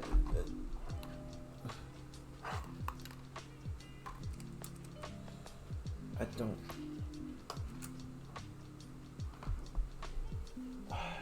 Was I not supposed to do that? Or was I having a fever dream when it told me to do that? It's on the side. Yeah, that's the screw.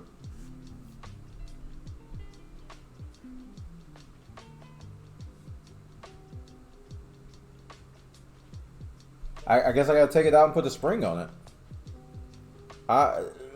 Wait a minute. Wait a minute. Let me go back up and see where they told me to put an M340 somewhere and make sure.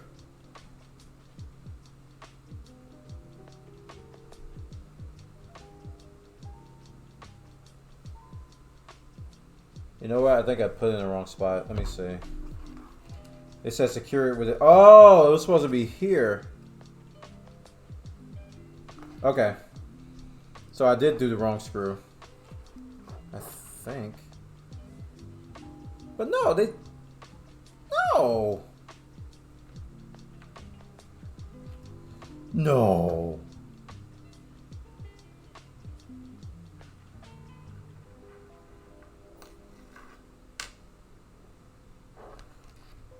Alright, fine. Well, I'm checking it out. I definitely put it in the wrong spot. Hey, Nally, welcome.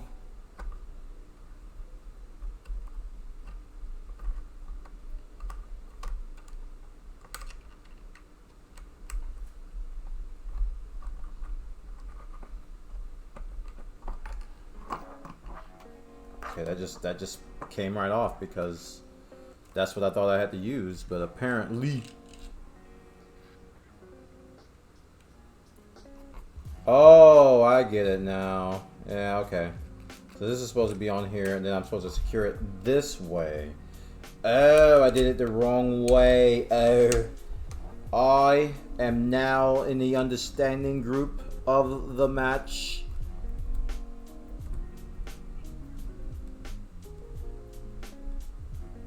Yeah, I completely misread it.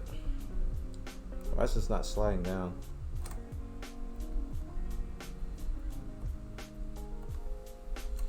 Okay, you want to be like that? You want to be like that? Blah, blah, blah, blah.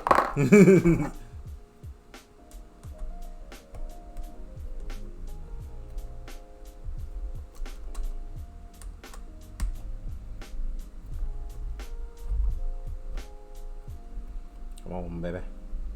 Come on, baby. There we go. You just can't be dropping tools at critical moments.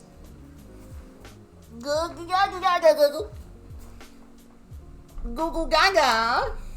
Lady Gaga says Google. Would you like some Google in your Gaga? How long have I been live? I'm getting loopy already. It's almost 8. So we're coming up on 5 hours.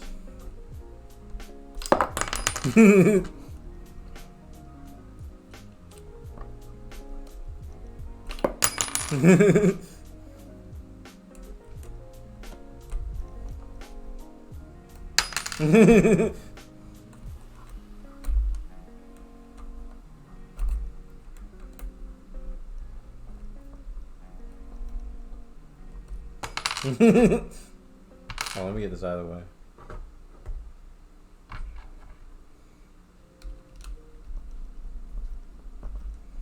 This is a freaking long screw, man.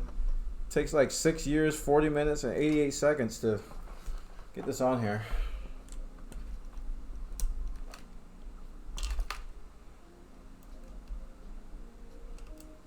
But hey.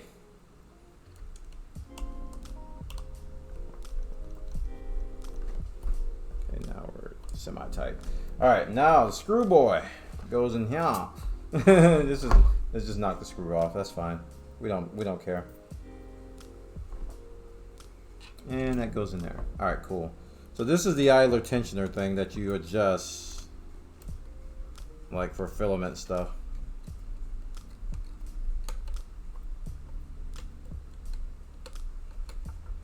And if you tighten this stuff too tight, I have been the recipient of said prints where the idler has been too tight and the filament just can't get through. Alright, so I gotta apply some force to this to. So it needs to be, how would it say? Should be aligned or slightly below, and that is definitely aligned now. Okay. Whew! Print fan support parts preparation. Print fan supports? I guess that's what that last screw is for. Print fan support. It's in this bag. That is this. What is this? No, it's not that. Yeah, there it is. That's it right there. I need an M310 nut and a M3N nut, which is a hex. M310 screw, I'm sorry, and a hex nut.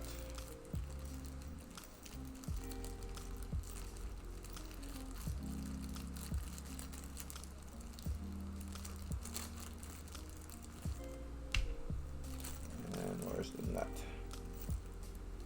So Sometimes you feel like a nut. Sometimes you don't. Okay. Let me make sure that this is a 10 and then we'll proceed.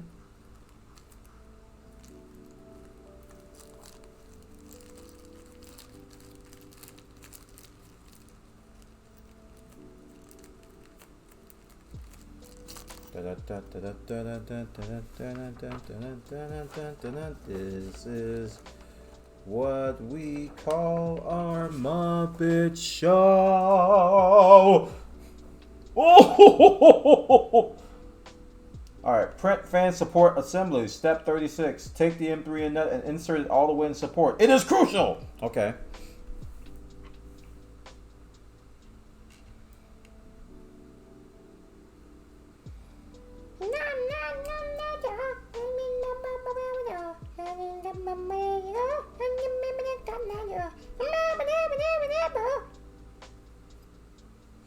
Chat, it is crucial that you insert it all the way. That was not all the way, but it is crucial. Okay, I screwed that up. That's officially been screwed up. Don't tell nobody. Do I need to use a screw technique for this? I don't know. Yep, use the screw pulling technique. Herp a derp. I should have known. When in doubt, use the screw pulling technique. Because you have done this step 100 billion times, and every time you have done it, you have lost 88 seconds off of your sanity. Welcome to insanity. Alright, let's pull it through. Ha!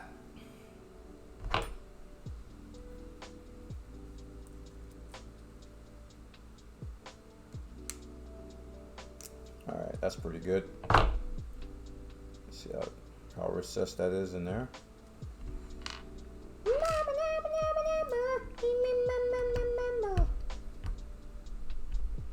Okay, that's kind of not even.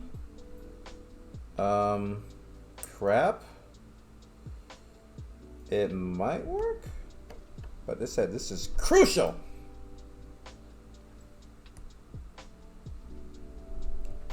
Alright, let me screw it in again. Yeah, that's not right. Wait, it is right. No?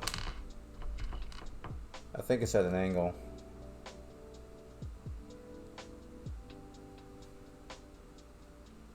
No, actually it's fine. I'm gonna pull it through again, see if I can straighten it out.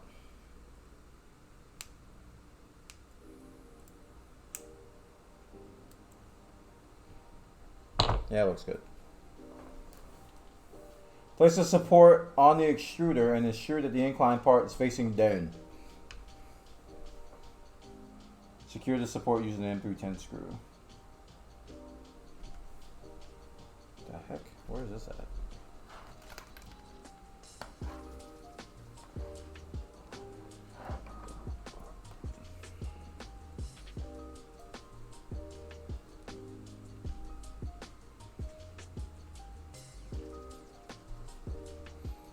Is this to like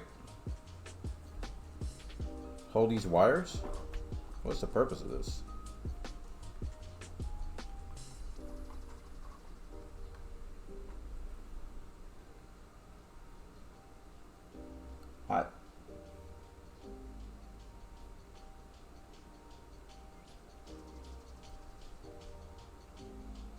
Oh, that's gonna hold something else. I was like, what the heck?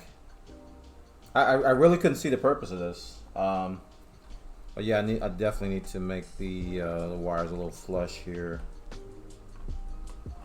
I was like, what the heck, dude?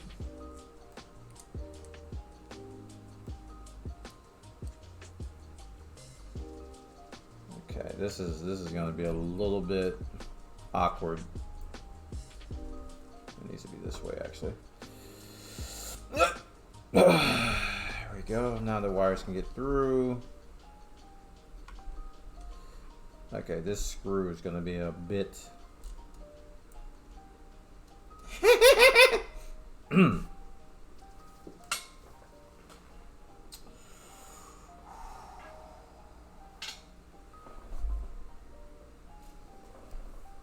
You want to know the definition of insanity?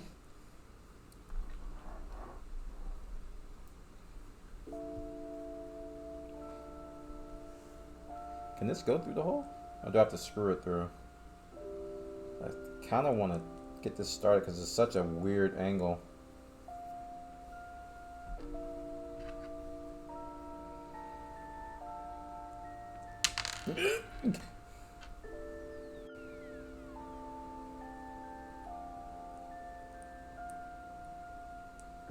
Are you kidding me?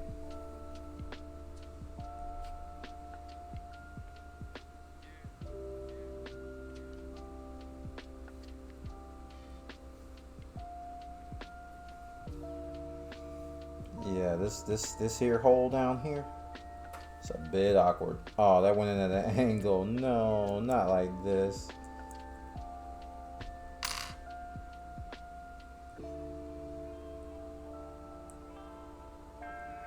Okay, come on, going straight. You can do it. Yeah, the threading isn't quite right either, so I got to kind of fix that. You guys can't see this, I got this close to the hip, but I'm basically feeding this screw through because it is the definition of awkward.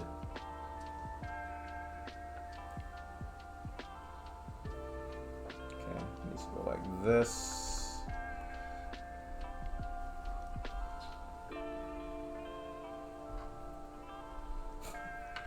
How do you expect it to reach the screw? Alright, 20 comments. Let's see what... I bet there's some frustration here. I notice here there's no slack in the motor cable in the photos. I tried to remove the slack, but I can't get everything right. I guess keep the slack. Yes, keep a bit of slack. I found putting an Allen wrench between the motor and the part makes it easier to access the M10 screw. Putting an Allen wrench between the motor and the part. So like... this? Oh, maybe I should use the ball one.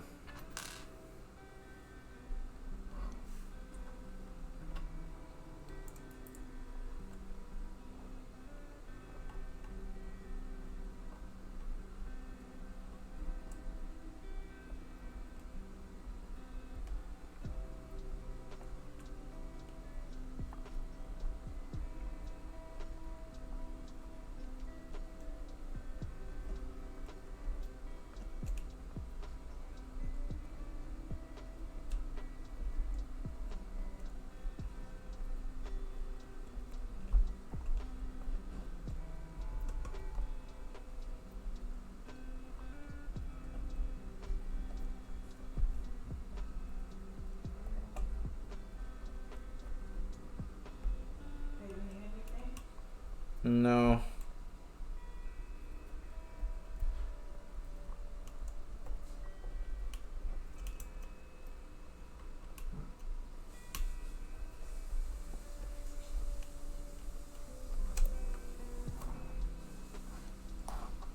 Okay, so did it say tighten this all the way? Yeah. Crap, I moved it.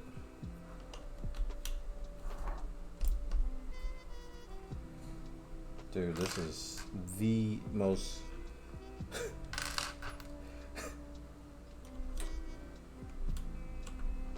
like, that's the only way you can do it. It's like, I don't know any other way you can do this.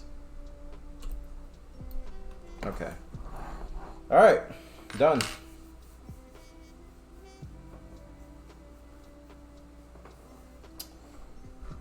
Okay. Fan shroud parts preparation. Shroud? Fan shroud. Uh-oh. Am I out of plastic? Oh, I didn't see this bag over here. Fan shroud. That's that piece. There it is. M320 screw and M3S nut. M3S nut is the square. M3NS, I'm sorry. And we need 20 screw. We've had 40s. The 20 is a little bit shorter. Alright, let's compare this. See if this is the right screw. Yep, that's 20. Okay. Fan shroud assembly. Insert the M3S nut into the fan shroud all the way in. Ensure correct alignment using the Allen key. See the protrusion of the fan shroud and the groove in the extruder. Slide the fan shroud onto the extruder. Make sure that both protrusions on the fan shroud fit the grooves on the extruder. Secure it using the M320 screw. Don't over tighten the screw. You can break the plastic casing. Also make sure that the fan can rotate freely. Okay, so insert this into this corner. No, up here by the hole. So yeah, that is that corner.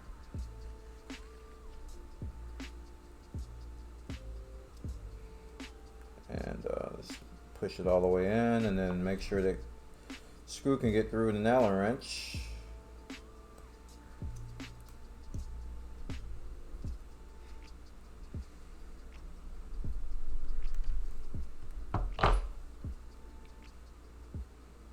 Okay, you want to be like that? You want to be like that?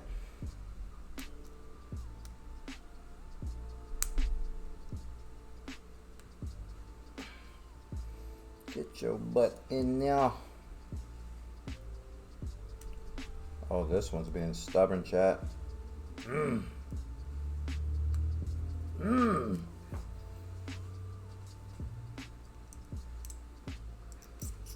Okay, so it's got access, but let me make sure it's wide enough because it's kind of tight.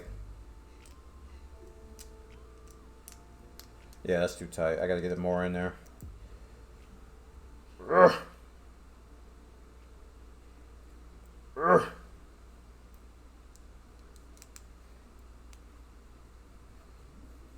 Still not enough. Wow, why has this been so stubborn?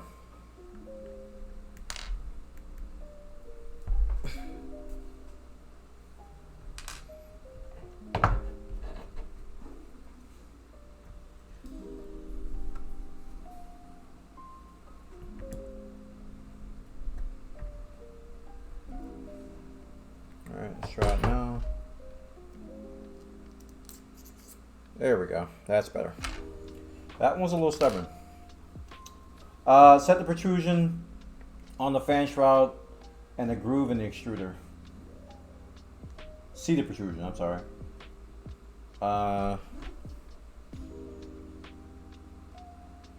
Wait, what am I looking at here? The protrusion. It's pointing at...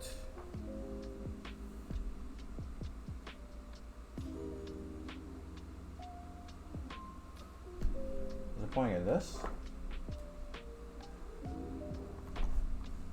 I am confusion. What am I looking at? Slide the fan shroud into the extruder. Like, I don't even know what I'm looking at right now. They're showing me a picture of something. I don't know what it is. I'm like, I don't see this. Okay, I see this guy. I see the wires. I see the fan. I mean, this is related to the fan, so it should be over here, right? But I see the Prusa logo. I see research at the top, so it's got to be this piece. And then I'm looking down like this. Right, and they said I'm looking at this stuff here? I think that's what they're pointing at, the protrusion. Okay. Man, that perspective, it looks so weird. Okay, slide the flange shroud onto the extruder. Make sure that both protrusions on the fan shroud fit in the grooves and the extruder see the picture.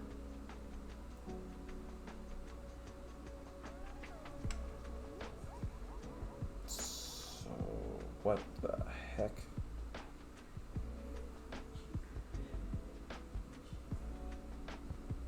Oh my goodness, boy, this is like a riddle. I feel like this is an IQ test, and I'm about to fail So I have to slide this on.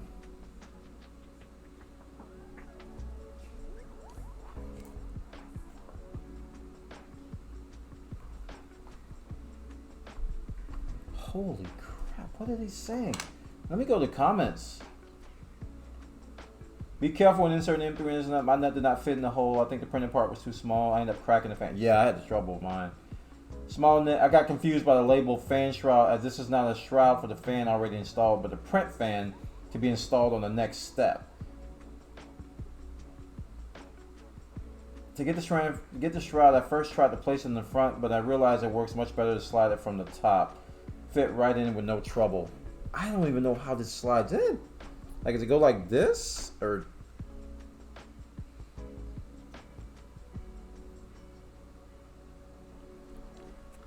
what the ever-loving deuce am I supposed to do with this? Fan It's like this, or...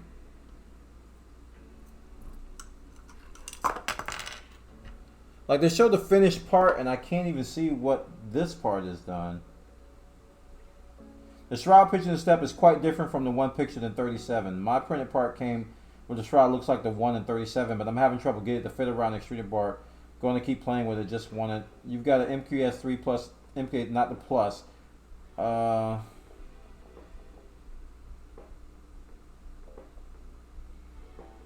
wonder if that's what's going on with me. I got the plus, but what I'm looking at here, I just don't see it anywhere.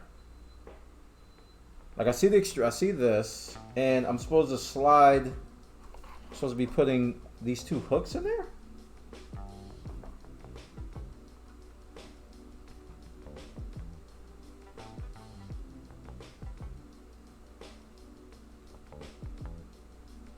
Just like, no, like this, maybe.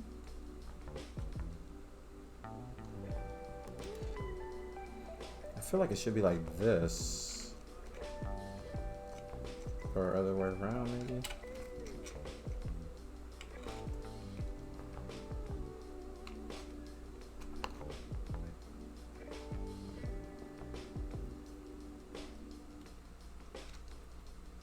Oh, is it like this? It feels like a puzzle. I'm just gonna keep trying to shove things in until they fit. Yeah, that's it. That's it. Okay. Oh my goodness. There is no way. Dude, how in the world was I supposed to know that?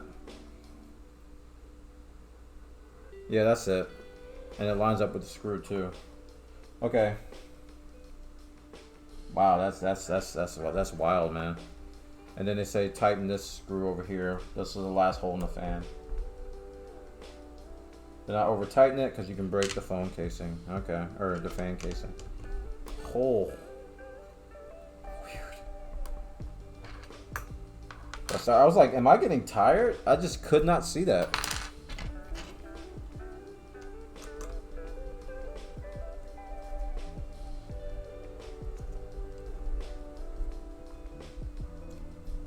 Okay, the fan can turn. That's on there pretty good. Alright, that's tight enough. Alright. Next step.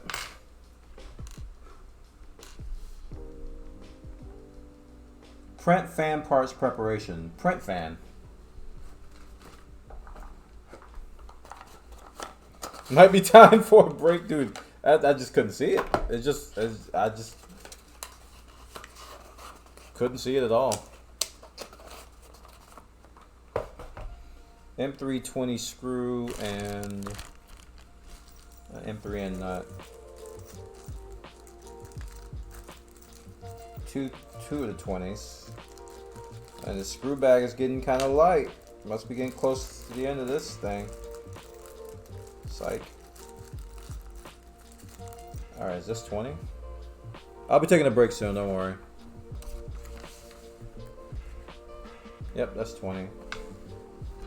And this is also, is this 20? Yeah, it's 20.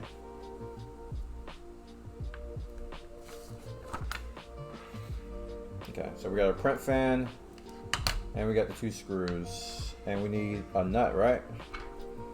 Let me guess, we're gonna have to use the screw technique. M3N nut.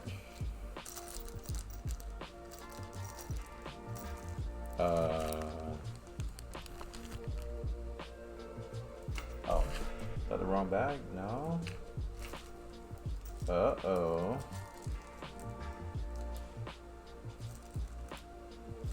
I don't see a nut anywhere. Am I gonna have to raid the spare pods? M3N nut is a hex nut. I thought I had another one. I swear I saw another one in here somewhere. That bag is empty. It's not there. Okay, there's some in here, so. These are ones I was using earlier, so I'll use these.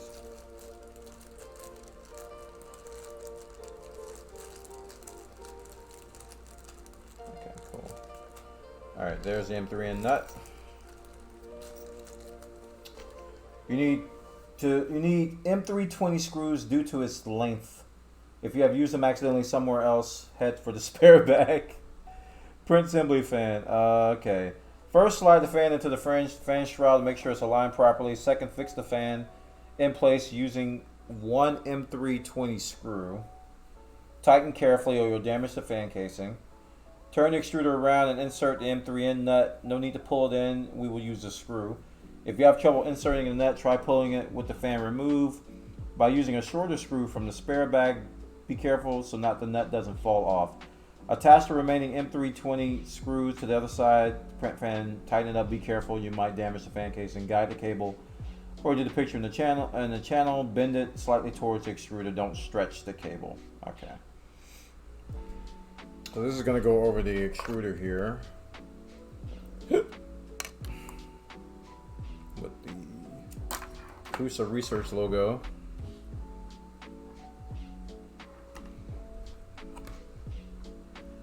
And this is gonna go like so. Oh, there's a little hood thing. That's cool. That's how that works. Okay, cool. So that's gonna go there. And use this screw.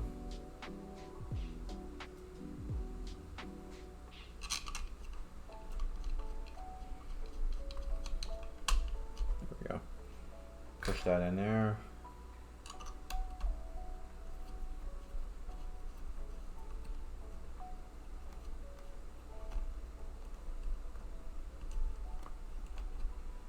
Oh, baby. You're not catching, are you? I can tell. Alright, I need light. See if I can see the hole.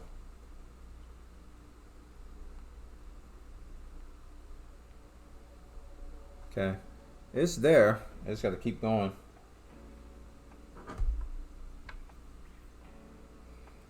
Did you ever find your base? Yeah. I put the location in Discord. It starts with an A. And I don't remember it offhand.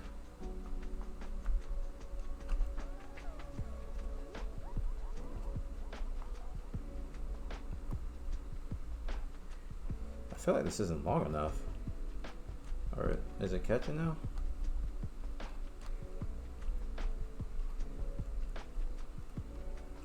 Is this long enough?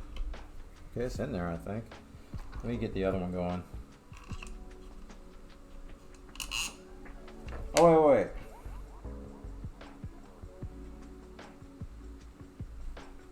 Turn your extruder around, insert the nut.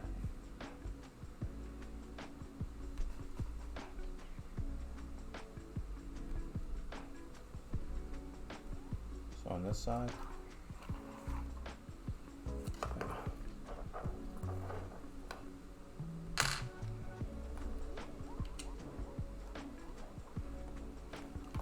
Screw to pull it through. Are these 20s? Because they feel short. Definitely feel short.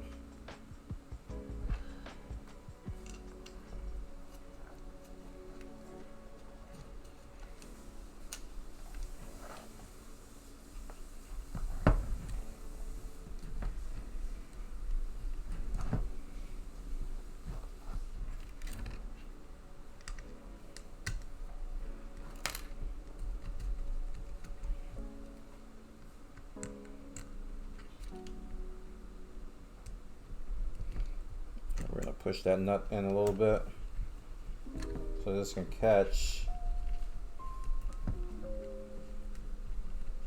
Okay, I got that side in.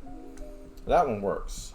This one, however, is being a pain and don't want to catch for some reason. I have to give it a little love.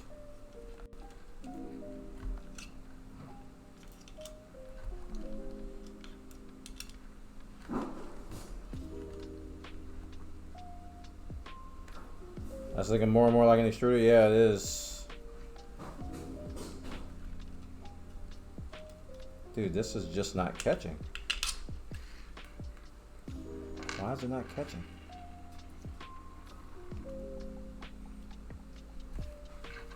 Alright, we're gonna rotate a little bit. Maybe I need to give it a little force to get it to align.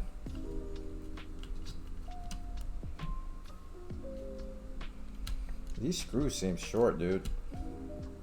Let me make sure this is a 20.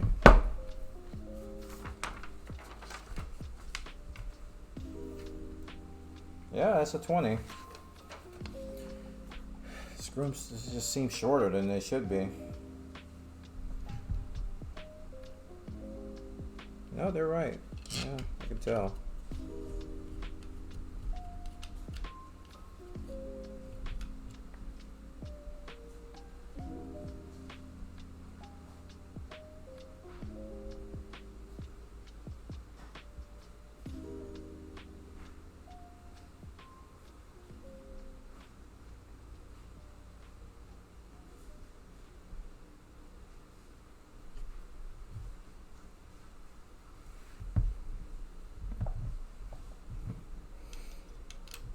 Yeah, I don't know.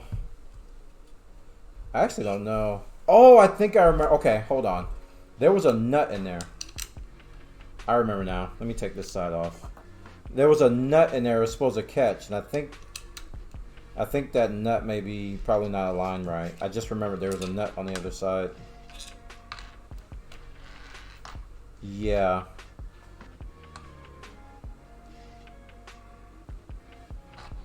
Let me see if I can screw it in like this. Okay. So it's supposed to catch that nut in there.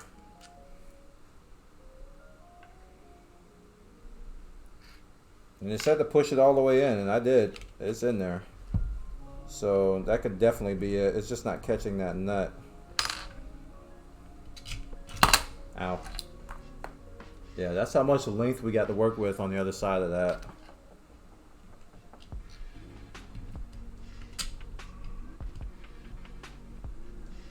It's like, man, doesn't want to catch it.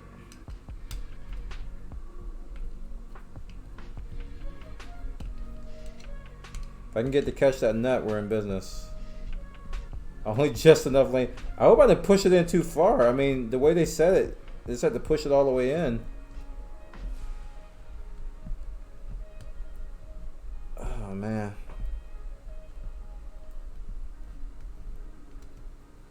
It's not catching.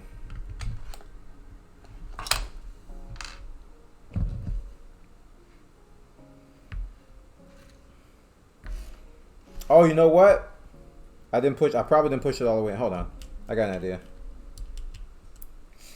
Let's take this off and push it in some more.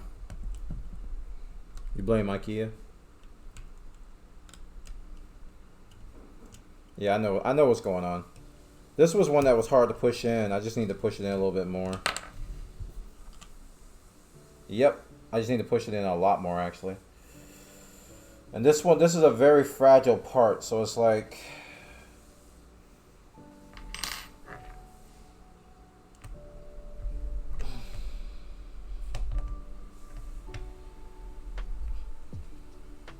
I think I just messed it up, actually. I pushed one side way. Alright.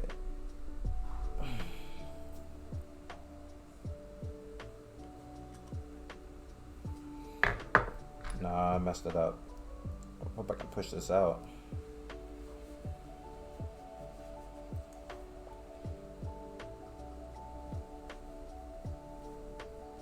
So I can start over. Yeah, it's one of these recessed nuts things, man. It's kind of annoying.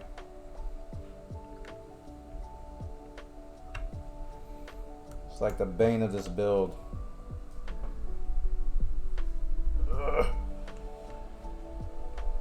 Twist, you fool. Get down!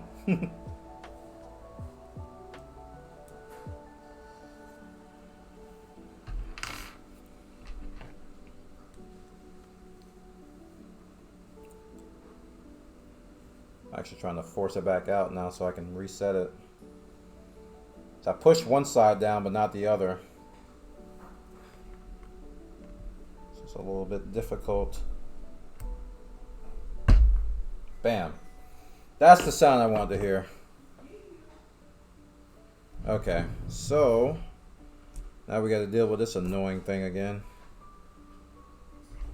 That's that little thump is what I want to hear. Thump. So now it's really in there, so it should catch now.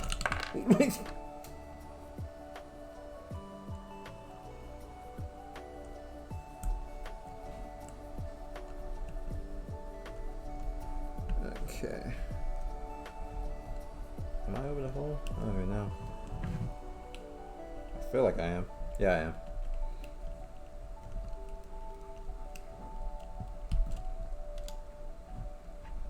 Okay, cool. So now putting this on here should catch.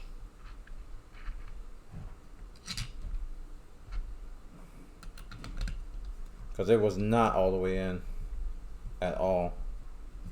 Oh yeah, it's already caught. That was definitely it.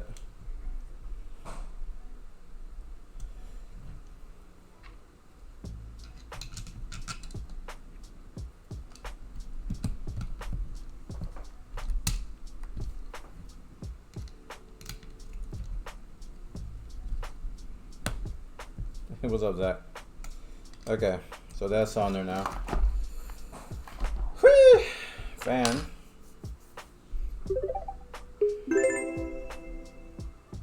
Don't stretch the cable. I don't think I did. Oh, guide the cable. Cooling fan hype. According to the picture. So is it going through the same... Actually, no, it's going across this. Like that. But where does it go after that? Oh, okay. So it just goes like that. Don't stretch the cable. I won't. So how am I going to get that to stay like that? I guess when I start to connect things, I got to make sure to remember that. Also, did that thing pop out? No, it's still in there. I gotta make sure this stupid washer doesn't pop out. It likes to jump out. Okay. I'm not stretching the cable. It's got a little bit of taut there. Hey, what happened? Thank you so much, Big Jane. Cooling fan hype. Yep. It's on there now. On the extruder. Alright, Super Penda sensor parts preparation. Say that 10 times fast. Oh, you mean this?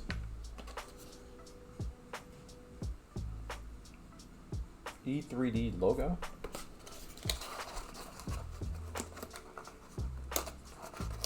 Super Penda sensor. Assembly. Insert the Super Penda sensor into the holder. Exact position doesn't matter. We will adjust it later. Tighten the M310 screw. What M310 screw? You didn't tell me to get an M310 screw. Oh wait, it's already in there, isn't it? Yeah, that one. Okay. Create a loop on the cable from the sensor. Push the cable in the channel together with the fan cable. All right.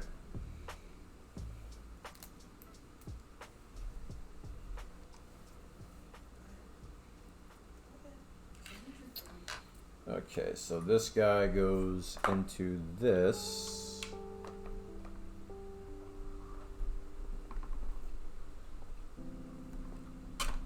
Like so. And then so we're going to adjust it later. Tighten the M310 screw slightly.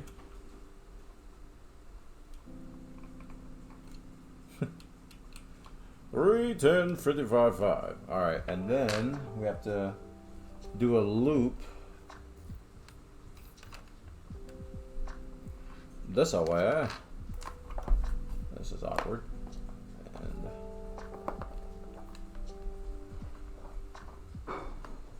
And through like this.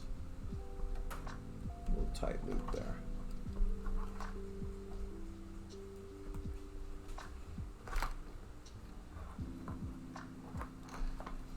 Awesome.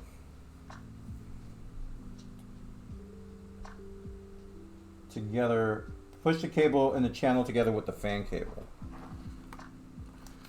Oh, I mean this stuff.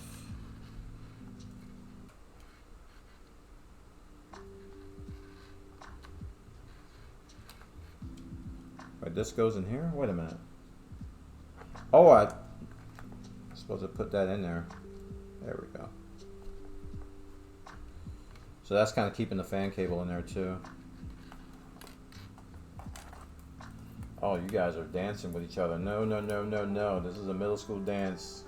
Maintain distance. What are you doing?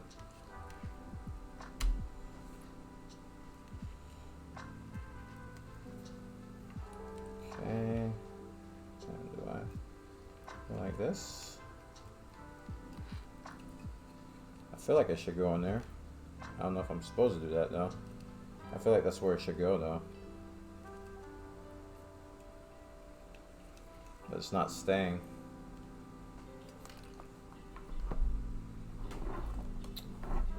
As soon as I move it that way, it pops everything out. Okay, that's kind of pulling the cable kind of tight there. All right. Cable management, am I right? Okay. Extruder parts preparation. For the following steps, please prepare 2 zip ties.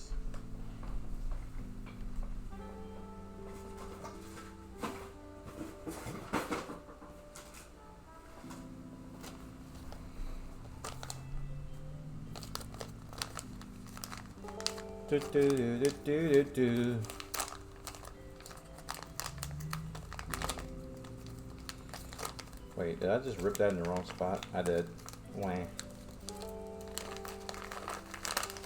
Alright, give me 2 of these boys. 2 zip ties. Extruder preparation and mounting. Insert the zip ties in the X carriage like the picture. Lower the X-axis about 1/3 from the top. Turn the printer like the picture in the X-axis motor and shorter extrusion facing towards you. Align the bearings similar in the picture. The exact position of how the bearing doesn't matter for now. Alright, chat. They're about to get married. They've been apart for a while, but we're about to have a holy matrimony between this and that.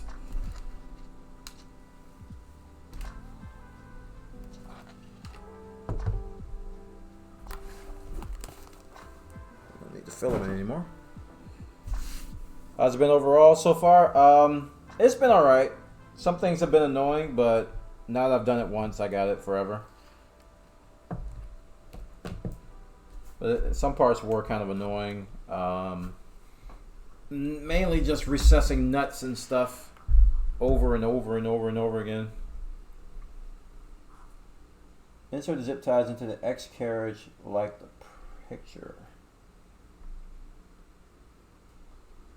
Okay, where is these screws at?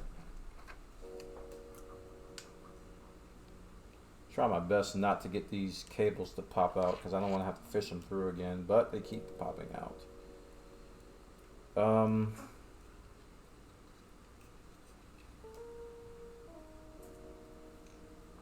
Oh, there it is. Okay, this thing.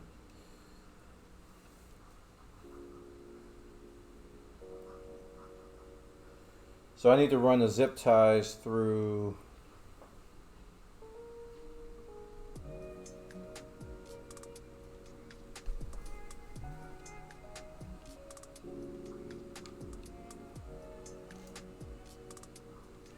What?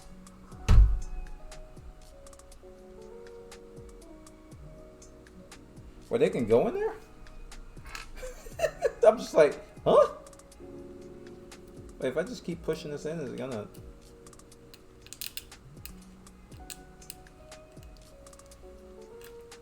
Wait, what? Oh, it starts down here. Okay. I think. Okay. That,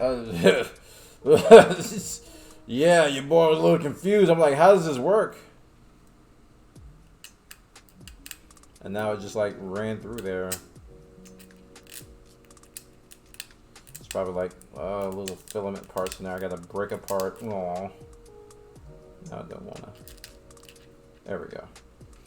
There, zip ties are through. Lower the x-axis about 1/3 from the top.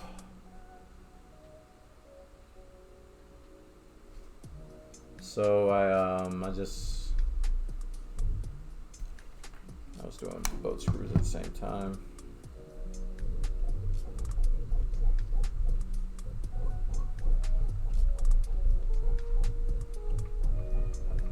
That's about right. Turn the printer like the picture with the x-axis, motor, and short extrusions facing towards you.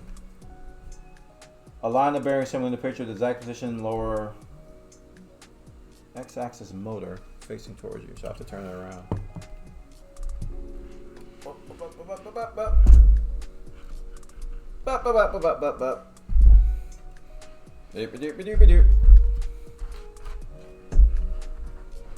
Okay. Align the bearing similarly in the picture. So 2 in the middle, 2 like that. The exact position of lower bearing doesn't matter for now.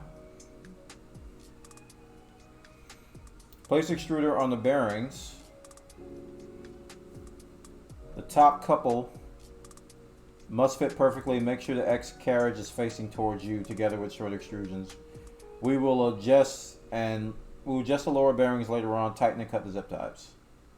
So place the extruder on the bearings like that. So it's going to be facing me, right? Come on, man. Y'all got to stay in place. Also, that washer better not pop out. Where is it at? Oh, it's right there. It's actually facing me. Okay, here we go.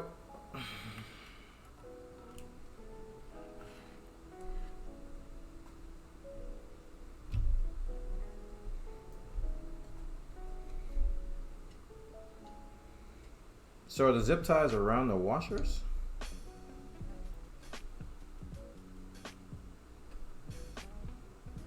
Oh, they are. Interesting. Are they around the bearings?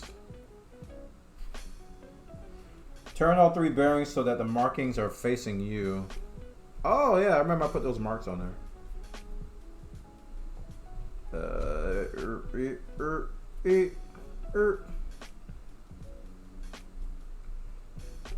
should have did that first, huh?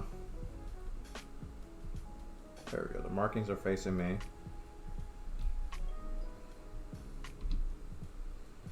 Okay. Place extruder on the bearings. Couple must fix perfectly. Make sure the X carriage is facing towards you together with the shorter extrusions. And tighten and cut the zip ties. This is going to be fun.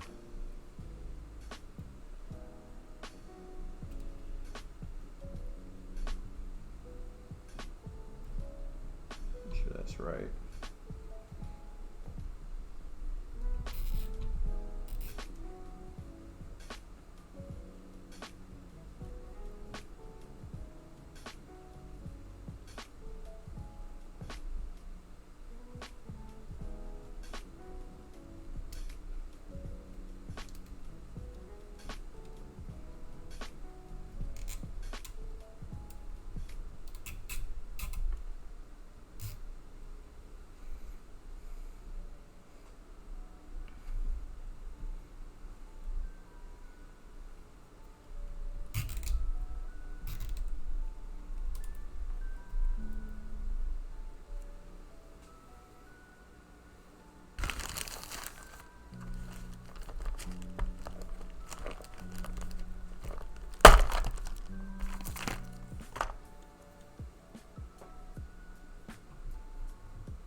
Okay.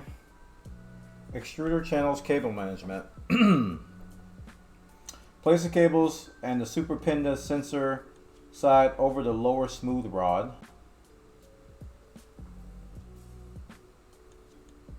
Oh, I had that wrong, didn't I? I fed it all the way across and they wanted me to do like this. Oh, stay.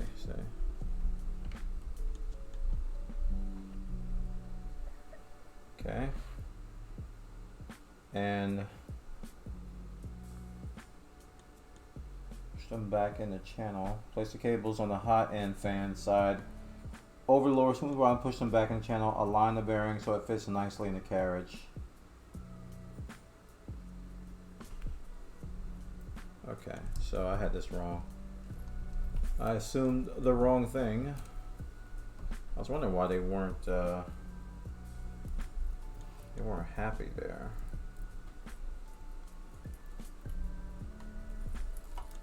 So over the smooth rod, IR cable, and this guy. Low battery? What are you talking about, phone? Huh? What are you talking about, huh? Oh, time to change the battery from my tablet to my phone.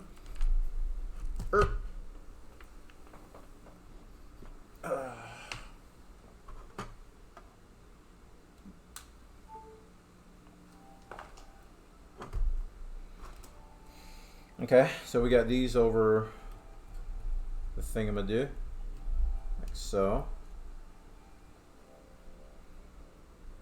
Align the bearing so it fits nicely in the X carriage. It fits nicely. X-axis belt parts preparation.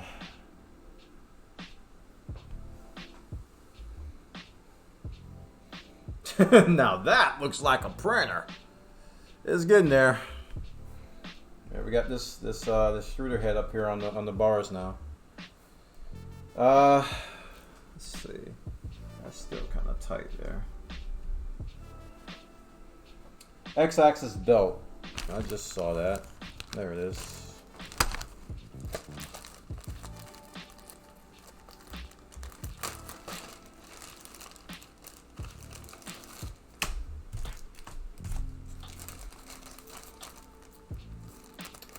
X-axis belt assembly. Insert the flat part of the X-axis belt into the X carriage as the picture. Use a screwdriver, the smallest Allen key to push the belt in. All right, I gotta zoom this picture in. Oh, it goes like that. Okay. And it's at teeth down.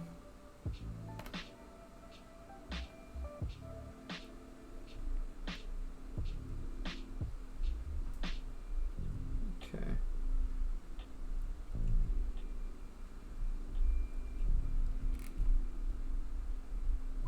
Ooh. God, put the wrong pressure on that. Screwdriver or a small Allen wrench.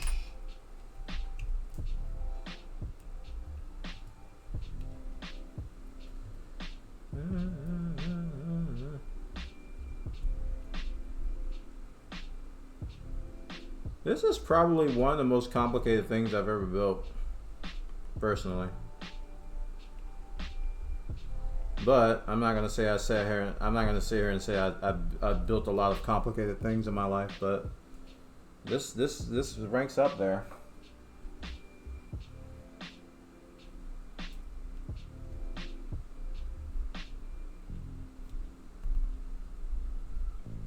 Okay, so that's in there now. X-axis belt assembly. Guide the X-axis across the X-end idler around the 628 bearing and with the housing and back. Continue the belt through the X carriage. Guide the X belt through the X-end motor around the 326 pulley and back. So I might have to turn this stuff around. I can't see any things they're talking about.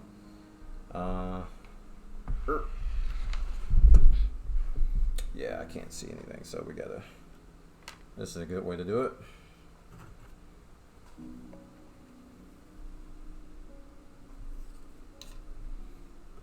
push this through.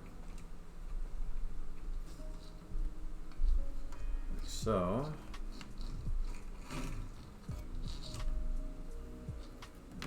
Feed it back.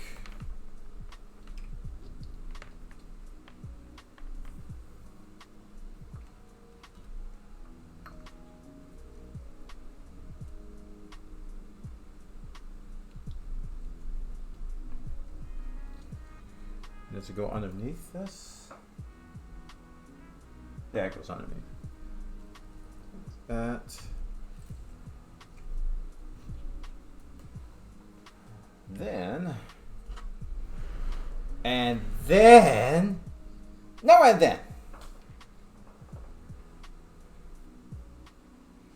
Then we feed it through here and underneath this bad boy.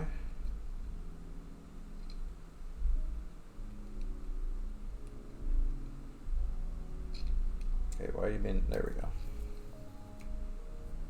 And back across.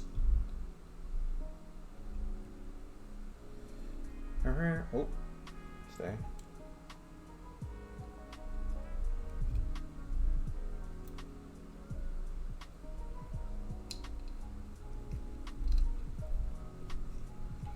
Okay, we have fed it through. Oh.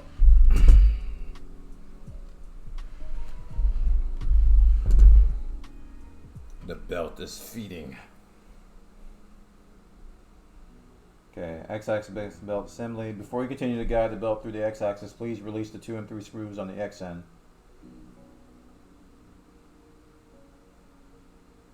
I'm gonna turn this back around.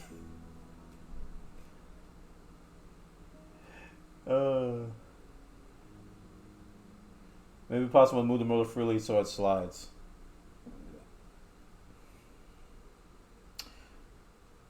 Rotate the X-axis motor is indicated towards the frame. Insert the flat part of the G2 belt onto the X carriage as the second picture. Use a screwdriver to push it in. Okay, let's get this thing loosened first. Wow. So we need to loosen these two over here. I think this will allow us to move this to tighten the belt.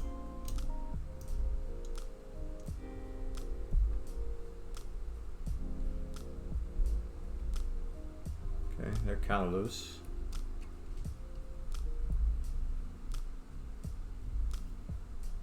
Wait, do we have to do all three or just, no? Okay, so just those two.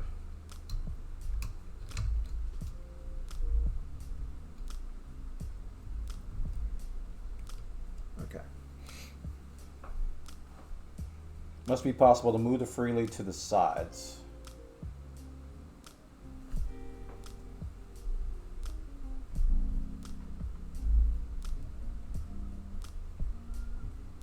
I can't move the motor.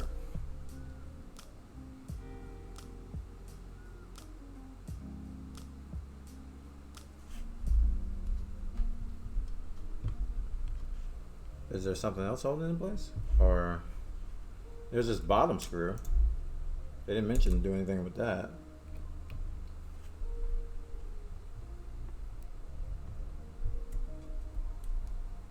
Oops.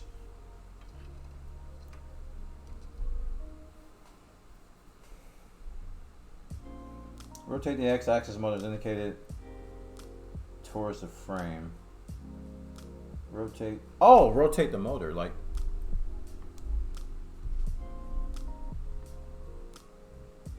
Why can't I rotate it?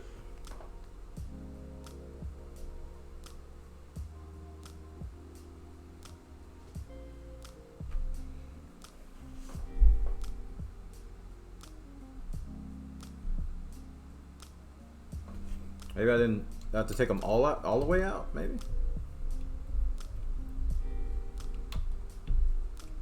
Not just loosen them, but take them all the way out. It says release the screws, so maybe I have to take them all the way out.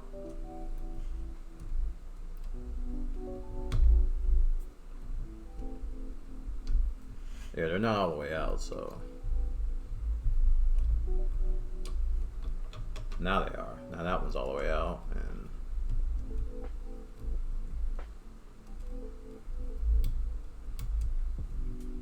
okay. There we go. Now we can rotate it. Okay. Insert the flat part of the G12 belt into the X carriage as the second picture. Use a screwdriver to push it in. There will be belt overhanging the side. Don't trim it yet. Oh crap, what did I just do?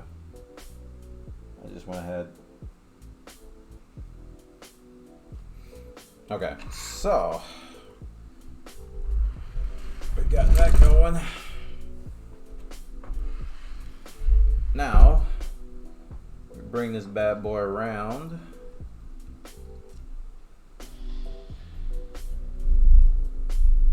Keep this in place, and we need to insert this in like this. And it doesn't have to be like super tight because we're gonna be tensioning and tightening the belt ourselves, right? So,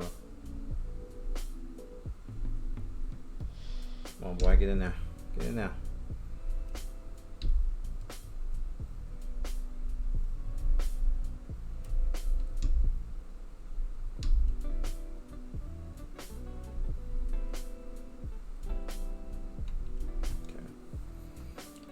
Screwdriver and Allen wrench to push it in.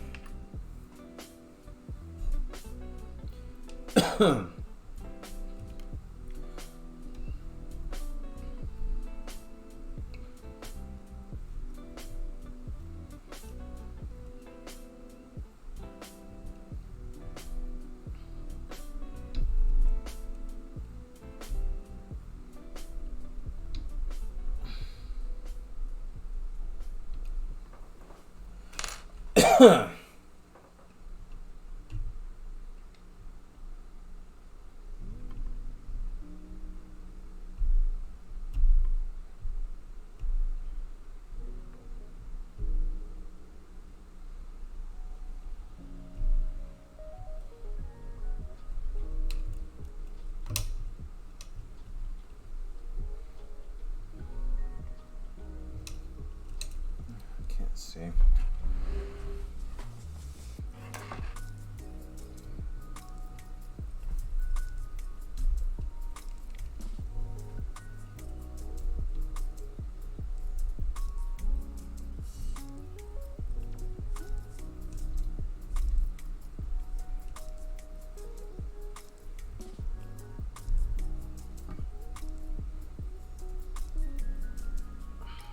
Get in there, man.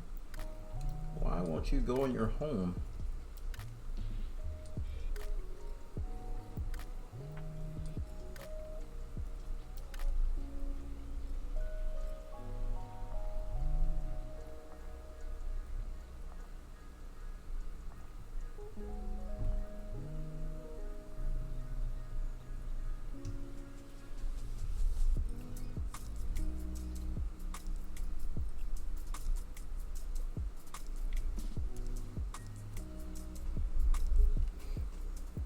That doesn't want to go in.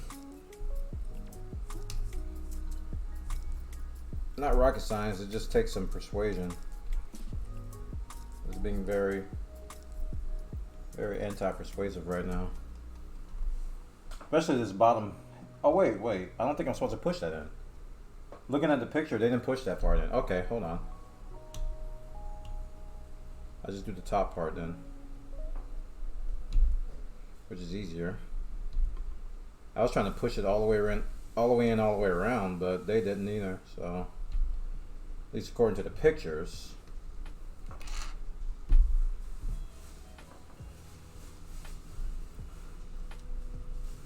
Okay.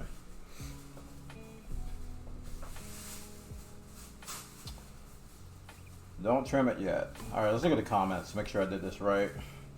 After reading these comments, I'm still a little confused. I'm supposed to rotate the motor. Yeah. I don't think rotate is the correct word here, but slide the motor a bit. Okay.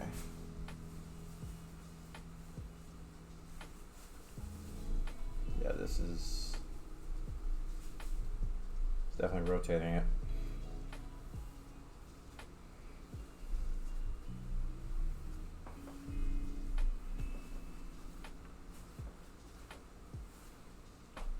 supposed to rotate the other way? No, that way. Rotate it towards the... Oh, I did do it the wrong way. I was supposed to rotate... Oh, I did it wrong. Oh boy. I'm about to take this out. Yeah, I did it wrong. I was supposed to rotate the motor towards the frame. I think I know why, because when you put it back on there, it's going to be tightened. Okay, now it's starting to make sense. I'm glad I caught that.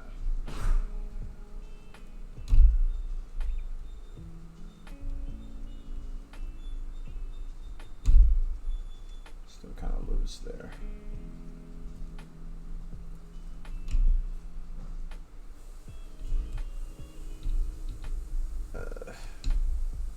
Get in there.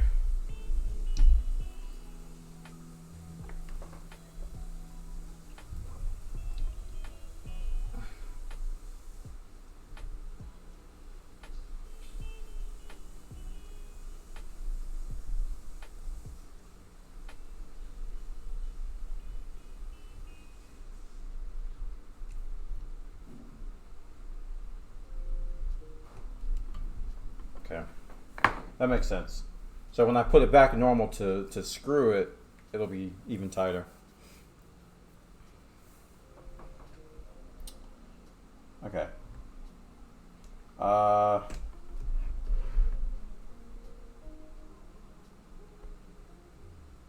Tensioning the X-axis belt. Use your right hand, rotate the motor to its original position, hold it, tension is applied to the belt. Yep. Use your two fingers on your left hand to push the belt together. Very small force, but needed for bending the belt. But the belt shouldn't be bent by its own weight before you press it with the two fingers. It must be straight. So let me rotate that. And then, yeah. It's not bent by its own weight. Okay. If you're struggling to rotate the motor back in position, the belt tension is too high. Depending on the belt being under or over stretch, adjust the amount of belt. When done, rotate the motor back to position, tighten the screws. Okay, understand. Understood. Makes perfect sense.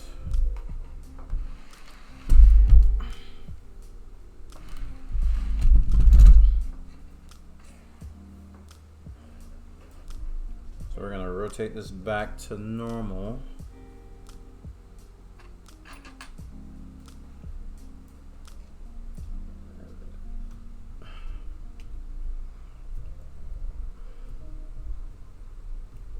It was actually the right tension.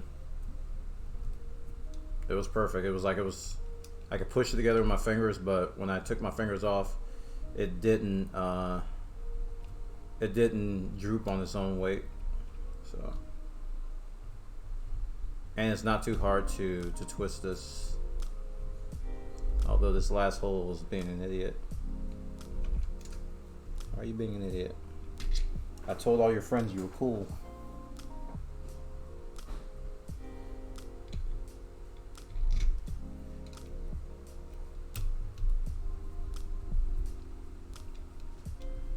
Actually, it should go right in if the other hole's in.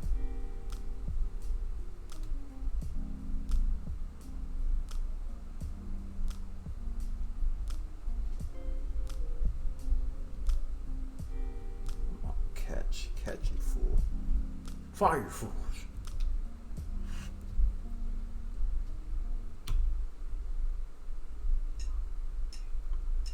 It caught. Awesome.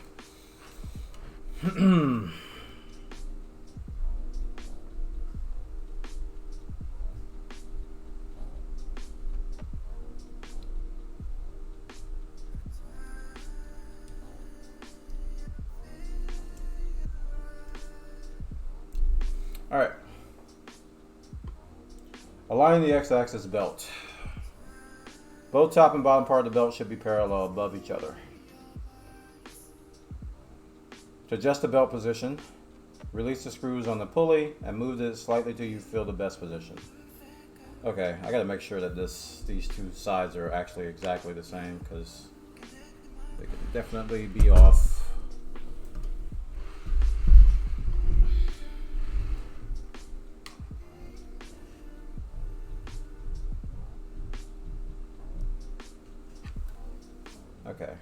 Talking about pulleys. Crap, I shouldn't have turned that around.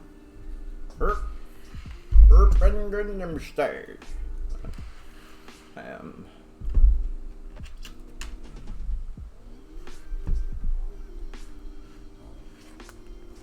Okay. So aligning the X.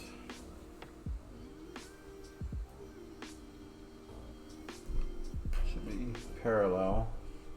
Release the screws on the pulley and move. This is likely to be the best position.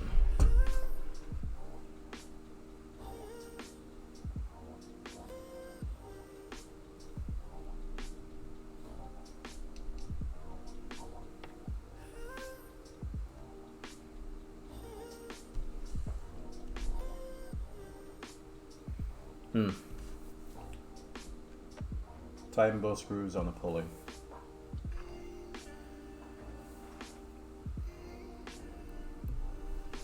I feel like there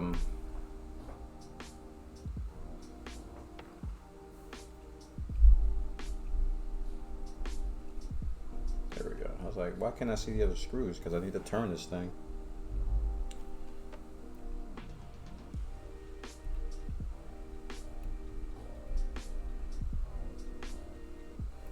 Seems to be parallel, but I can definitely, I know how to adjust that now. All right, both the screws are tightened on the pulley.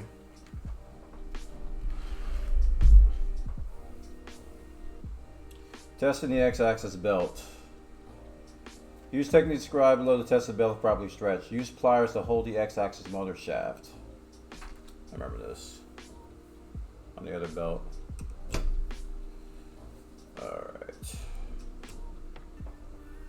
Move the extruder towards the X-axis motor. Okay, it's not moving. Don't use excessive force. If the belt is stretched properly, you should feel a resistance and the extruder won't move at all. If the belt is too loose, it will deform and create a wave. Okay, it doesn't move. We're good. Trimming the X-axis belt. Now that you have the stuff on, it does have some weight to it. Yeah. The more I bolt onto this crap, the heavier it's getting. Yeah, I'm gonna take a break in this soon. Time is it? It is 8:53. What I'm gonna do is I'm gonna push through and try to finish this section, and then I'm gonna call it after that. I'm not gonna play League tonight. So we're just gonna push through this section, and I'm very hungry, so I'm gonna eat, and I'm gonna, call it a night and everything. So we get to trim the X-axis belt. For the following step, we recommend getting a white marker, but you can also trim the belt without it. Measure the part, which must be trimmed by gently taking the edge belt away from the X carriage and make sure there's at least 3 to 4 teeth still in the X carriage, as though you don't want to lose the tension. It's possible to make a mark and cut the belt. Ensure again your mark is on the correct section and the belt still stretched. Use the pliers to cut the belt and push it inside the X-axis carriage. I don't have a white marker. I think I can eyeball this, because they just need like a 3 to 4 teeth bit of room. So it's like right there ish. Yeah, it's like 4 teeth right there. Just cut it right there.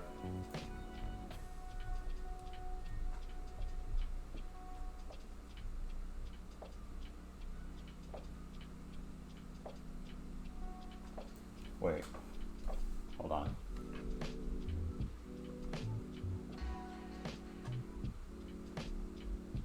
Okay, they wanted to fit snug, so I misunderstood a little bit.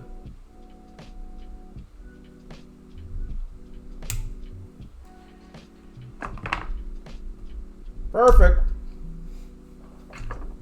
Use this to push it in.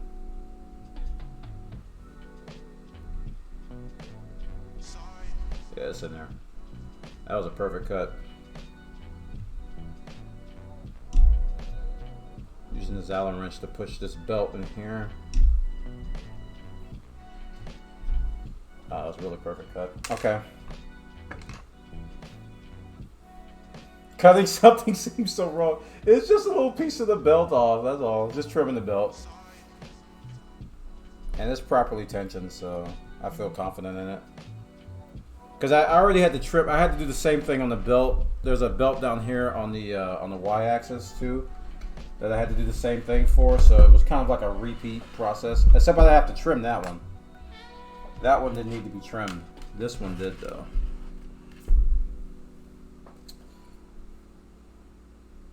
Okay. Fine tuning the x-axis belt.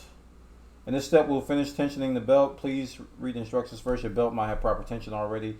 The nose need to adjust the screw screws. Finally, release all the screws and holding motor, otherwise the tensioner won't work. The motor must be able to move. Use a ball-end Allen key to start tightening the screw on the rear side of the X-end motor, but after each turn or two, check the tension in the belt. For optimal performance, the belt must be a bit harder to press with your fingers. Move the extruder all the way to the X-end idler and try the belt tension in the middle of the X-axis. When you achieve optimum tension, please tighten the screws again. In case you experience X-axis failure during calibration or skip layers, you can adjust the screw accordingly. Tightening the screw stretches the belt. Releasing the screw does the opposite effect. Each time, don't forget to release the screws on the motor first. Okay, so this will tighten it a little bit more. So I have to release the screws on the motor and then release all the screws on the motor. And then tighten what now?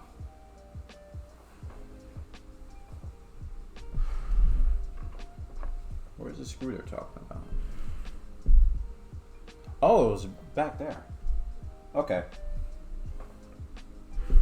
So you release all these screws and then you tighten or release that to make this belt even tighter. I think the belt's fine. I don't need to do that. I feel that's fine. And if it's not fine, I can adjust it. That's something you just do to calibrate the printer. Yeah. So I can skip that for now, and then if I come across an issue with it, I know how to adjust the X-axis belt. Nylon guide parts preparation. Is recommended to wear safety glasses when cutting nylon filament.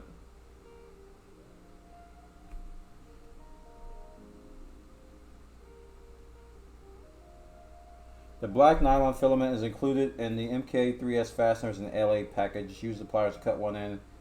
The tip is similar to the third of the picture. Nylon guide. All right.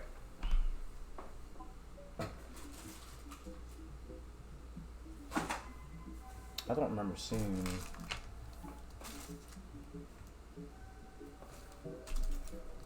anything like that.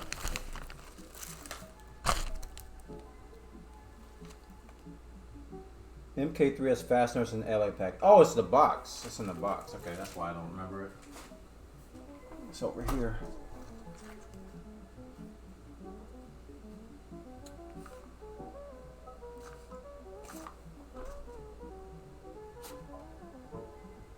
No, it's not the box. Fasteners and easy package.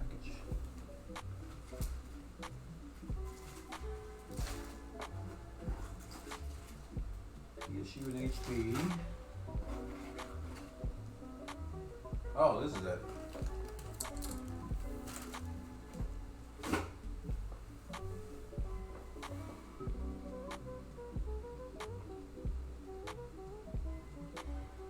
Use the pliers to cut one end of the filament to create a tip. Don't worry, I'm going to get my glasses before I do this. Okay. Let's go get my glasses.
back in there. What'd you say?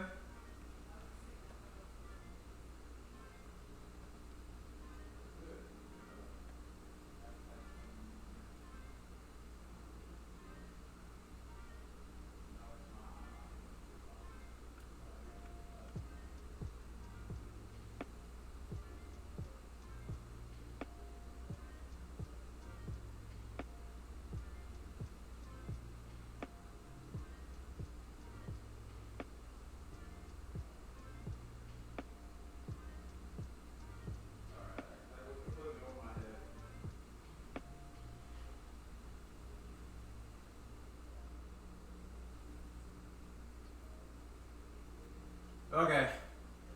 I'm almost back. Wife aggro. Alright. So we gotta cut the tip off and give ourselves a little edge here. At like an angle. Oh, what the heck?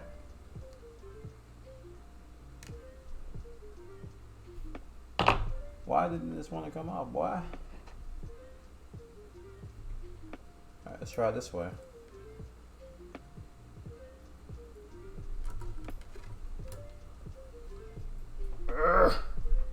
Woo. Dude, it still didn't want to come off. What the heck? Am I gonna use my own pliers here? Sheesh, I didn't use mine to begin with. Alright. These are terrible for that. Alright, so we only have to do one end, right? Right. Nylon guide assembly. Locate the hole for the nylon filament. Use the smallest Allen key to ensure that there is no obstacles inside. Where is that at? It's on the other side. Is Pink streaming tonight? Yeah, she's actually getting geared up to go live now. That's what we were just talking about. Yeah, she's going live. Kind of feel weird. All these cables are like underneath everything, so I'm trying to make sure nothing's getting like damaged or nothing's being like crimped or like that. Okay. So the nylon guide goes into that hole, right? No, that hole. So use the smallest Allen wrench to ensure that there is nothing caught inside. So let's go in here. Ooh, yeah, that's. Now I know why they said that. It's like that other hole when I had to push the filament through.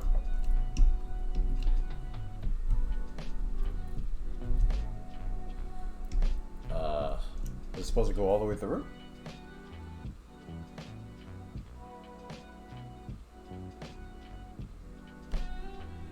I don't know if it's supposed to go all the way through or not, but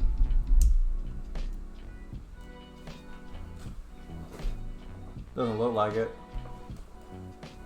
Check to see if the filament is seated properly. Gently pull it with your hand. The x-axis should be bent a little, but the filament should remain in the slide. If you have issues, try adjusting the tip of the filament.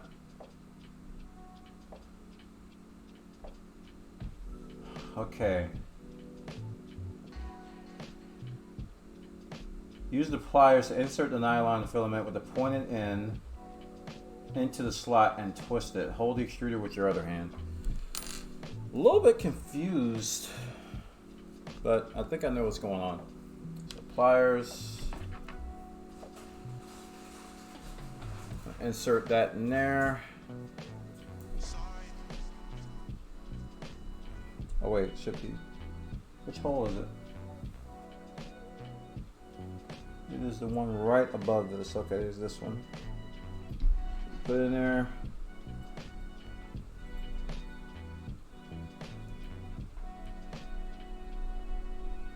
And then you twist it. It didn't work. Let's try again.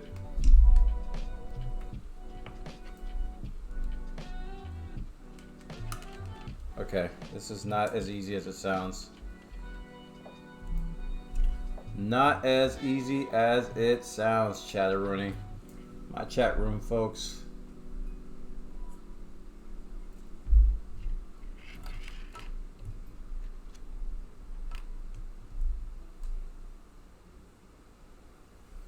Just keep twisting. Nope, pop right out.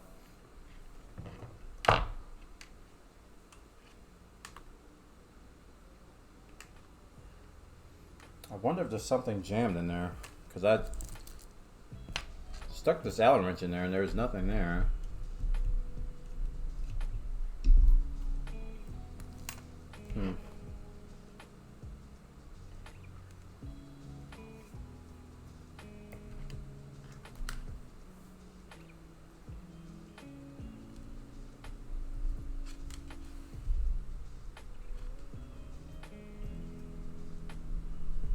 There we go. It went a little further that time. So let me twist. Okay, well, it went in a little further, but the twisting did nothing.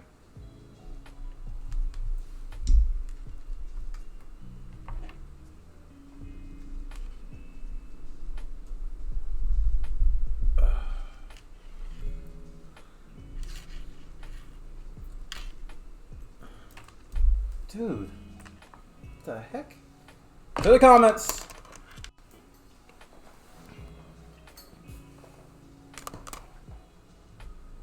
$50 comments! Oh my gosh.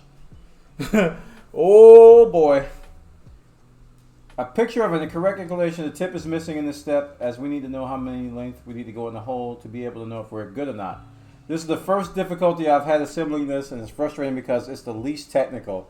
I still haven't gotten it in. I've read suggestions and none are working for me. But I'm going to look at STL and see if there's something to help with the angle.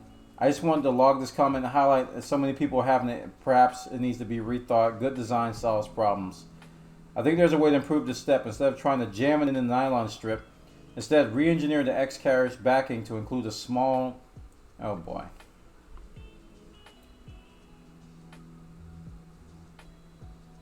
Correct hole is under belt. Yep, that's the one I used.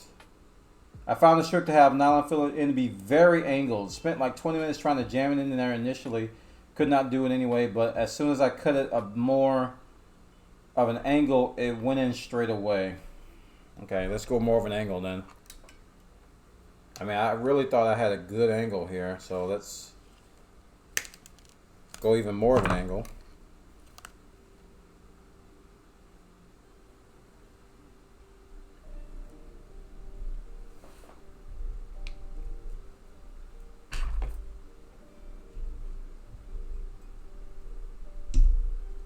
Oh boy.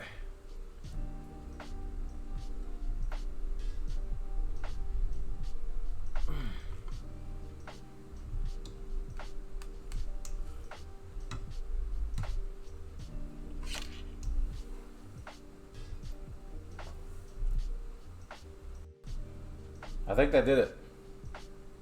I think that did it, chat. It's not coming out now. Excellent. I think that did it. That was a good piece of advice. Cut it at more of an angle.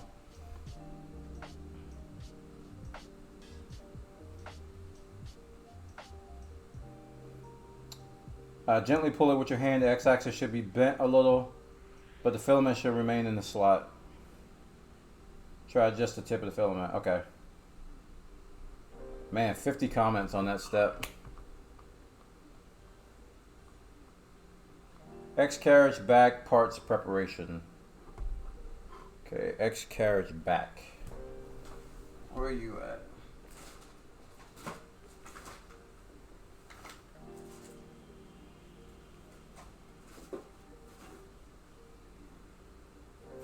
There it is. X carriage back.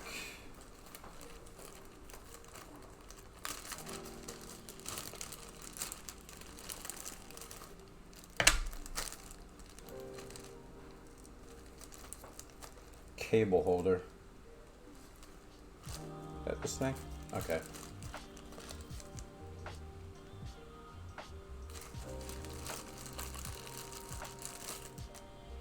Yeah. Okay. M340 screws. I need one, and I need a nut. Looks like that a 40. I think that's a 40.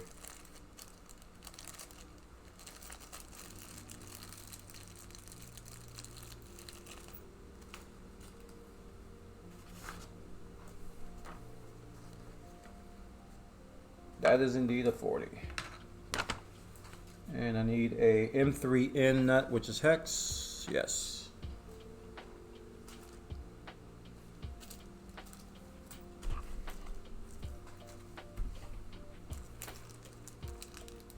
Is that an Anchor battery pack? Yes, it is. That since the Pokemon Go days. When Pokemon Go came out. Good investment. Really like it.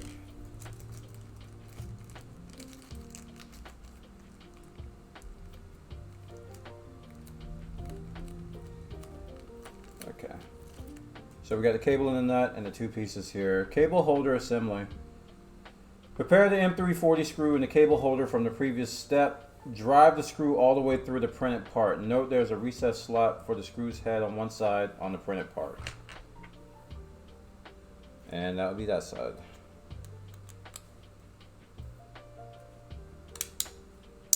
There we go. Drove it through it. Step 59, X carriage back assembly. Take the M3 nut and place it in the printed part. Use the screw pulling technique. Lord have mercy. Rotate the X carriage back and tighten it together with the cable holder. Check the U-shaped slot and align properly. Check the U-shaped slot is aligned properly on both parts. Okay, so let's put this in here.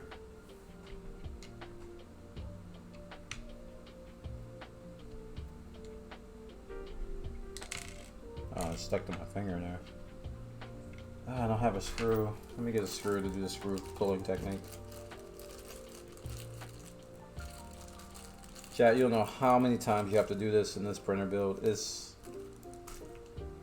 easily the most annoying part. Having to do this every other step. Recess these nuts into stuff. I don't know how other printers are built, but I hope they don't do this that often. This is really, really getting old. It's getting old, my chatteroossies.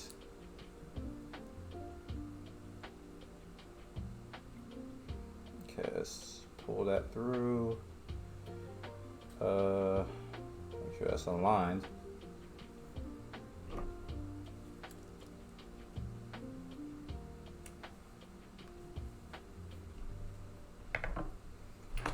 Try.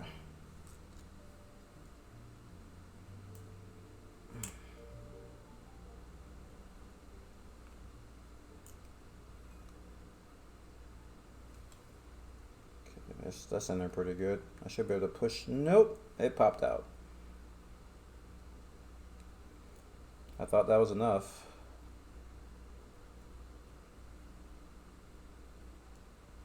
Apparently it requires more minerals.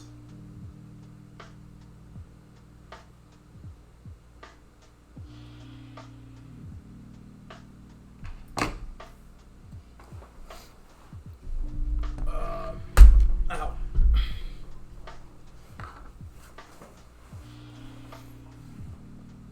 Pink's gonna build your third 3D printer, right? I don't think so. I'm gonna go on a limb and say no. I don't think that's gonna happen, sir.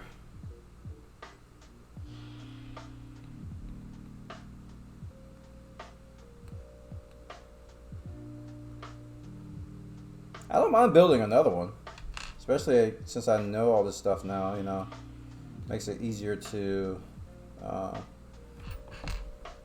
do the next ones. You know, I don't mind building another one. Oh my goodness. Are you kidding me? Why did one side go in and then not the other? Oh my gosh.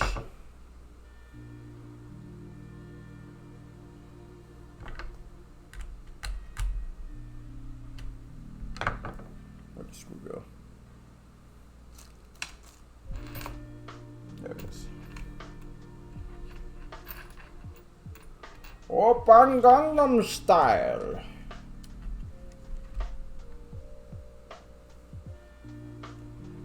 Two is plenty. Yeah. I think 3 is the magic number, honestly. Like for what I want to do.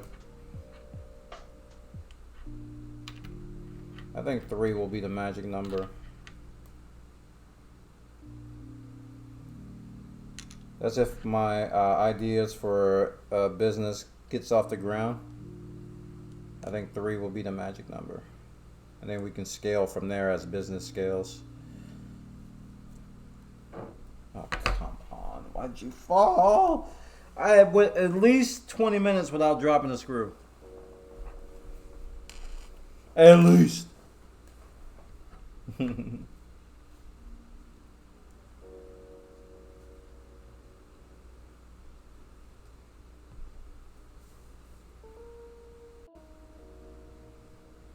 After seeing all these steps, I'm like, nope, never building my own.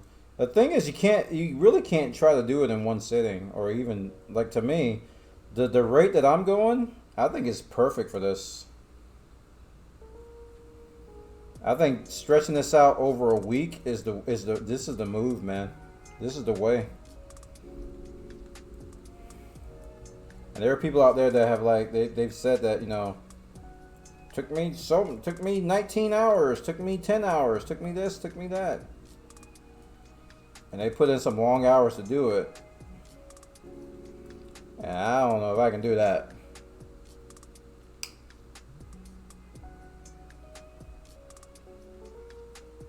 That's a nice pop.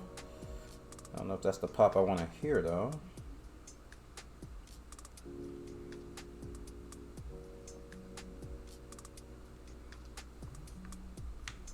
Nope. I just put this thing down and just pop right. Come on, man. What if I use this end?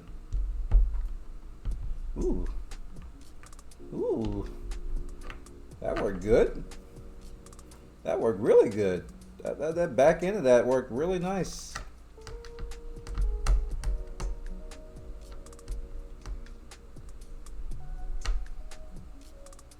I think that's flush. Kinda. I don't want to rotate it like I always do when I get these in. Alright, well, we'll see if that works. If it doesn't, then, crap, it's not even. If it's not, then I'll have to reseat it. I don't think that's going anymore. Okay. Rotate the X carriage back and tighten together with the cable holder.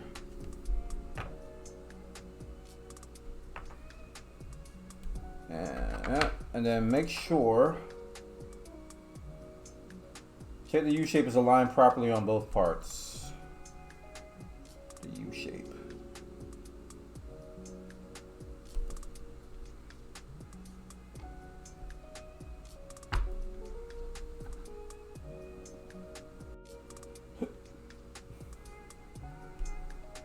I'm assuming that's what they want.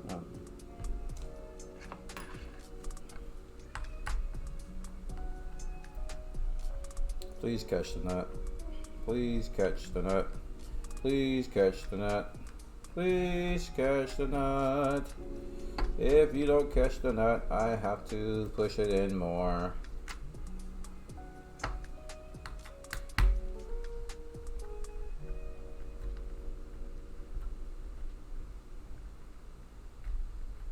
Oh no, no, no, no, no. No. It didn't catch the nut.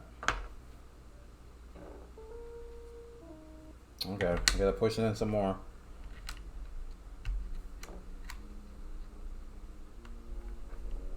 Ugh. Let's do this. Let's put this on this. Actually, I need something flatter.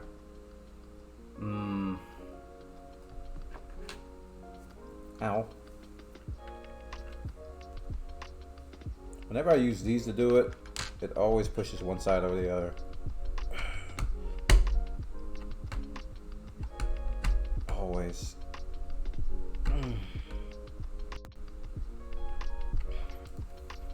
Dud. That should have caught that. I'm be honest with y'all. That should have caught that. Oh, you know what? It looks like it might be at an angle. That could be why it's not catching it. Let me try it without this.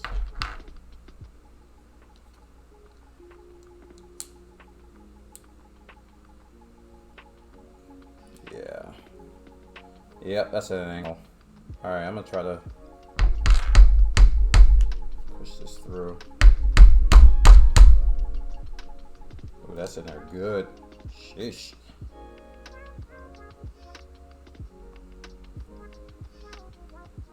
Okay. Actually, that just went right in there like it was nothing.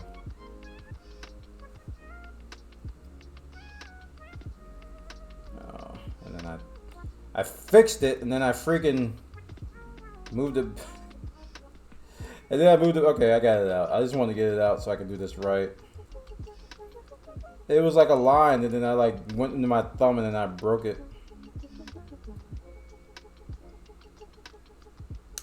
It's really easy to do this at an angle.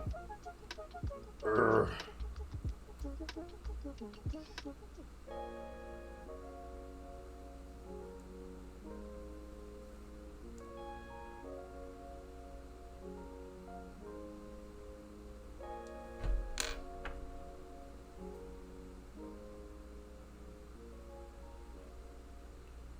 This needs to point this way. Yeah.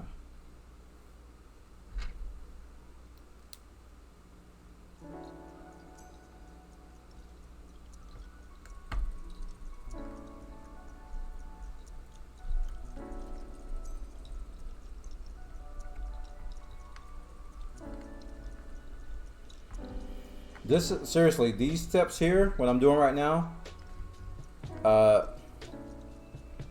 they've been taking the most time.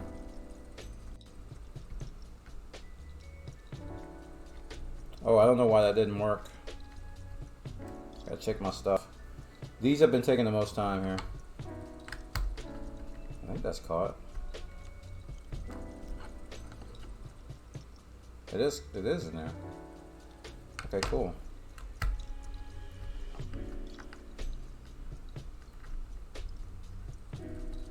Wait. It's not in there. Okay, I gotta push it in a little bit more.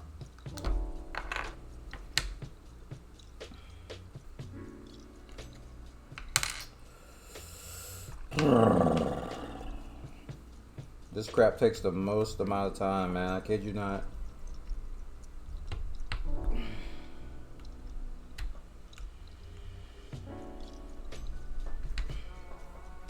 And I twisted it again. I mean, it's going on like 2 hours of just doing these steps here. I'm not even kidding. I'm doing these nut recesses. It's always the longest thing.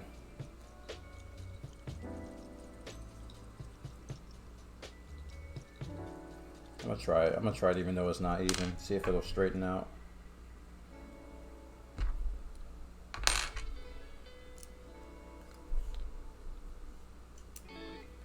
Alright, let's make sure we align this properly.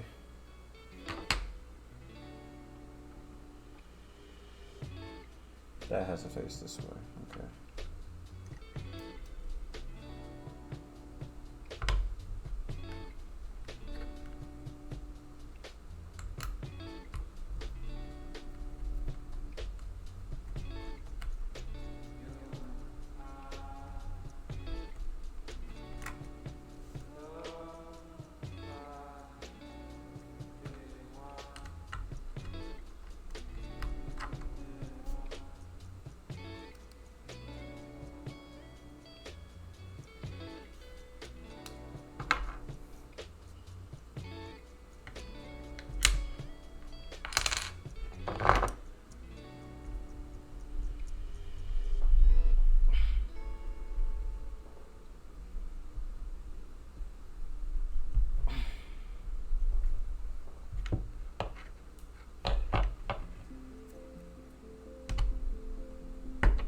I gotta be careful. I've been putting a lot of force on this. I don't think I can get better than that. I actually don't think I can get better than that.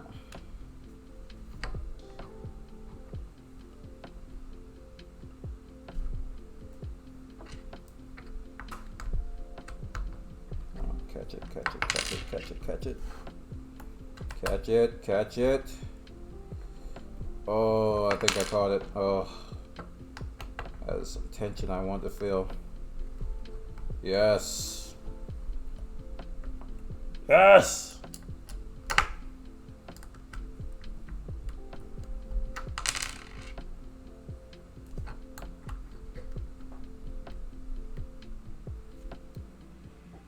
All right, cool.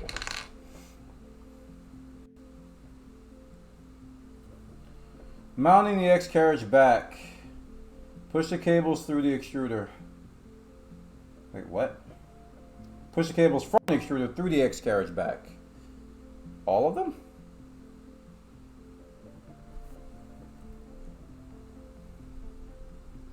Start with the IR sensor cable.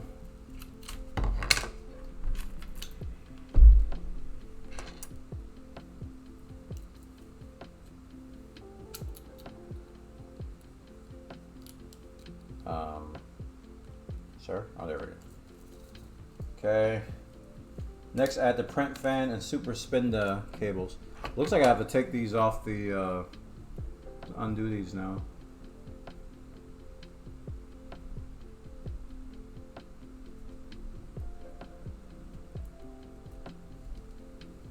Okay. Feed that through there.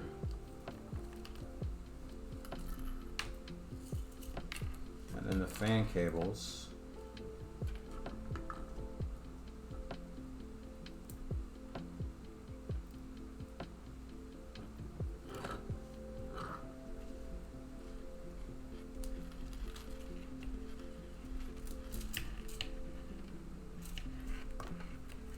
Okay. Those are 3.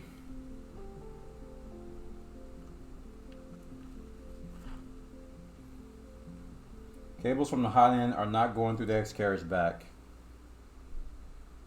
Cables from the hot. Oh, these right here.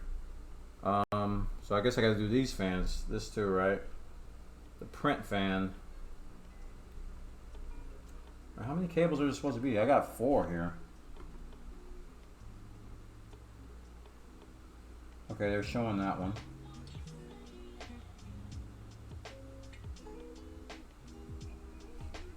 Okay.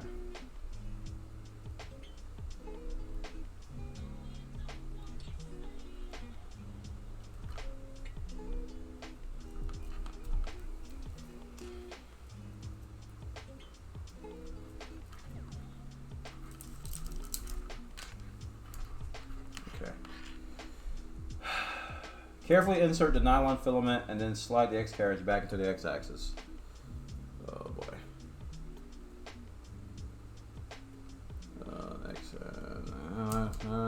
Okay. Good. Oh, come on, it popped out.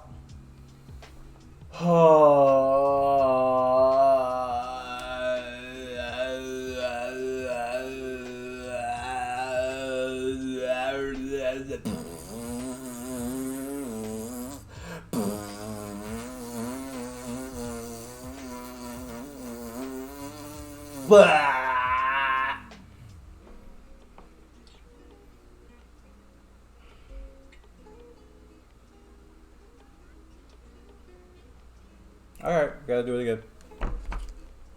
Snip.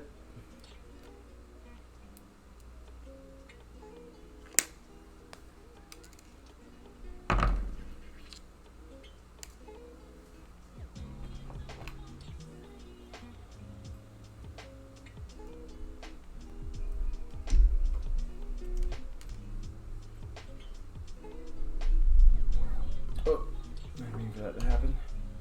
Alright, we twist.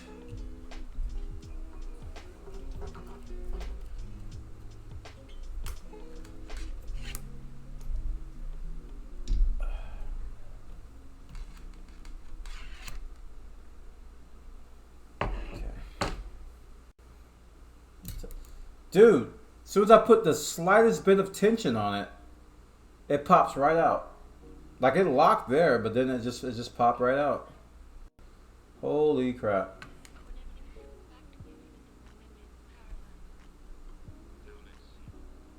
Okay, this is what people were going nuts over in the comments, I think. But yeah, I think we're gonna call it here, chat. I can't.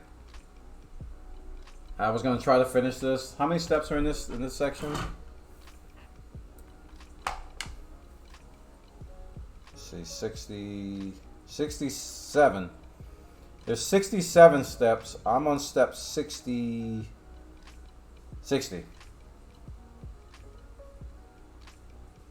So we almost did it, but we're gonna tackle this nylon thing tomorrow. I ain't got the patience for that right now.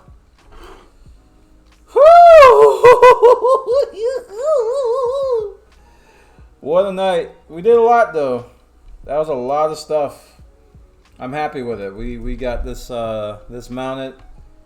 Bunch of cables in. Wow, man. A lot of stuff happened today. And they said this was the hardest part of the printer build. So I tend to agree, but it's just there was a lot of annoying parts too. It's a lot of annoying areas. It's like bleh, so annoying. This nylon though, I can see why it has 50 comments on the step. Because this thing right here, sticking that in there and then twisting it and then hoping that it stays is not the way. This is not the way. This is not the way, chat. Ugh. I don't know what's going on with that. But anyway, we're going to go into the other room and close out. And we'll tackle this nylon thing tomorrow. I'm going to eat some food, chillax, probably play some Elite Dangerous off stream. I got to do my Final Fantasy dailies if I have the energy. But yeah. It was a fun day. Really fun day. Fun day. Lots happened.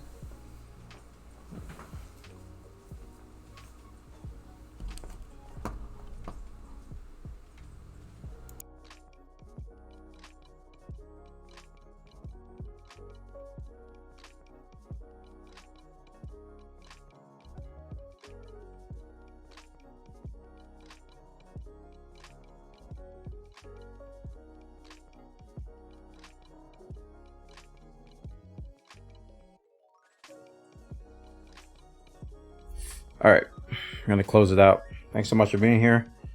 And thanks everybody for the wonderful support today. Lots of support, man. We got a lot of great things. $150 in tips. 3 subs. We didn't hit our sub goal, but that's okay. All right, so let's send y'all over to watch somebody else. I wonder who it could be. I don't know.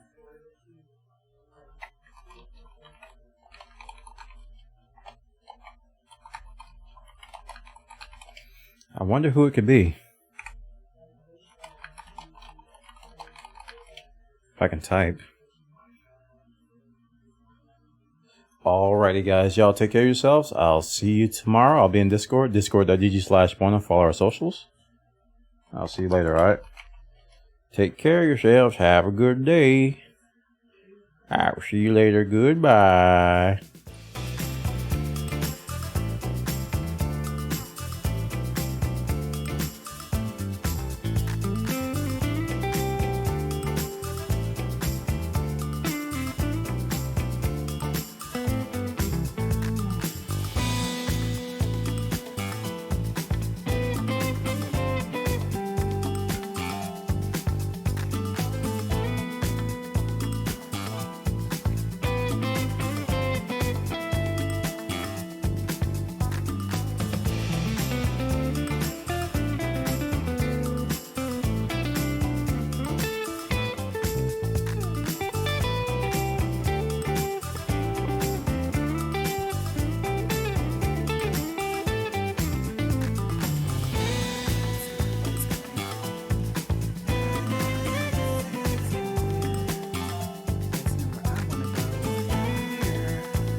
times a rare could drop.